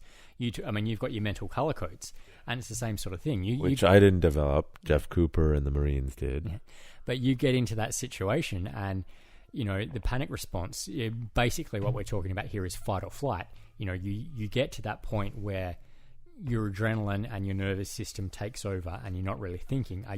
Your brain just dumps a shitload of adrenaline into your body and you're like, am I going to stand here and am I going to fucking punch on, or am I going to use that to run the fuck away? Yeah. Or am I just going to white out or black out and not know what's going on for the next 5 minutes? Yeah.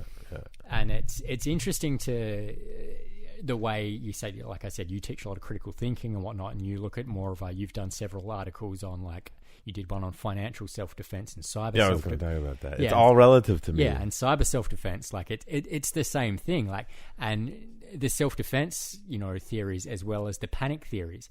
If you're going to panic because the market's going down, is the same thing as if you're going to panic if somebody walks up in front of you, shoves you, holds a knife at your face and says, "Give me your wallet." Yeah. It's that same panic response. It's that same, "Oh my God, I'm going to lose everything."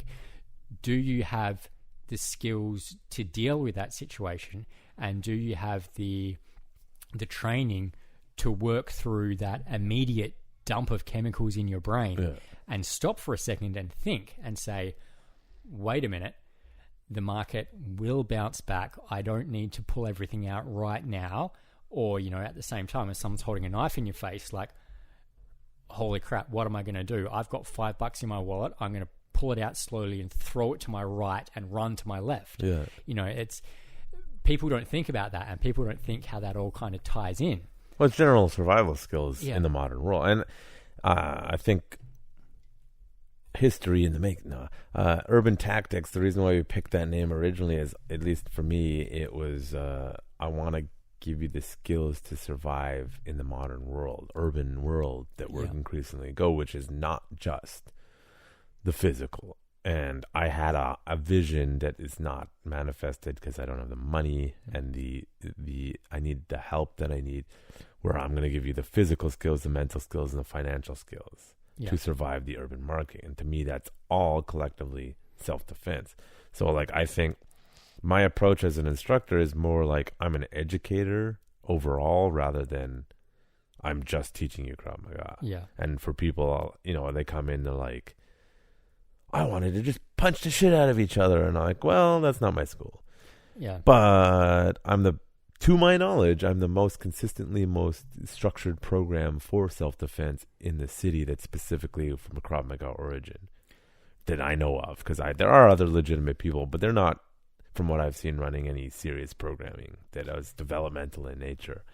Yeah. And it's interesting you say that. And I'm kind of one of those people that want to come in and punch the crap out of people. And we've had that talk. we've had that talk, and it's that's something that I said comes from me. That's what I'm specifically looking for coming to class, because I, again, could be my own ignorance, but I believe I have a lot of other life experience that leads me into that sort of thing. But it is very nice, and it is something that I think is, in my experience, has been very much a part of Krav Maga. Is it's not just about this. Yes, there is that point where you flip that switch and you go crazy, and you need to deal with this situation now, and you need to deal with it violently and effectively and energetically.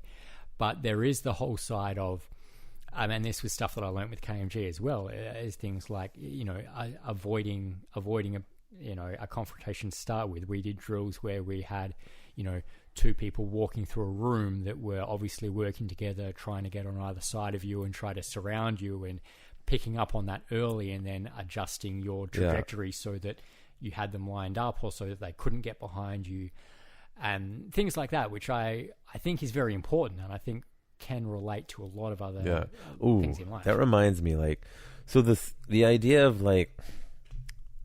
realistic training. When you actually understand the nervous system, you can actually simulate realistic training without doing realistic training. Because when you look at studies to do with visualization, your brain, if you're good at visualization, I should say that. Yeah. Your brain doesn't know the damn difference between doing and visualizing. But you have to have the fundamental skills in the real world to be able to do that. And then you can just drill through it in your mind enough that it works. And so you don't have to create literal realistic scenarios to create the same result in the real world, because you just have to train the brain and the nervous system. Yeah. So we're in Vancouver. It's just not practical for many reasons for me to set up crazy realistic scenarios, whether because we don't have the gear, we don't have the space, people are going to call the cops, all sorts of reasons. It's just not been practical for me. That does not mean I can't train your nervous system as if it wasn't the same. Yeah. And I think often people develop something and they get the results they want, but they equate the reason to the wrong thing. And so I feel like if I ask the average Israeli instructor, why does this work? They just say, because it works. Oh, we've tested it. But they never really look into why. And that's my approach, is a bit more why and how. Yeah. I understand it works because a lot of the Israelis are full of shit And they'll say, well, we did it because we have this and that, and blah, blah, blah, blah, blah. And then you look into it, it's like, no, they just kind of found a happy solution because, the solution that they found, he's got a T-Rex shirt on. What's for breakfast? It's not even breakfast time. And truck pants. Yeah. Are you going to bed, Logan? Oh, you might kill the cord there. Sorry, where was I? That's a microphone. It's a microphone. Say hello. Hello. Oh, that's quite loud. And so the Israelis, they don't always...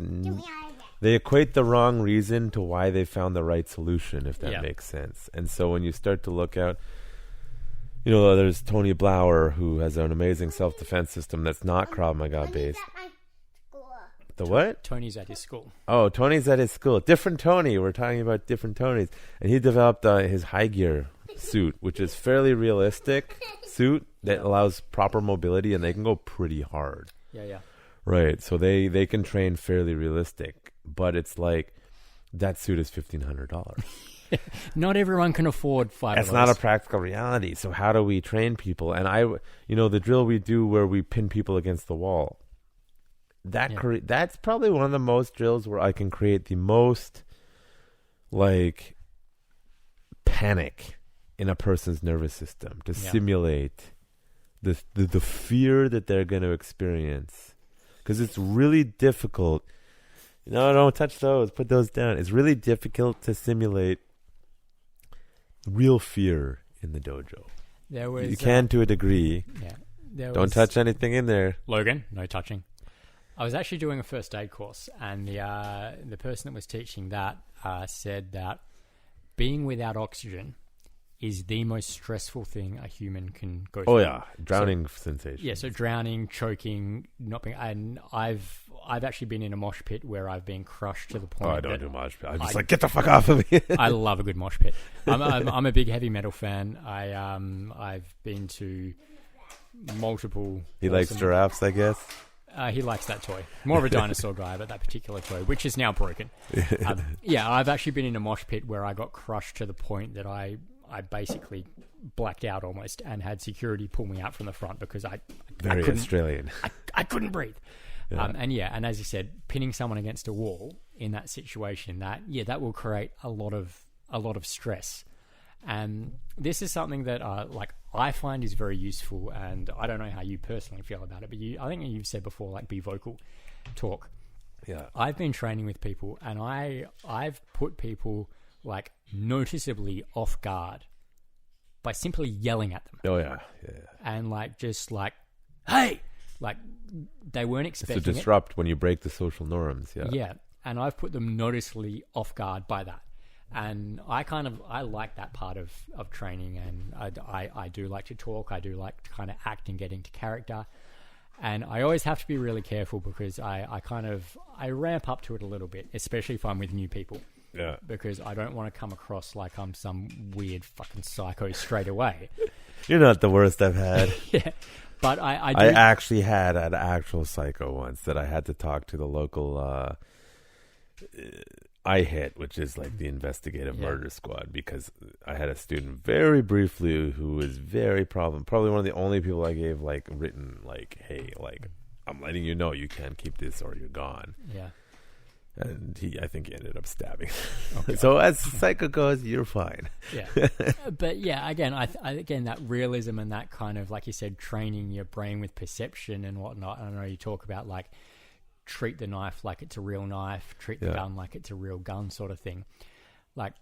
I find that vocal and that kind of, that acting thing, it becomes important to the sense that you get people that stand there silently and hold a knife at you. Yeah. Or a training knife at you. I'm like, cool, great. If somebody walked up to me with a blank look on their face, kind of silently just held a knife at me, I'd probably just walk around them. You're not being aggressive. So, in the white belt classes, I start like that because I need them to just understand the basics. Yeah. Now, if and when you come back to the color belt classes, and let's say Karch is there, and I'm go aggressive, he'll be aggressive. See, I've been really looking forward to trying sparring with Karch, but he just didn't come enough. Yeah. And he was like, I've been boxing this week. I don't want to get punched in the head too much. Yeah. No, he's now doing hospital security. Two of my students do hospital security at one of the more issue-ridden hospitals in Metro Vancouver. I used to train with a guy in Perth who was a nurse. Looked like a bikie. Yeah. Big dude, long beard, in his 50s, big pot belly. Looked like a bikie, but he was a nurse. Yeah. And he worked Fremantle Emergency, which is one of the places you'd get the crazies and the all sorts of things turning up on a Friday, Saturday night. Yeah. Yeah, and it's funny. I was talking to one of them, the other student who trains with Karch, and I'm like, how's he doing? Because the other student's been there a long time. It's like, he keeps realizing he can't punch people. He's like, oh, I can't punch them. Because he's been doing boxing for so long as well. But it's like, they realize, like, you want to experience violence, go work at that hospital. Because you get all the crazy people there. Like, and by crazy, I mean they're unstable, they're schizo, they don't understand where they are, they get violent, right? And Logan? I think that from my understanding, the other student who works there is, up until now that Karch is there too, they would always call him. Oh, okay. Because these are the people who are willing, they're not violent, like they don't go over the top, but they understand violence. And they're actually trained. And unlike the rest of the security that's done some bullshit course that's bullshit, like in the most, every sense of the possible word of bullshit. And they don't know how to be violent, or they don't know how to control themselves, or they're just like, I'm just not going to get engaged. It's like, if you don't engage at this hospital, they're going to stab a nurse. Yeah. Or they're going to tackle, like they're going to hurt someone. So you have to engage. But you have to engage in a way that's not going to hurt them or you because of liability and legal reasons. Yeah. I actually had a really interesting conversation. I was at, out of all things, a Marilyn Manson concert. Places. And when he came to town recently, it was him and Rob Zombie. I've seen Rob Zombie. Never seen Marilyn Manson. Rob Zombie opened for Ozzy. Rob was good. Ozzy sucked. Don't waste your money on Ozzy anymore. Anymore, yeah. I actually thought Rob was better than Marilyn this time around. But the girl sitting next to me was a psych nurse that worked at Vancouver General. They have interesting stories. And we had a great little chat in between bands. She was more of a Rob Zombie fan than a Marilyn Manson fan. And we kind of, hit it off for a while and we're chatting. And then we got into all sorts of these. A lot of psych nurses like heavy metal. It's or metal in general. I think it's personality. It just matches up at the job. You have to be a tough person to be a psych nurse. Yeah, for sure. One of the people I know in the local community, I'll try to get him on at some point. Like Rory Van Vliet, he just released a whole thing about self-defense for nursing. Yeah. And I'm like, I haven't seen it, and I really want to talk to him about it. He works with Rob Bernacki over on the island, and he does security. He works in corrections, so he's got real world experience. And it's like, to me, no matter what techniques you teach, it's kind of irrelevant. What's the policy? What are you allowed to do? And that's the thing, especially when you're talking about working in healthcare, and especially like psych healthcare. You're dealing with people that, as you said, maybe don't know what they're doing, maybe don't understand what they're doing. And that whole kind of defend and restrain type mentality really comes into play. Because, I mean, if you come out onto the street and some person is ready and willing to do you harm for whatever reason, at that point, doing them harm is maybe not the worst thing in the world.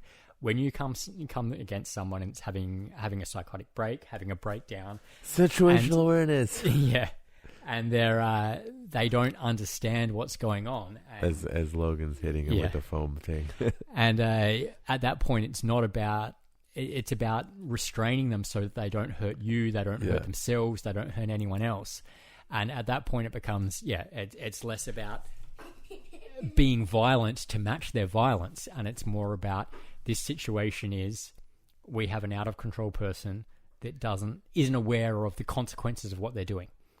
Yeah. Well, and I was listening to an interview with Rory, and he doesn't know I'm talking about this, but he brought up a very good point. Is what if you have an elderly patient who's Alzheimer's and just doesn't know what's going on, is confused and gets aggressive. And his point was, you're used to rolling with big, tough, aggressive people. You can't grab an 80-year-old as hard as you can grab a 20-year-old. You break a bone. And only through consistent training and experience can you learn to let go or put more pressure based on the level of resistance that's going on. I was talking with Petra about, she's a woman, she's a black belt in judo, and she's like, oh, a lot of guys are cautious with me, and they're always like shocked at how good base I have and how much challenge I can give them. Petra looks like a girl with good base. Yeah, well, it's judo, and I'm like, you should be happy about that. And a lot of people are like, well, that's sexist. And I'm like, no, because you know what? If a 250-pound guy doesn't do that, you're going to get hurt. Yeah. Unless you have really high skill. Like I watched Luana Alazagur, who is a world champion jiu-jitsu person, just steamroll like 20 guys in a row, black belts and brown belts, and then me at the end. So there are people, but most women are not that. Even the average martial artist, they're not multi-time world champions who are like amazing at what they do. And especially when you're in a training situation, as you said, you want your training partner to be aware of your skill level, your size, your strength, and play to that. And maybe they do that the first couple of times and then realize you're good, you're strong, you've got skill, and then they ramp it up to match that. Yeah, like usually when I roll with women, for example, or smaller people, I wait and I see like what are they capable of doing. And some women I'm going like 10%. Some guys I'm going 10%, to be fair. And then there's other women I roll with. It's like, why are you being so aggressive with me, John? I'm like, dude, you're trying to take my head off. Yeah. Like, I'm matching your pace. Yeah. And my skill level isn't so high that I can dance with them gracefully, so I'm going to go pretty aggressive with them if they're that good. I've rolled with women that are that good. Yeah. And they're like, oh, you're going so hard. I'm like, because you're going hard. And at the same time, I think if you walk into any martial arts gym, any boxing ring, any judo gym, any Kravist class, and you're not ready to experience some level of aggression, you're not supposed to be there. Yeah. Now, then there's the other Kravist. Yeah. Will be like, why aren't they hitting me? Like, they can hit me. They know they can hit me, right? Yeah. And I'm like, yeah, tell them that they can hit you. And this is where it is sexist. Now, either because they come from a culture, it's like, dude, she's telling you can hit her harder. Yeah. Hit her harder. That would be respect. She's telling you can hit her harder. Now, don't go 100%. Like, ramp it up accordingly. Yeah. But she's saying hit me harder. It's like, why aren't they hitting me harder? I'm like, well, they come from a culture where they think they just refuse because they think they can kick the crap out of you. And it's like, that may be true, but it might not be true. Yeah. Where the respect is, she's telling them hit me harder, so do it. Don't cold cock her in the head right away. Yeah. But like respect it and be like, she wants to be hit harder, hit her harder. Yeah, Kravist is another one that I want to have a good spot. Yeah, yeah. She's joined the military, so she's disappeared a lot. Oh. But I'm fairly certain her experience with me prepared her really well for that. Well, the last story I heard about her in the military was her almost cocking a corporal for trying to take a rifle away. I'm so happy about that. Like, good. That's the correct response. No matter whether you get disciplined for it or not, that is the absolute correct response. Like, I remember, like, I was really disciplined about that. Like, you could not, I never left, like, high index. Like, I'd fall asleep on the bus. You go to Israel, you'll find soldiers who are passed out on the bus with their gun on the floor, not even attached to them. Oh, God. And the magazine, not loaded, but, like, there's these things that it's in the gun, but not loaded. Okay. And, basically, I would fall asleep on the bus with my the strap on. I'm blanking right now, and my finger in high index, and I'd pass out like that. Okay. So good luck taking the gun from me. Yeah. And it's just like, you don't generally have to worry on the buses in Israel that someone's going to take it. But then I saw soldiers do that during guard duty. Oh. Where they'd pass out in guard duty in a place where someone got stabbed last week, gun on the floor. And it's like, now we have a problem. Yeah. Right? And you know, that's to do with the way, at least when I was in the, it changes every 5 to 6 years how they do stuff over there. It's funny. I was talking to, this was 5 years ago, I guess. My brother came over just before we left Australia. And I was chatting to him and showing him some Kravist, and he was interested and whatnot. And I was showing him some weapon disarm techniques that I'd learnt, pistol and long arm. And his kind of comment to me was, yeah, but that's not going to work because my gun is physically tied to me at all times. Is it though? And that was kind of my thought. I'm like, all right, yes, you're a soldier, you're in the army, you're a guy that's going to turn up. like when there's a military presence. Yeah. This isn't a situation where someone's on the street trying to mug me, or, you know, it's the rise of the machines, or, you know, the zombie apocalypse has happened and me and Rick Grimes and the other survivors are fighting against Negan. Like, it's... And to his credit, I took his point, and I'm like, yeah, all right, I get what you're saying. But at the same time, even if that rifle is tied to you, if I get control of it, I can just beat the crap out of you with it. Yeah. And now, with that, to his point, if they're expecting you to go after their gun and they're prepared and reasonably trained, you're not getting the gun. You're getting shot. But if they're in white or yellow or too low mental code, or they're tired, or they misread the situation, or you're more aggressive than them, you can catch them. In Israel, it happens all the time. A soldier gets killed on just casual guard duty or just at the bus station. It happens every while because they just weren't prepared or ready. They have the training. Their Krav training is pretty weak for the average soldier, to be honest. They're just not mentally there, and they get snuck up on, they get stabbed, they get snuck attack, and they didn't have the time to get the gun off because they didn't train enough to drill enough, or the other person they're just chilling at the bus station, and the other person was looking at them saying, I'm going to kill them, and they're just listening to their music. Yeah. And then you're going to get killed. So it's like, what's your alert status? Like, where are you? Are you expecting it? Are you not expecting it?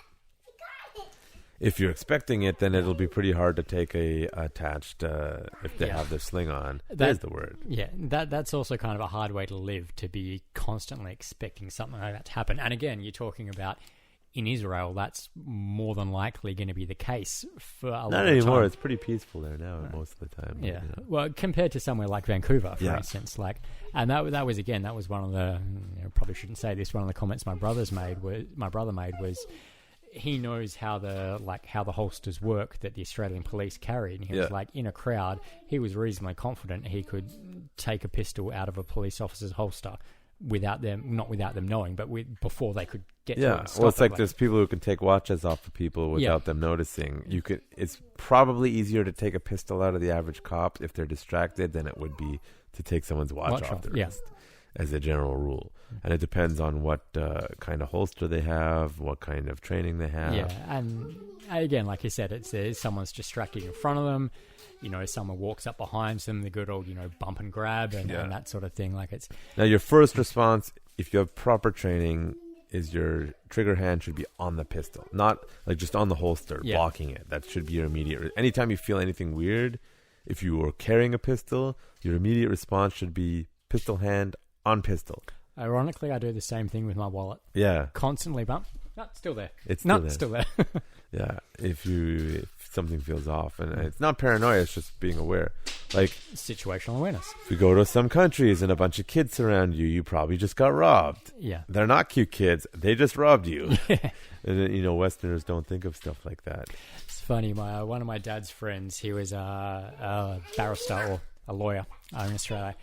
Quite wealthy. He worked with the insurance company my dad worked for, and he was saying he took a trip to India one day, him and his family, and a little beggar, homeless kid, whatever, came up and grabbed his leg, and the hotel concierge, whatever, was standing there, the doorman. He was like, sir, take care of this for you. He was like, no, it's fine. And he's trying to be a nice guy. He's trying to, kind of get this kid off hugging his leg. Like, it's all right. I'll give you a few bucks or whatever.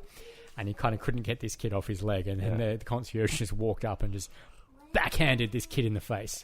And he was like, whoa, like, easy, like, he's a kid. What are you doing? Just that cultural difference, that cultural awareness. Like, obviously this guy knew this kid was working for some Fagin and trying to rob him, and he was trying to protect his hotel clients and whatnot. Yeah. And it was just kind of that. It was funny that he'd sort of he was like, oh no, it's all right, I'll just sort of get him off. And this guy's like, bang! Yeah. Fuck off. Yeah. Get out of my property. You don't rob people on my block. That cultural awareness. It's like, I talk about it sometimes. Don't want to name their name because they're pretty well known in American circles. I went to a seminar locally by this individual who's very well known in the American self-defense circles. There was also a KMG representative and some other people. To be honest, I wasn't that impressed. I felt like they were just on a circuit to make money. Yeah. And they enjoy each other's company. And like we did some of their drills I thought were stupid as shit. Yeah. And like I clearly was, and I'm not, as martial artists go, the highest of skill level, realistically, objectively. I have no problems with that. And that got picked up by the mic. And I was just playing with people in the drills. Yeah. Because none of them had grappling skills. None of them had good boxing. These are people who are training with self-defense under another school locally, not a Krav school, but self-defense school. I'm not going to say more than that. That's a vague term, self-defense. But Q&A period, and I said, how do you address the differences in cultural acceptances to different violence in different groups, or something along that lines? And they're like, what do you mean? I'm like, well, some groups of people are more violent than others inherently, not because of skin color, but because of where they up and all that sort of stuff. And they're like, I don't see skin color. Everyone bleeds the same. And I'm like... Bleeds the same, really? What a dumbass. This is just... I think he knows exactly what I'm talking about. Yeah. But he's tired, and he doesn't want to deal with the politics. Yeah. And he just gave a bullshit, lazy-ass response. But they made me seem like I'm some sort of racist, and the hosts of the place are clearly super left-wing, delusional retards who... And I don't care if you don't like that word. I'm using it. They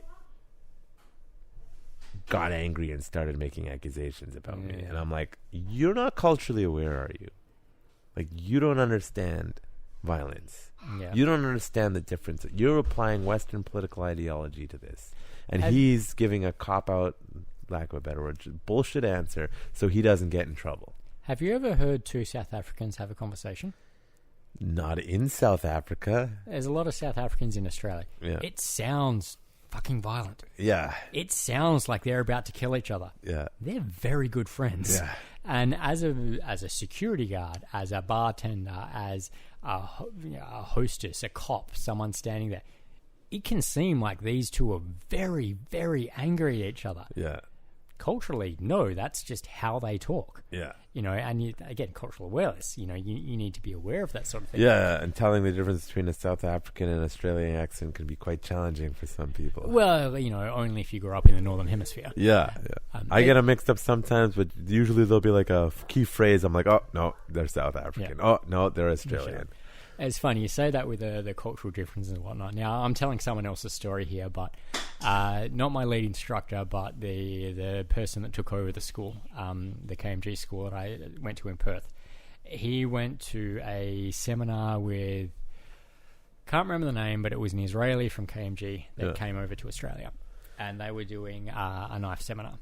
And my particular guy I'm talking about disarmed the person during the drill and then stabbed them about 12 times in the kidneys with a knife, pushed them to the ground, and then did his standard KMG move and scan and walked away. Yeah. And then the Israeli instructor kind of walked over, said, oh, is that legal in this country? Yeah. Kind of raised his eyebrows and just walked off. Yeah. And like, obviously the kind of the innuendo there was good technique, good response. Yeah, might want to be careful about where you are in the world. Well, in Israel, you can't just outright kill someone. Like, it's a myth. Can he try? Can you hear me? So loud now. Can you hear Jonathan? Hello. No. You can't hear me. You can't hear What's us. for breakfast? Pie. Pie for breakfast? Did you have pie for dinner? Mm-hmm. Was it good pie? Daddy made that pie. Good. What kind of pie? No, that was just a beef mince pie. Oh. Yeah. So loud. Hey, I'm trying. Don't break it. They're brand new. Okay, careful, Logan. If you break it, Daddy's got to pay for it. Yeah, I've been doing a little bit more cooking lately. Yeah. No, it's good. Healthy living is the way to do it. Well, the way I cook, I wouldn't necessarily call it healthy. I grew up with very much kind of the European, French, Italian style cooking. So a lot of pasta, a lot of I did a nice chicken pie the other day. I recently got a sous vide for Christmas from my lovely mother-in-law. So good, sous vide. Don't wreck it. So I've been sous videing a bit of meat and then searing it off and working that way. I've also got a vac packer and a slow cooker, so I like my cooking. Yeah, no, sous vide is the best way to make a steak if you're worried about overcooking it. Oh God, no! I'm never cooking a steak any other way. Sous ever vide again. and then quickly sear it, and it's so good. It's funny though. I bought a roast the other day, and I was like, "All right, I'll sous vide this, and I'll just sear it off. It'll be great." And then I haven't had it for very long. It's like I'll just quickly check, the temperature and the time. It's like 24 to 48 hours. I'm like, well, I guess I'm not making that for dinner tonight. Yeah, sous vide is slow. If you don't know, it's a French style where you vacuum seal it, put it in a boiling water where it's maintain perfect temperature for X amount, and then you just take out and sear it. So the idea is, like you said, you can't overcook it. So you set the temperature to the one I've got can go within 0.1 of a degree. Yeah. And you set it to whatever temperature you want, rare, medium rare, well done. And the whole idea is you can leave it in there until the entire thickness of your meat is cooked to that temperature, and it will never get any hotter than that temperature. And you can leave something in there for an hour longer than recommended, and it's still not going to overcook. So, I mean, as that's he gets great. tied up in the headset, jumping around. Yeah, no, it's 4-year-olds and cables. Yeah, I Great know, combination. right? He's got the hang of it, more or less. Yes, Logan? Words of advice. What words of advice do you have, Logan? That's Daddy's friend and Daddy's Krav Maga instructor. And we're doing not a video, but a podcast for people. To listen to.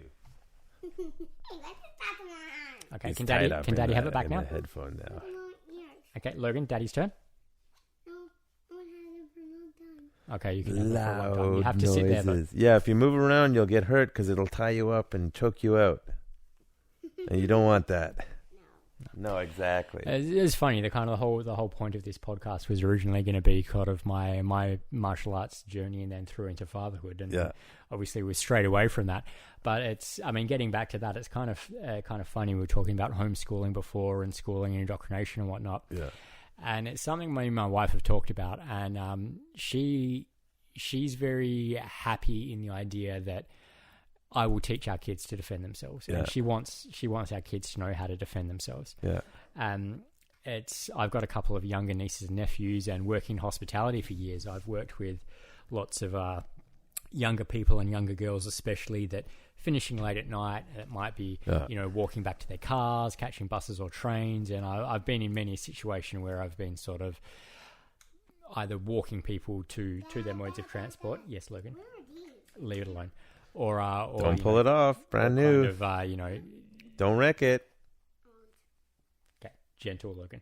Or sort of showing them giving them pointers on how to kind of defend themselves. Yeah. But it's one of those things that I'm, and again, I might come across as one of those kind of, I don't want to say weird or overprotective, but when Logan and Ava get to the point that they're wanting to go out by themselves. Yeah. A few years away. Yeah.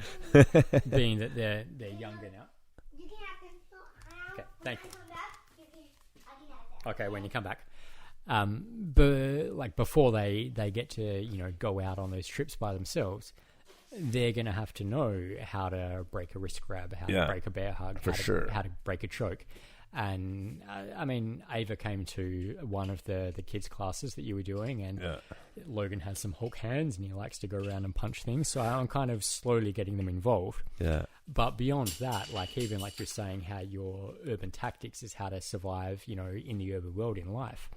When it gets to the point that they're driving, Ava's not going to be able to go out and drive until she knows how to change a tire. Yeah. Until she knows how to check some oil. Until she knows how to test a battery.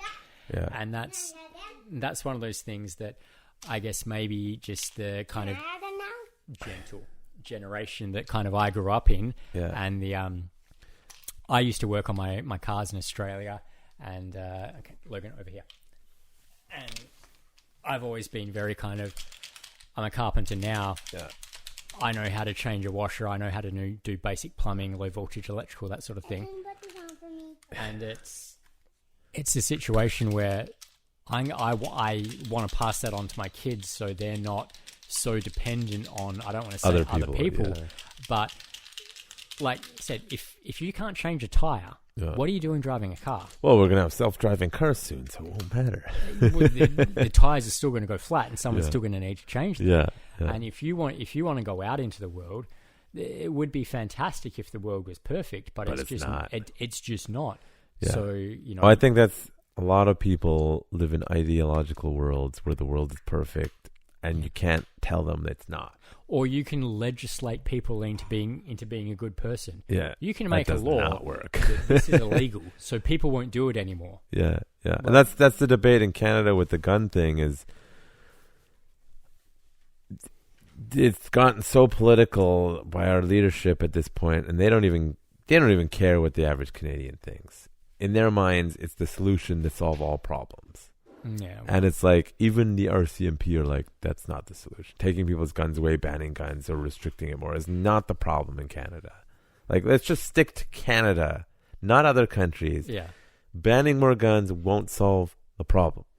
The gun statistics show that most guns used in crimes related to gang violence, which is pretty bad in Montreal and Toronto because the governments have done nothing to really combat the violence, come illegally across the border from America, yeah. like Detroit or places like that.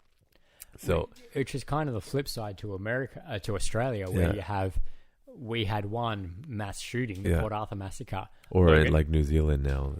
Yeah, I can't believe she got reelected. Unbelievable. I believe she got reelected.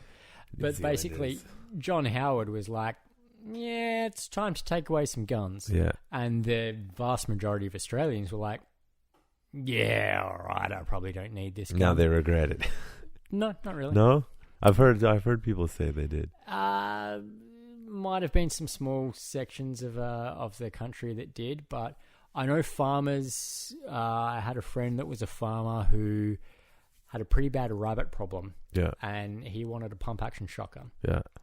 And he had to get the local cop down to have a look at his situation. And it wasn't that he couldn't get it, but it was just a bit of a process for him to get it. And they were like, all right, yeah, this seems like it's warranted. Yeah. Funny thing is, there's a bunch of different gun licenses you can get in Australia. One of them is a collector's license. Yeah. If you get a collector's license, you can have anything. You can have a 50 caliber machine gun. You can have a minigun if you've got a collector's license.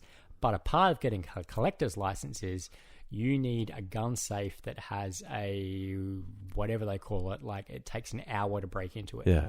And that gun safe has to have a wireless alarm that's linked to the local police station. Yeah. So you can get it, but you need the right license, you need the right and money, check, you need and money and all this kind of stuff. I like guns. Yeah. I like action movies. I like Schwarzenegger movies. If I could go down to my local gun range and rent an AK-47 and just blow off a bunch of rounds, I would be happy. Yeah. Now, do I think I need to own one and keep it in my house personally? No. Yeah. No, I don't think that's necessary. My argument towards guns is the same argument to do with freedom of speech. Stop. Recently on Rogan, they had the ACLU lawyer. In there. ACLU lawyer who defended, he's Jewish, and he defended the neo-Nazis' right to protest whatever dumbass shit they believe. And he was saying the reason why you need freedom of speech, he said, I don't like Trump, blah, blah, blah, blah. A lot of Jews think he's like the Antichrist, and I'm like, I think you guys are going to get blindsided by the real Antichrist if you think fucking Trump is the bad thing for the Jews, you fucking Speaking crazy of Antichrist, people. Marilyn Manson's been dropped by his record label and a bunch of other people because of Evan Rachel Wood. Oh, yeah, that whole shenanigans. Anyway. But the argument he makes about freedom of speech is not about whether you agree with them or not. It's about, what if the people you don't like get in power and you've made the laws saying you can't have a voice now? Now the people you don't like are in power. The same argument is for guns. What happens if the people you don't like come in and they want to take over your life? They want to control you in a way that we're not there yet. It feels like we're going in that direction, but we're not there yet. Yeah. You need guns because guns are what prevent governments from easily overtaking you. I have a slightly different view of that. I think maybe if you're talking about somewhere like Russia, In Russia, maybe that makes a little bit of sense. But your average American, your average Canadian, your average Australian soldier is your average American, Australian, or Canadian. Yeah. I think if Trudeau or Jacinta Ardern or John the military Howard or won't support whoever, them. if they really went to the point that the military's gonna say no. Well, that kind of happened in America with Nancy Pelosi, where she basically tried to get the military to do an actual coup. And they're like, ma'am, that's a coup. We're not doing that. Yeah. And, that's my argument against the whole Trump had the nuclear football. It's like, no, he didn't. You know how many people, it's more than one person who clicks that button. Yeah, he doesn't just have a button. They're not letting him do it. Okay, get over it. Stop bringing that up. He has to press a button. Somebody else has to press a button. That button, those buttons then light up a light in another bunker. Those two people then have to both see that light, confer with their CO, then type in a code, then someone else. I just couldn't understand that. Oh, he's got the nuclear football. I mean, hypothetically, but not really. I mean, in the Cuban Missile Crisis, it was a Russian subcaptain that basically said, the order says what? I didn't get this order. Yeah. That's literally what happened, and stopped the fucking nuclear war. Have you ever seen a movie called 13 Days? Maybe not. It's got Kevin Costner, and I can't remember who plays the Cubans in it.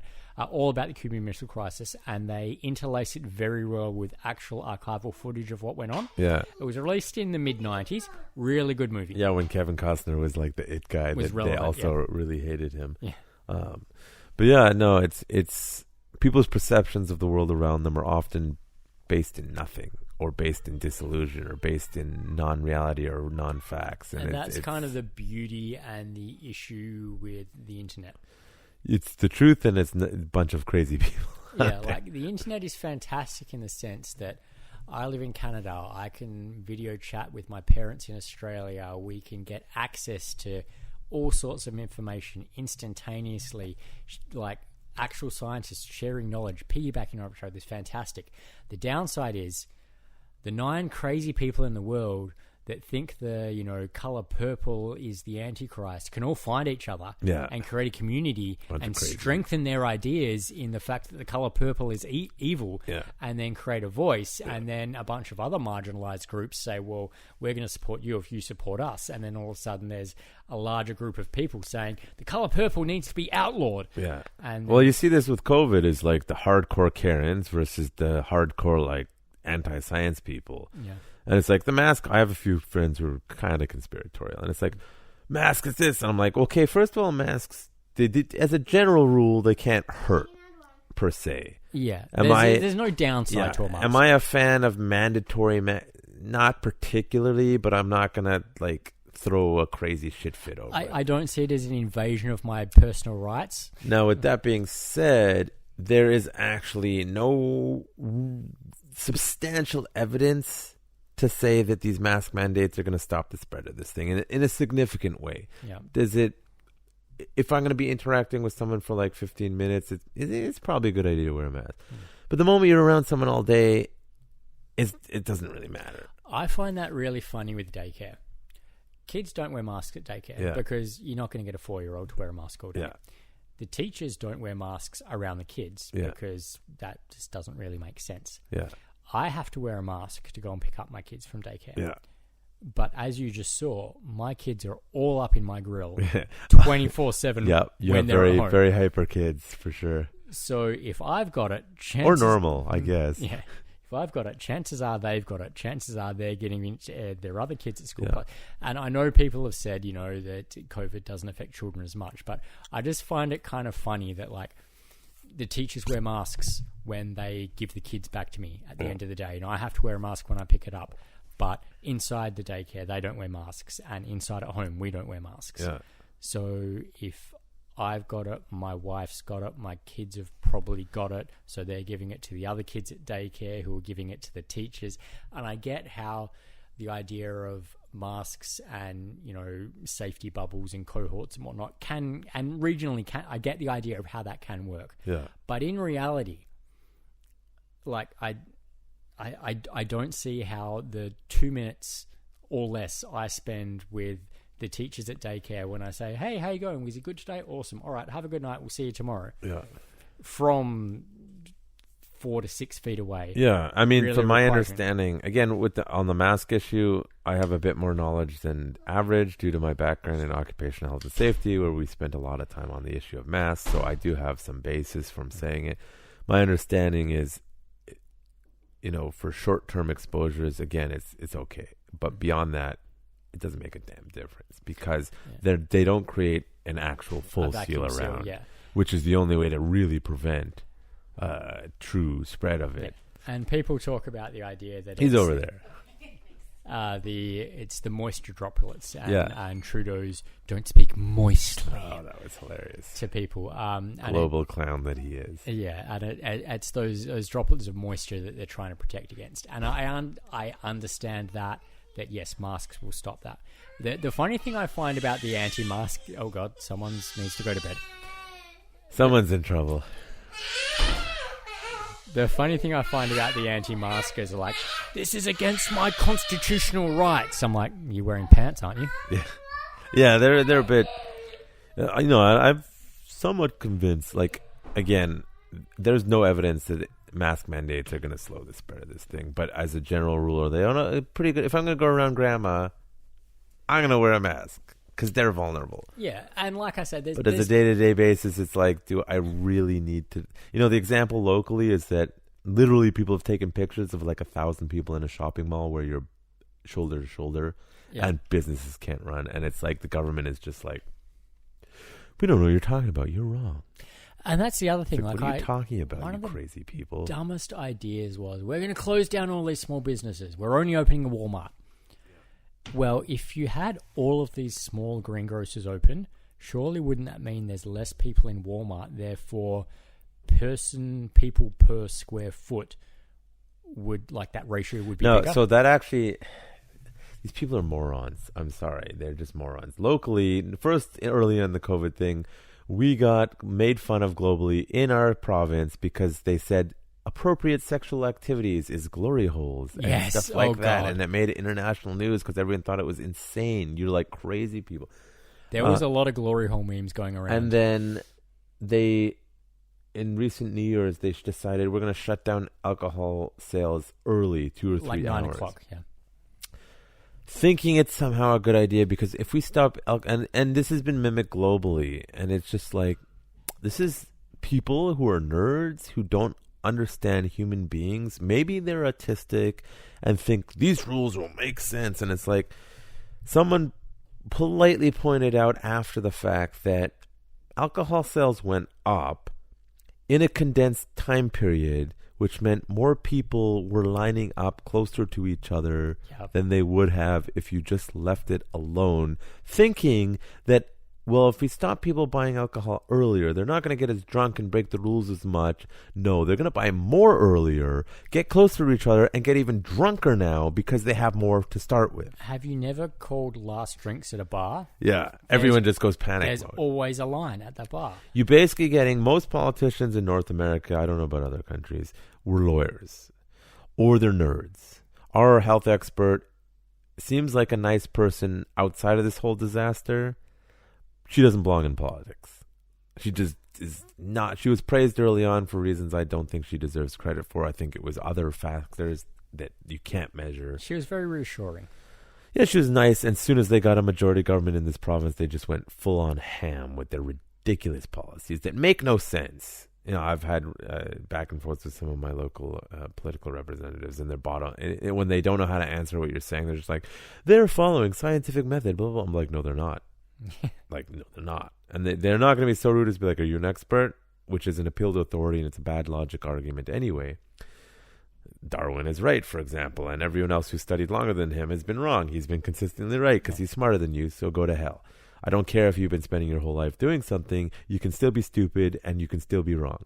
And their policies are just they're just being people who are in politics. They just don't have enough worldly experience to make and understand to account for the general, like, that doesn't work because humans don't work like that, you clowns. It's the same sort of thing as you get those people that go to high school, then they go to university, and then they do a master's, and then they become a lecturer, and they have they've never left the bubble. Yeah, they've never left the education system at all. And then those people then try and dictate what happens in the real world. Yeah. And you're like, well, and I've had this argument with people for various other things. One of the bars I worked at in Perth was it was a little inner city bar. It was right in the heart of the CBD, Central Business District for Perth, so right in the heart of downtown. Not like CBD and like the weed thing. No. Yeah, we don't have a downtown in Perth. We have a CBD, a Central Business District.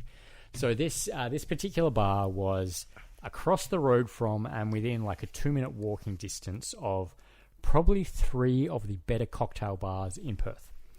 And I was the assistant manager there, and this particular bar was owned by a group, brothers, and they had a bunch of regional, like, suburban pubs. And I went to a manager's meeting there, and they were like, we're going to standardize our cocktail list across all venues. We're going to make it easy. And they owned liquor stores. They're very smart businessmen. They were like, we're streamlining everything. And they had 5 suburban pubs, and everyone was like, "Oh, yep, sound good." And I kind of stuck my hand up. I'm like, "He's not going to work for where we are." You're fired. We're not quite. And they're like, "What do you mean?" I'm like, "I'm across the road from 2 of the best cocktail bars in Perth. If I'm not offering something close to what they're providing, we're going to get no business on a Friday, Saturday night." And they're like, "Oh, okay, well." Yeah, maybe your venue can do something different. I mean, I'm not the best cocktail But what about my venue? Yeah, I'm not the best cocktail bartender in the world, but I'm decent. And it was they were trying to offer the most generic, lowball, simple, uninteresting. Well, highballs only. Yeah, and I was like, no, these guys are offering their barrel aged custom cocktails. They're offering custom syrups that they're doing, like really complicated, interesting shit. I'm like, I can't be serving Bacardi mojito and expect to compete with these people. It's not going to happen.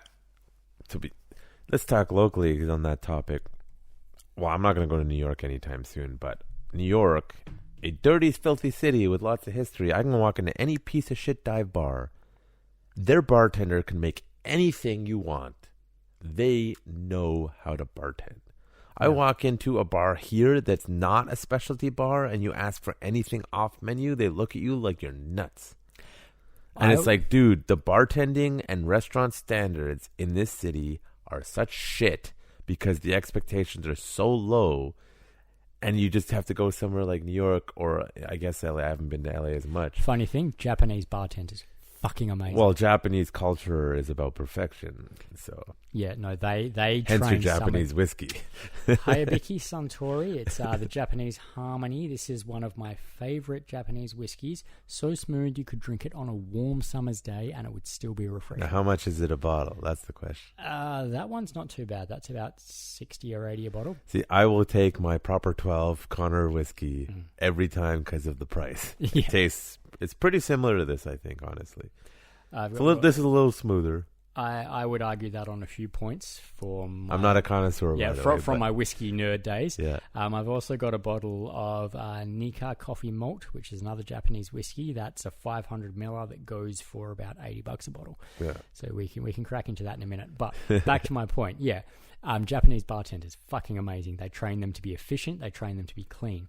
I was at a Irish pub in Perth in the casino. Irish pub, it was a kind of a franchise. It was called Patio Hannon's. It was, walked up to the bartender. It's like, can I have a rum and coke and a screwdriver? And the girl behind the bar looks at me, deadpan. We don't do cocktails. Yeah. I'm like, a rum and coke they wouldn't even do? No, they did the rum. It was like, can I have a vodka and orange? Oh, I can do that. I'm like, yeah. You don't know that a screwdriver is a rum and orange? Yeah. A screwdriver is a vodka and orange? Yeah. What are you doing behind a bar? Yeah. There's like the 20, 30 standard sort of international drinks you should know how to make.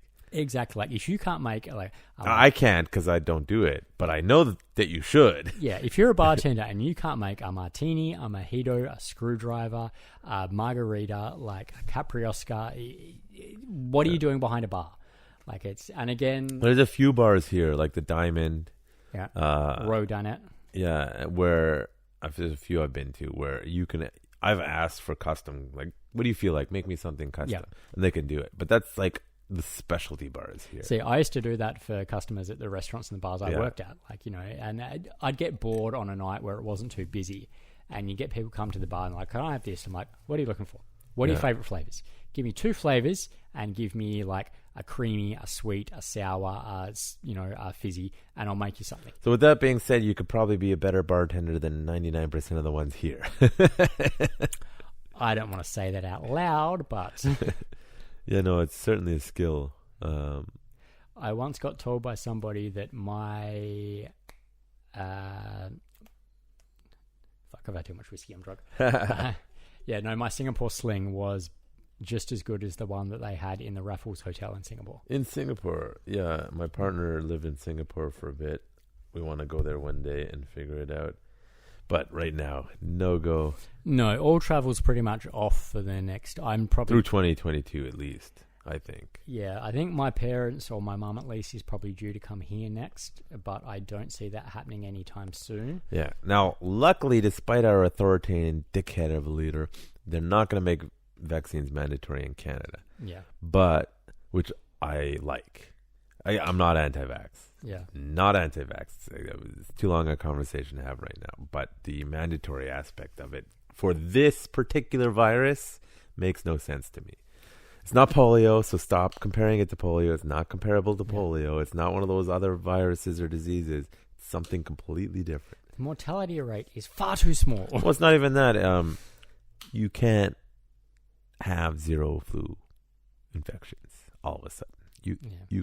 Did you know that they're all coronaviruses? So what they're doing is they're not lying. They're saying the coronavirus infection rate is X. They're misrepresenting. And there's no flu viruses. But there's all the coronaviruses. The flu is a coronavirus. And then they misrepresent it, and then they can pass a lie detector test if they were, because they're not technically lying. But to the average person, it sounds like something it's not. And then I'm like, hold on a second, that's impossible. And the flu doesn't just... And they're like, well, it's because the coronavirus has been around earlier, and the flu, and this and that. I mean, the flu's around all year round. It's just worse in certain times of the year. So you're lying. No, because they could pass a lie detector test, because they're not technically lying, but for practical senses, they are lying. Side note, that defense doesn't work with your wife. Which one? The not technically lying, but... I'm not technically lying, but... Or I am, Also, the I'm really sorry you're upset, but I'm not wrong defense also doesn't work. I'm just going to be quiet now. Look, I'm really sorry you're upset. Are you sorry for what you said? No, I'm just sorry you're upset. Yeah, but it can't be you can't say things in a way that people feel attacked. And it's like, even if someone is completely in the wrong, because they haven't managed their ego, you're not allowed to point out. So my thing about that is a simple one, yet complicated. People can't fix their personality problems if nobody tells them what they're doing wrong.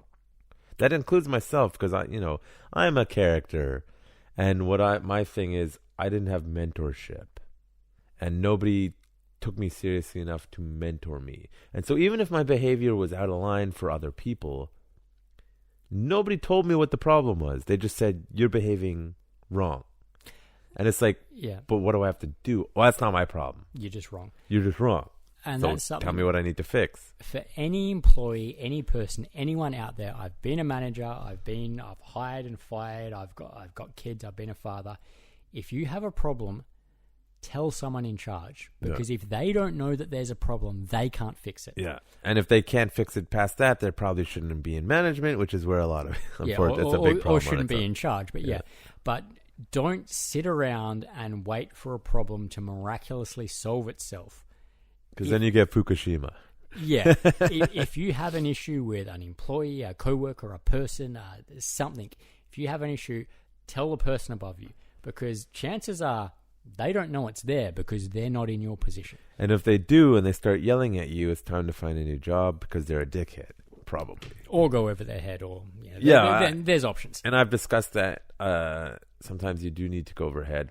And when you do go over their head, if you hit a roadblock and then you go over their head again, the next level, and then nobody seems to care, it's like you need to decide whether you want to just check out emotionally and keep doing the thing you're doing, or whether you want to find something else to do. Right? It's like I'm critical of Jocko Willink's extreme ownership. He's right and he's wrong.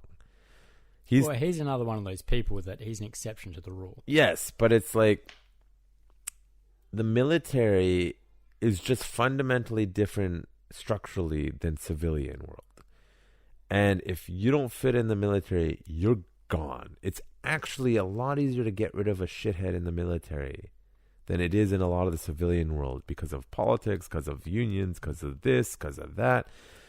Government workers, largely mediocre shitheads who don't belong doing what they're doing. You can't get rid of them. Teachers, a lot of them don't belong there. In the military, you fuck up, you're gone. And so the extreme ownership model is I think is idealistic, based on the fact that everyone takes responsibility.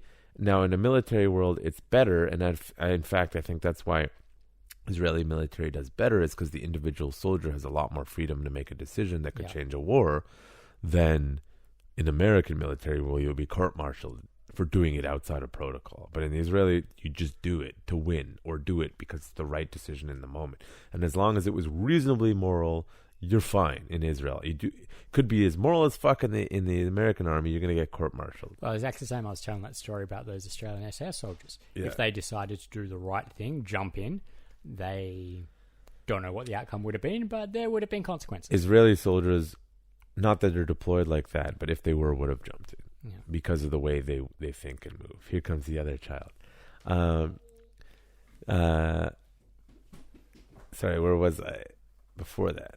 Easy to get rid of someone in the military. Yeah, and so extreme ownership works if everybody has the attitude of extreme ownership. But let's say we go into a corporation where we don't have extreme ownership, and the management is not taking ownership. And in general, everyone is not taking ownership. You're just going to go crazy trying to instill that mentality into everybody. And that comes back to what you're talking about with Fukushima and even the coronavirus in China. Yeah. Well, no, I don't want to tell anyone. I don't want to own it because I'll get fired, I'll get shamed, I'll get whatever.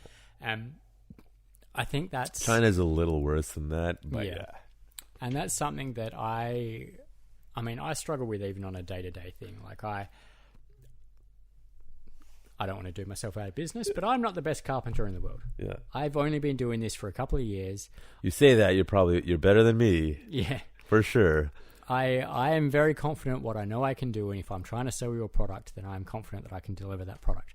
But I'm not the greatest carpenter in the world, and I work with a guy he's pretty good. He's a master, you could reasonably say. Well, he's been doing it since he was 16, and he's in his mid-30s. Yeah. So he's damn good at what he does, and it's mastery level reasonably. Yeah, he knows what's going on, and I find this is a double-edged sword for me because I'm older.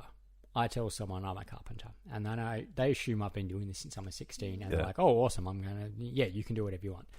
But at the same time, people think because I'm older, or people I work with think because I'm older, I should be better than I am. And for instance, today I was building a top wall on a house, big long wall, and I did the whole thing myself. And towards the end of the day, my foreman was like, "This wall realistically should have been done probably an hour ago." Yeah. I'm like, "All right. I get it. If I need to be working faster, you tell me I need to work faster. If I need to be working more efficient, give me some tips, tell me what I'm doing." But let's face it, I've only been doing this for a couple of years, and if this wall is good quality and, will stand the test of time and everything is done perfectly and nicely, and I'm an hour behind, all right, remember I'm a guy that's, I'm still an apprentice. Yeah. Yeah. No, I've had that. Like, I can do the stuff. I can build. I've been in and out of construction on and off, but I don't have the experience, and I'll do it. I'm going to take a lot longer than another one, but that's because I don't want to screw it up. Yeah. Seriously. And if I do, I can fix it. It's going to take longer, but that's the learning process. And a lot of people, you can blame Amazon. I want it now. There's who's that? There's this Asian comedian, Singaporean comedian, I believe. He's just like, Cho. It's not maybe Jackie something or Joe. I don't know. He's just like, I want it now. Put it in my mouth now. I want to hit the button, order, and I want it in my mouth now. And it's just like that's how everyone is nowadays. And it's like, no, we need to develop the skills like anything. And in BC we have workers' compensation, which as an organization they're inefficient and incompetent, but they have implemented certain things like legal requirements that you need to train young workers. And it's like, that's That's very good. How about we just train new workers, not just young workers, new workers? Because the law protects, if you don't train people 16 to like 20 something properly, you're liable as a company. And I'm like, that should apply to all new workers. Australia had a thing probably about 15 years, maybe 20 years ago now. God, I'm old. Mature age apprenticeships. Yeah. And it was designed at getting people 45 and older into a trade. And it was kind of looking at people that had maybe lost their job to technology, maybe... That's going to happen more and more and more, and the answer is not learn to code because these people are not going to do that. I don't know if you know what I'm talking about. Yeah. And it was mature age apprenticeships, and there was a big push for that. Funny you say that though. I'm doing a side project for a couple at the moment out in White Rock, and to be honest, I'm probably going to go over quoted budget. Yeah. But they seem very happy with that because I was talking to them the other day. Lovely couple, very friendly. Cook me meals. Yeah. I'm there Saturday, Sunday. Cook me meals for lunch every day that I'm there. I might just have to stretch this out for months because the food is good. But I said to them the other day, I was like, "Oh, look, a couple of things have happened. This is taking longer than I thought. You know, I might go a little bit over." He's like, "Oh, look, if it goes over, that's fine. I looked out there. You guys are always checking to make sure things are square. You're always leveling things up. So, you know, I'd rather you do it properly, sort of thing." So, and that's the flip side to the I want it now. These people are paying for quality. And they don't mind that if I'm going over budget a little bit because they know that I'm giving them quality. And this was initially they contacted me and said, "Oh, we've got a little pergola on about half of our deck, and we're looking to try and get that covered. Can you come out and give us a quote?" And I looked at it originally, and it was about I don't know, let's say maybe 12 by 14 little open pergola. And I was like, all right, I'm going to have to shore this up, maybe about $3,000, and I can get this covered for you, and I can get this looking good. They wanted to go with a shingle roof. I'm like, all right. And then they came back to me and they said, "Oh, what if we wanted to cover the whole thing?" I'm like, all right, well, it's going to be more expensive and this. And I'm like, "Oh, what if we wanted to go with like some raw cedar and some exposed timbers?" And this, like, and the price goes up and up and up. And I was a bit worried when I gave them the first quote that I gave them like $3,500. I'm like, "Oh shit, this seems a lot for what they want. Maybe I've scared them off." And then they came back to me with all these additions, and this is now probably a $15,000 project. Yeah. And beyond that, I haven't even finished yet, and they want me to do a mantle in their house, and they want me to wrap their kitchen island. Oh, can you do this? It's going to cost this much. Why? Because skill and time and this. And that's the thing. These people have no issue with paying for quality. Yeah. And that's great for me. And I actually got this job because I did a job for someone else that they know, and that's the whole free market economy and whatnot. I'd like to circle back because probably should get going soonish. About the quality of like training and time, apprenticeship, Krav Maga, self-defense, martial arts. If you want to get good at it, it is an 8 to 15 year process. Any style, regardless. End of story, full stop. And you will pay for quality. Yeah. You can go to a McJojo and you can get a belt, and it might not cost you much, but it might not be worth anything. But if you want to be proficient, if you want to actually be able to execute self-defense or ring fighting or whatever military, police, whatever you're looking to do, you need to pay for that quality. And I think, we talked a little bit, the detachment of violence in a lot of Western places and cities, not all of them, like Vancouver is really safe compared to like London or New York or something like that. It creates a false view of, I want to learn quick. Krav Maga is easy to learn. Super easy. Yeah, compared to Jiu-Jitsu, it's super easy to learn. You're still not achieving mastery until you've been doing it 10 years or 20 years or whatever. And that's the thing, like the concept of an inside defense. Yeah. Where you parry the fist of a straight punch away and move off the line. Super simple. Yeah. Good luck doing it under duress until you've been doing it a long time. Exactly. And that's the kind of thing, like, you need to be doing that hundreds of thousands of times before that becomes muscle memory, before that becomes instinct. And even then, like, the way I teach is based on generics. Might actually not be how I react in a real world situation. Because what I'm teaching is the generic works for most people most of the time. And that's what you want in general self-defense terms. Yeah. Works for most people most of the time. If you want to learn shushu kakumban karate dismissal. Like, if you want to learn that and you want to learn something super specific, yeah, go ahead and do it. And this is where I think the word art belongs in martial arts. If you want to learn something like that, go ahead. And I can understand how something like that is an art form. But you're going to spend, like you said, 10 to 15 to 20 years learning it. Yeah. But it may not work if some punk pulls a knife on you in the street and moves in a way you're not used to. Speaking of Australians, because I had a similar conversation with Paul from Australia. Oh, Paul from Australia. I know him. There's only one Paul. I did the podcast. I'm totally blanking on his name. Oh, the Paul Johnson. There we go. Yes, the ninjutsu Krav. Where he does ninjutsu and Krav. Yeah, and all my this brother, stuff. I think, worked with him when he was it makes sense. Yeah, and it's just like comparing. I think I was talking. He didn't want to like be too, but he's a ninjutsu guy, but he learned Krav in practical military application, and you can tell there's. Well, this is good, but that guy, you don't want to mess with him. Yeah. Like when I train with him, it's like he's just big, and you can't move him, and he's gonna kill you. Yes. But yeah, no, it's been like almost 4 hours. So, Jesus, that long? Yeah, it's the whiskey. I'd probably get going soon. Any final parting wisdom from Evan? Wisdom. One thing that I actually did want to sort of get into this podcast was, I think for anyone that is starting on a martial arts journey, or anyone that's interested, or anyone that's maybe partway through, one of the things that I found kind of during my kind of career, so to speak, was there was very specific stages I found. There was when I first started, I was a young guy. I had 2 older brothers. I used to wrestle and fight with them. I thought, oh yeah, I can fight. I've been fighting bigger guys, older guys. Oh, I can defend myself. I think I'm all right.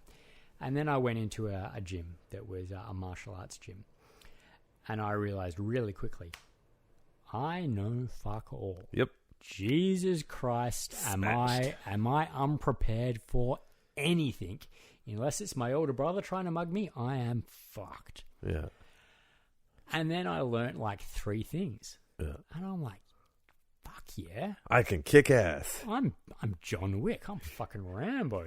I'm going to tell everyone I know that I know Krav Maga, and I'm going to show them. A lot of people do that. And I'm going to show them this one technique. It's like in Jessica Jones, the chick that did that, though. I know Krav Maga. Yes, the blonde. She's actually Australian. Is she? Yeah. She was on Home and Away. Yeah. Yeah, and I'm like, I'm going to show them the one technique I know, and they're going to be fucking scared of me. And this is going to be awesome. Just kick him in the heart, and that's hard. And I was like, yeah, my confidence shot through the fucking roof. And then with KMG, or my school at least, you didn't do any like sparring until after P1, which is your first grading, your first belt level. And then I started sparring, and I'm like, holy It changes everything. I know fuck all. Jesus Christ, these people can kick me up and down the street 5 ways to Sunday. Holy shit, I was wrong. Yeah. I don't want to get into a fight. Yep. And then I progressed and I got better, and it got to the point where I was very proficient and I was holding my own. And then I'm like, you know what? I don't really want to get into a fight. Yep. And that was, like you said, go back that whole point of the anatomy of violence and understanding violence and what people are willing to do and what people are capable of and what I understood. And you hear this, I don't know if this is a big thing in North America, but it was a big thing in Australia. You get these big, jock kind of guys like, oh I don't want to get a fight. I'll probably kill him. Yeah. Kind of that big, bravado of like, oh, I'm so good. But will you though? But I equated not so much that bravado back to, I don't want to get into a fight because he might be better than me. Yeah. And I might resort to gouging his eye out or kicking him in the side. I don't want of to the deal knee. with the police and all that shit. That is very serious consequences. Yeah. And I'm very scared of getting into a knife fight. Yeah. And not specifically because I think I'm going to get stabbed, even though I probably will. But a lot of the techniques that I've learned or trained bring the knife back very closely to the person that once wielded it. Yeah. And I'm like, I don't want to stab somebody to death. Yeah. Willingness to be violent is different than people think. Yes, and that's one thing I find is very specific. If I run into somebody on the street or in the restaurant or the bar or the pub, I am more afraid or more cautious of somebody that gives off the impression they are willing to fight. Yeah. They're willing to do violence. They're willing to just scratch your eyes out until they're unconscious. As opposed to someone that walks around and you can tell, this guy can probably fight. This guy's probably trained. I've looked at the way he moves. He probably knows what he's doing. I'm less afraid of that person than I am of the average guy that just seems like he's on crack and he doesn't care. Crazy beats big. And he's just willing to go for it. Yep. And I think those kind of stages of my martial arts journey was, you think you're okay, you realize you're nothing. Yeah. You think you've got something, and then you realize you have so much more to learn. And then you realize that, you know what, this is great, but I don't want to do this unless I have to. Yep. So I would sum it up as learn violence, understand violence, respect violence, but learn to walk in peace. Yes, and as Emmy said, that is so one can walk at peace. And that is, again, this whole point of this podcast was originally going to be my journey into fatherhood. There's no mandatory anything. Yeah. Just go with the flow. Go with the flow. But yeah, it went from me being a young 20-somethings guy that wants to be John Wick and Rambo rolled into one and, Rick Grimes my way through the zombie apocalypse to I've got a wife and kids and I want to make sure they're fucking looked after. And you know what? If some guy fronts up to me on the street and calls me a dickhead and a weakling and a retard and a poofter and fucking whatever. Very regional. Yeah.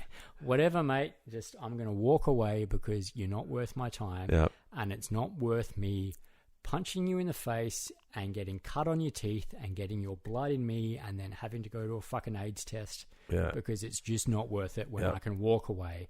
And you think you've won. And I can walk away with my family and say, that guy was fucking crazy and he was a retard. And I don't need to prove myself to him or anybody else. Sounds about right. Learn to walk away and only fight if you have to. So. Exactly. But if you have to fight to win. Yep. I think that's a good place to leave it. I probably got to get going soon. Where are you? Anyways, thanks for joining and hopefully see you back in class when we're able to. Exactly. Looking forward to it. Bye. You're listening to The Warrior's Day. Brought to you by Urban Tactics Krav Maga. Turning lambs into lions.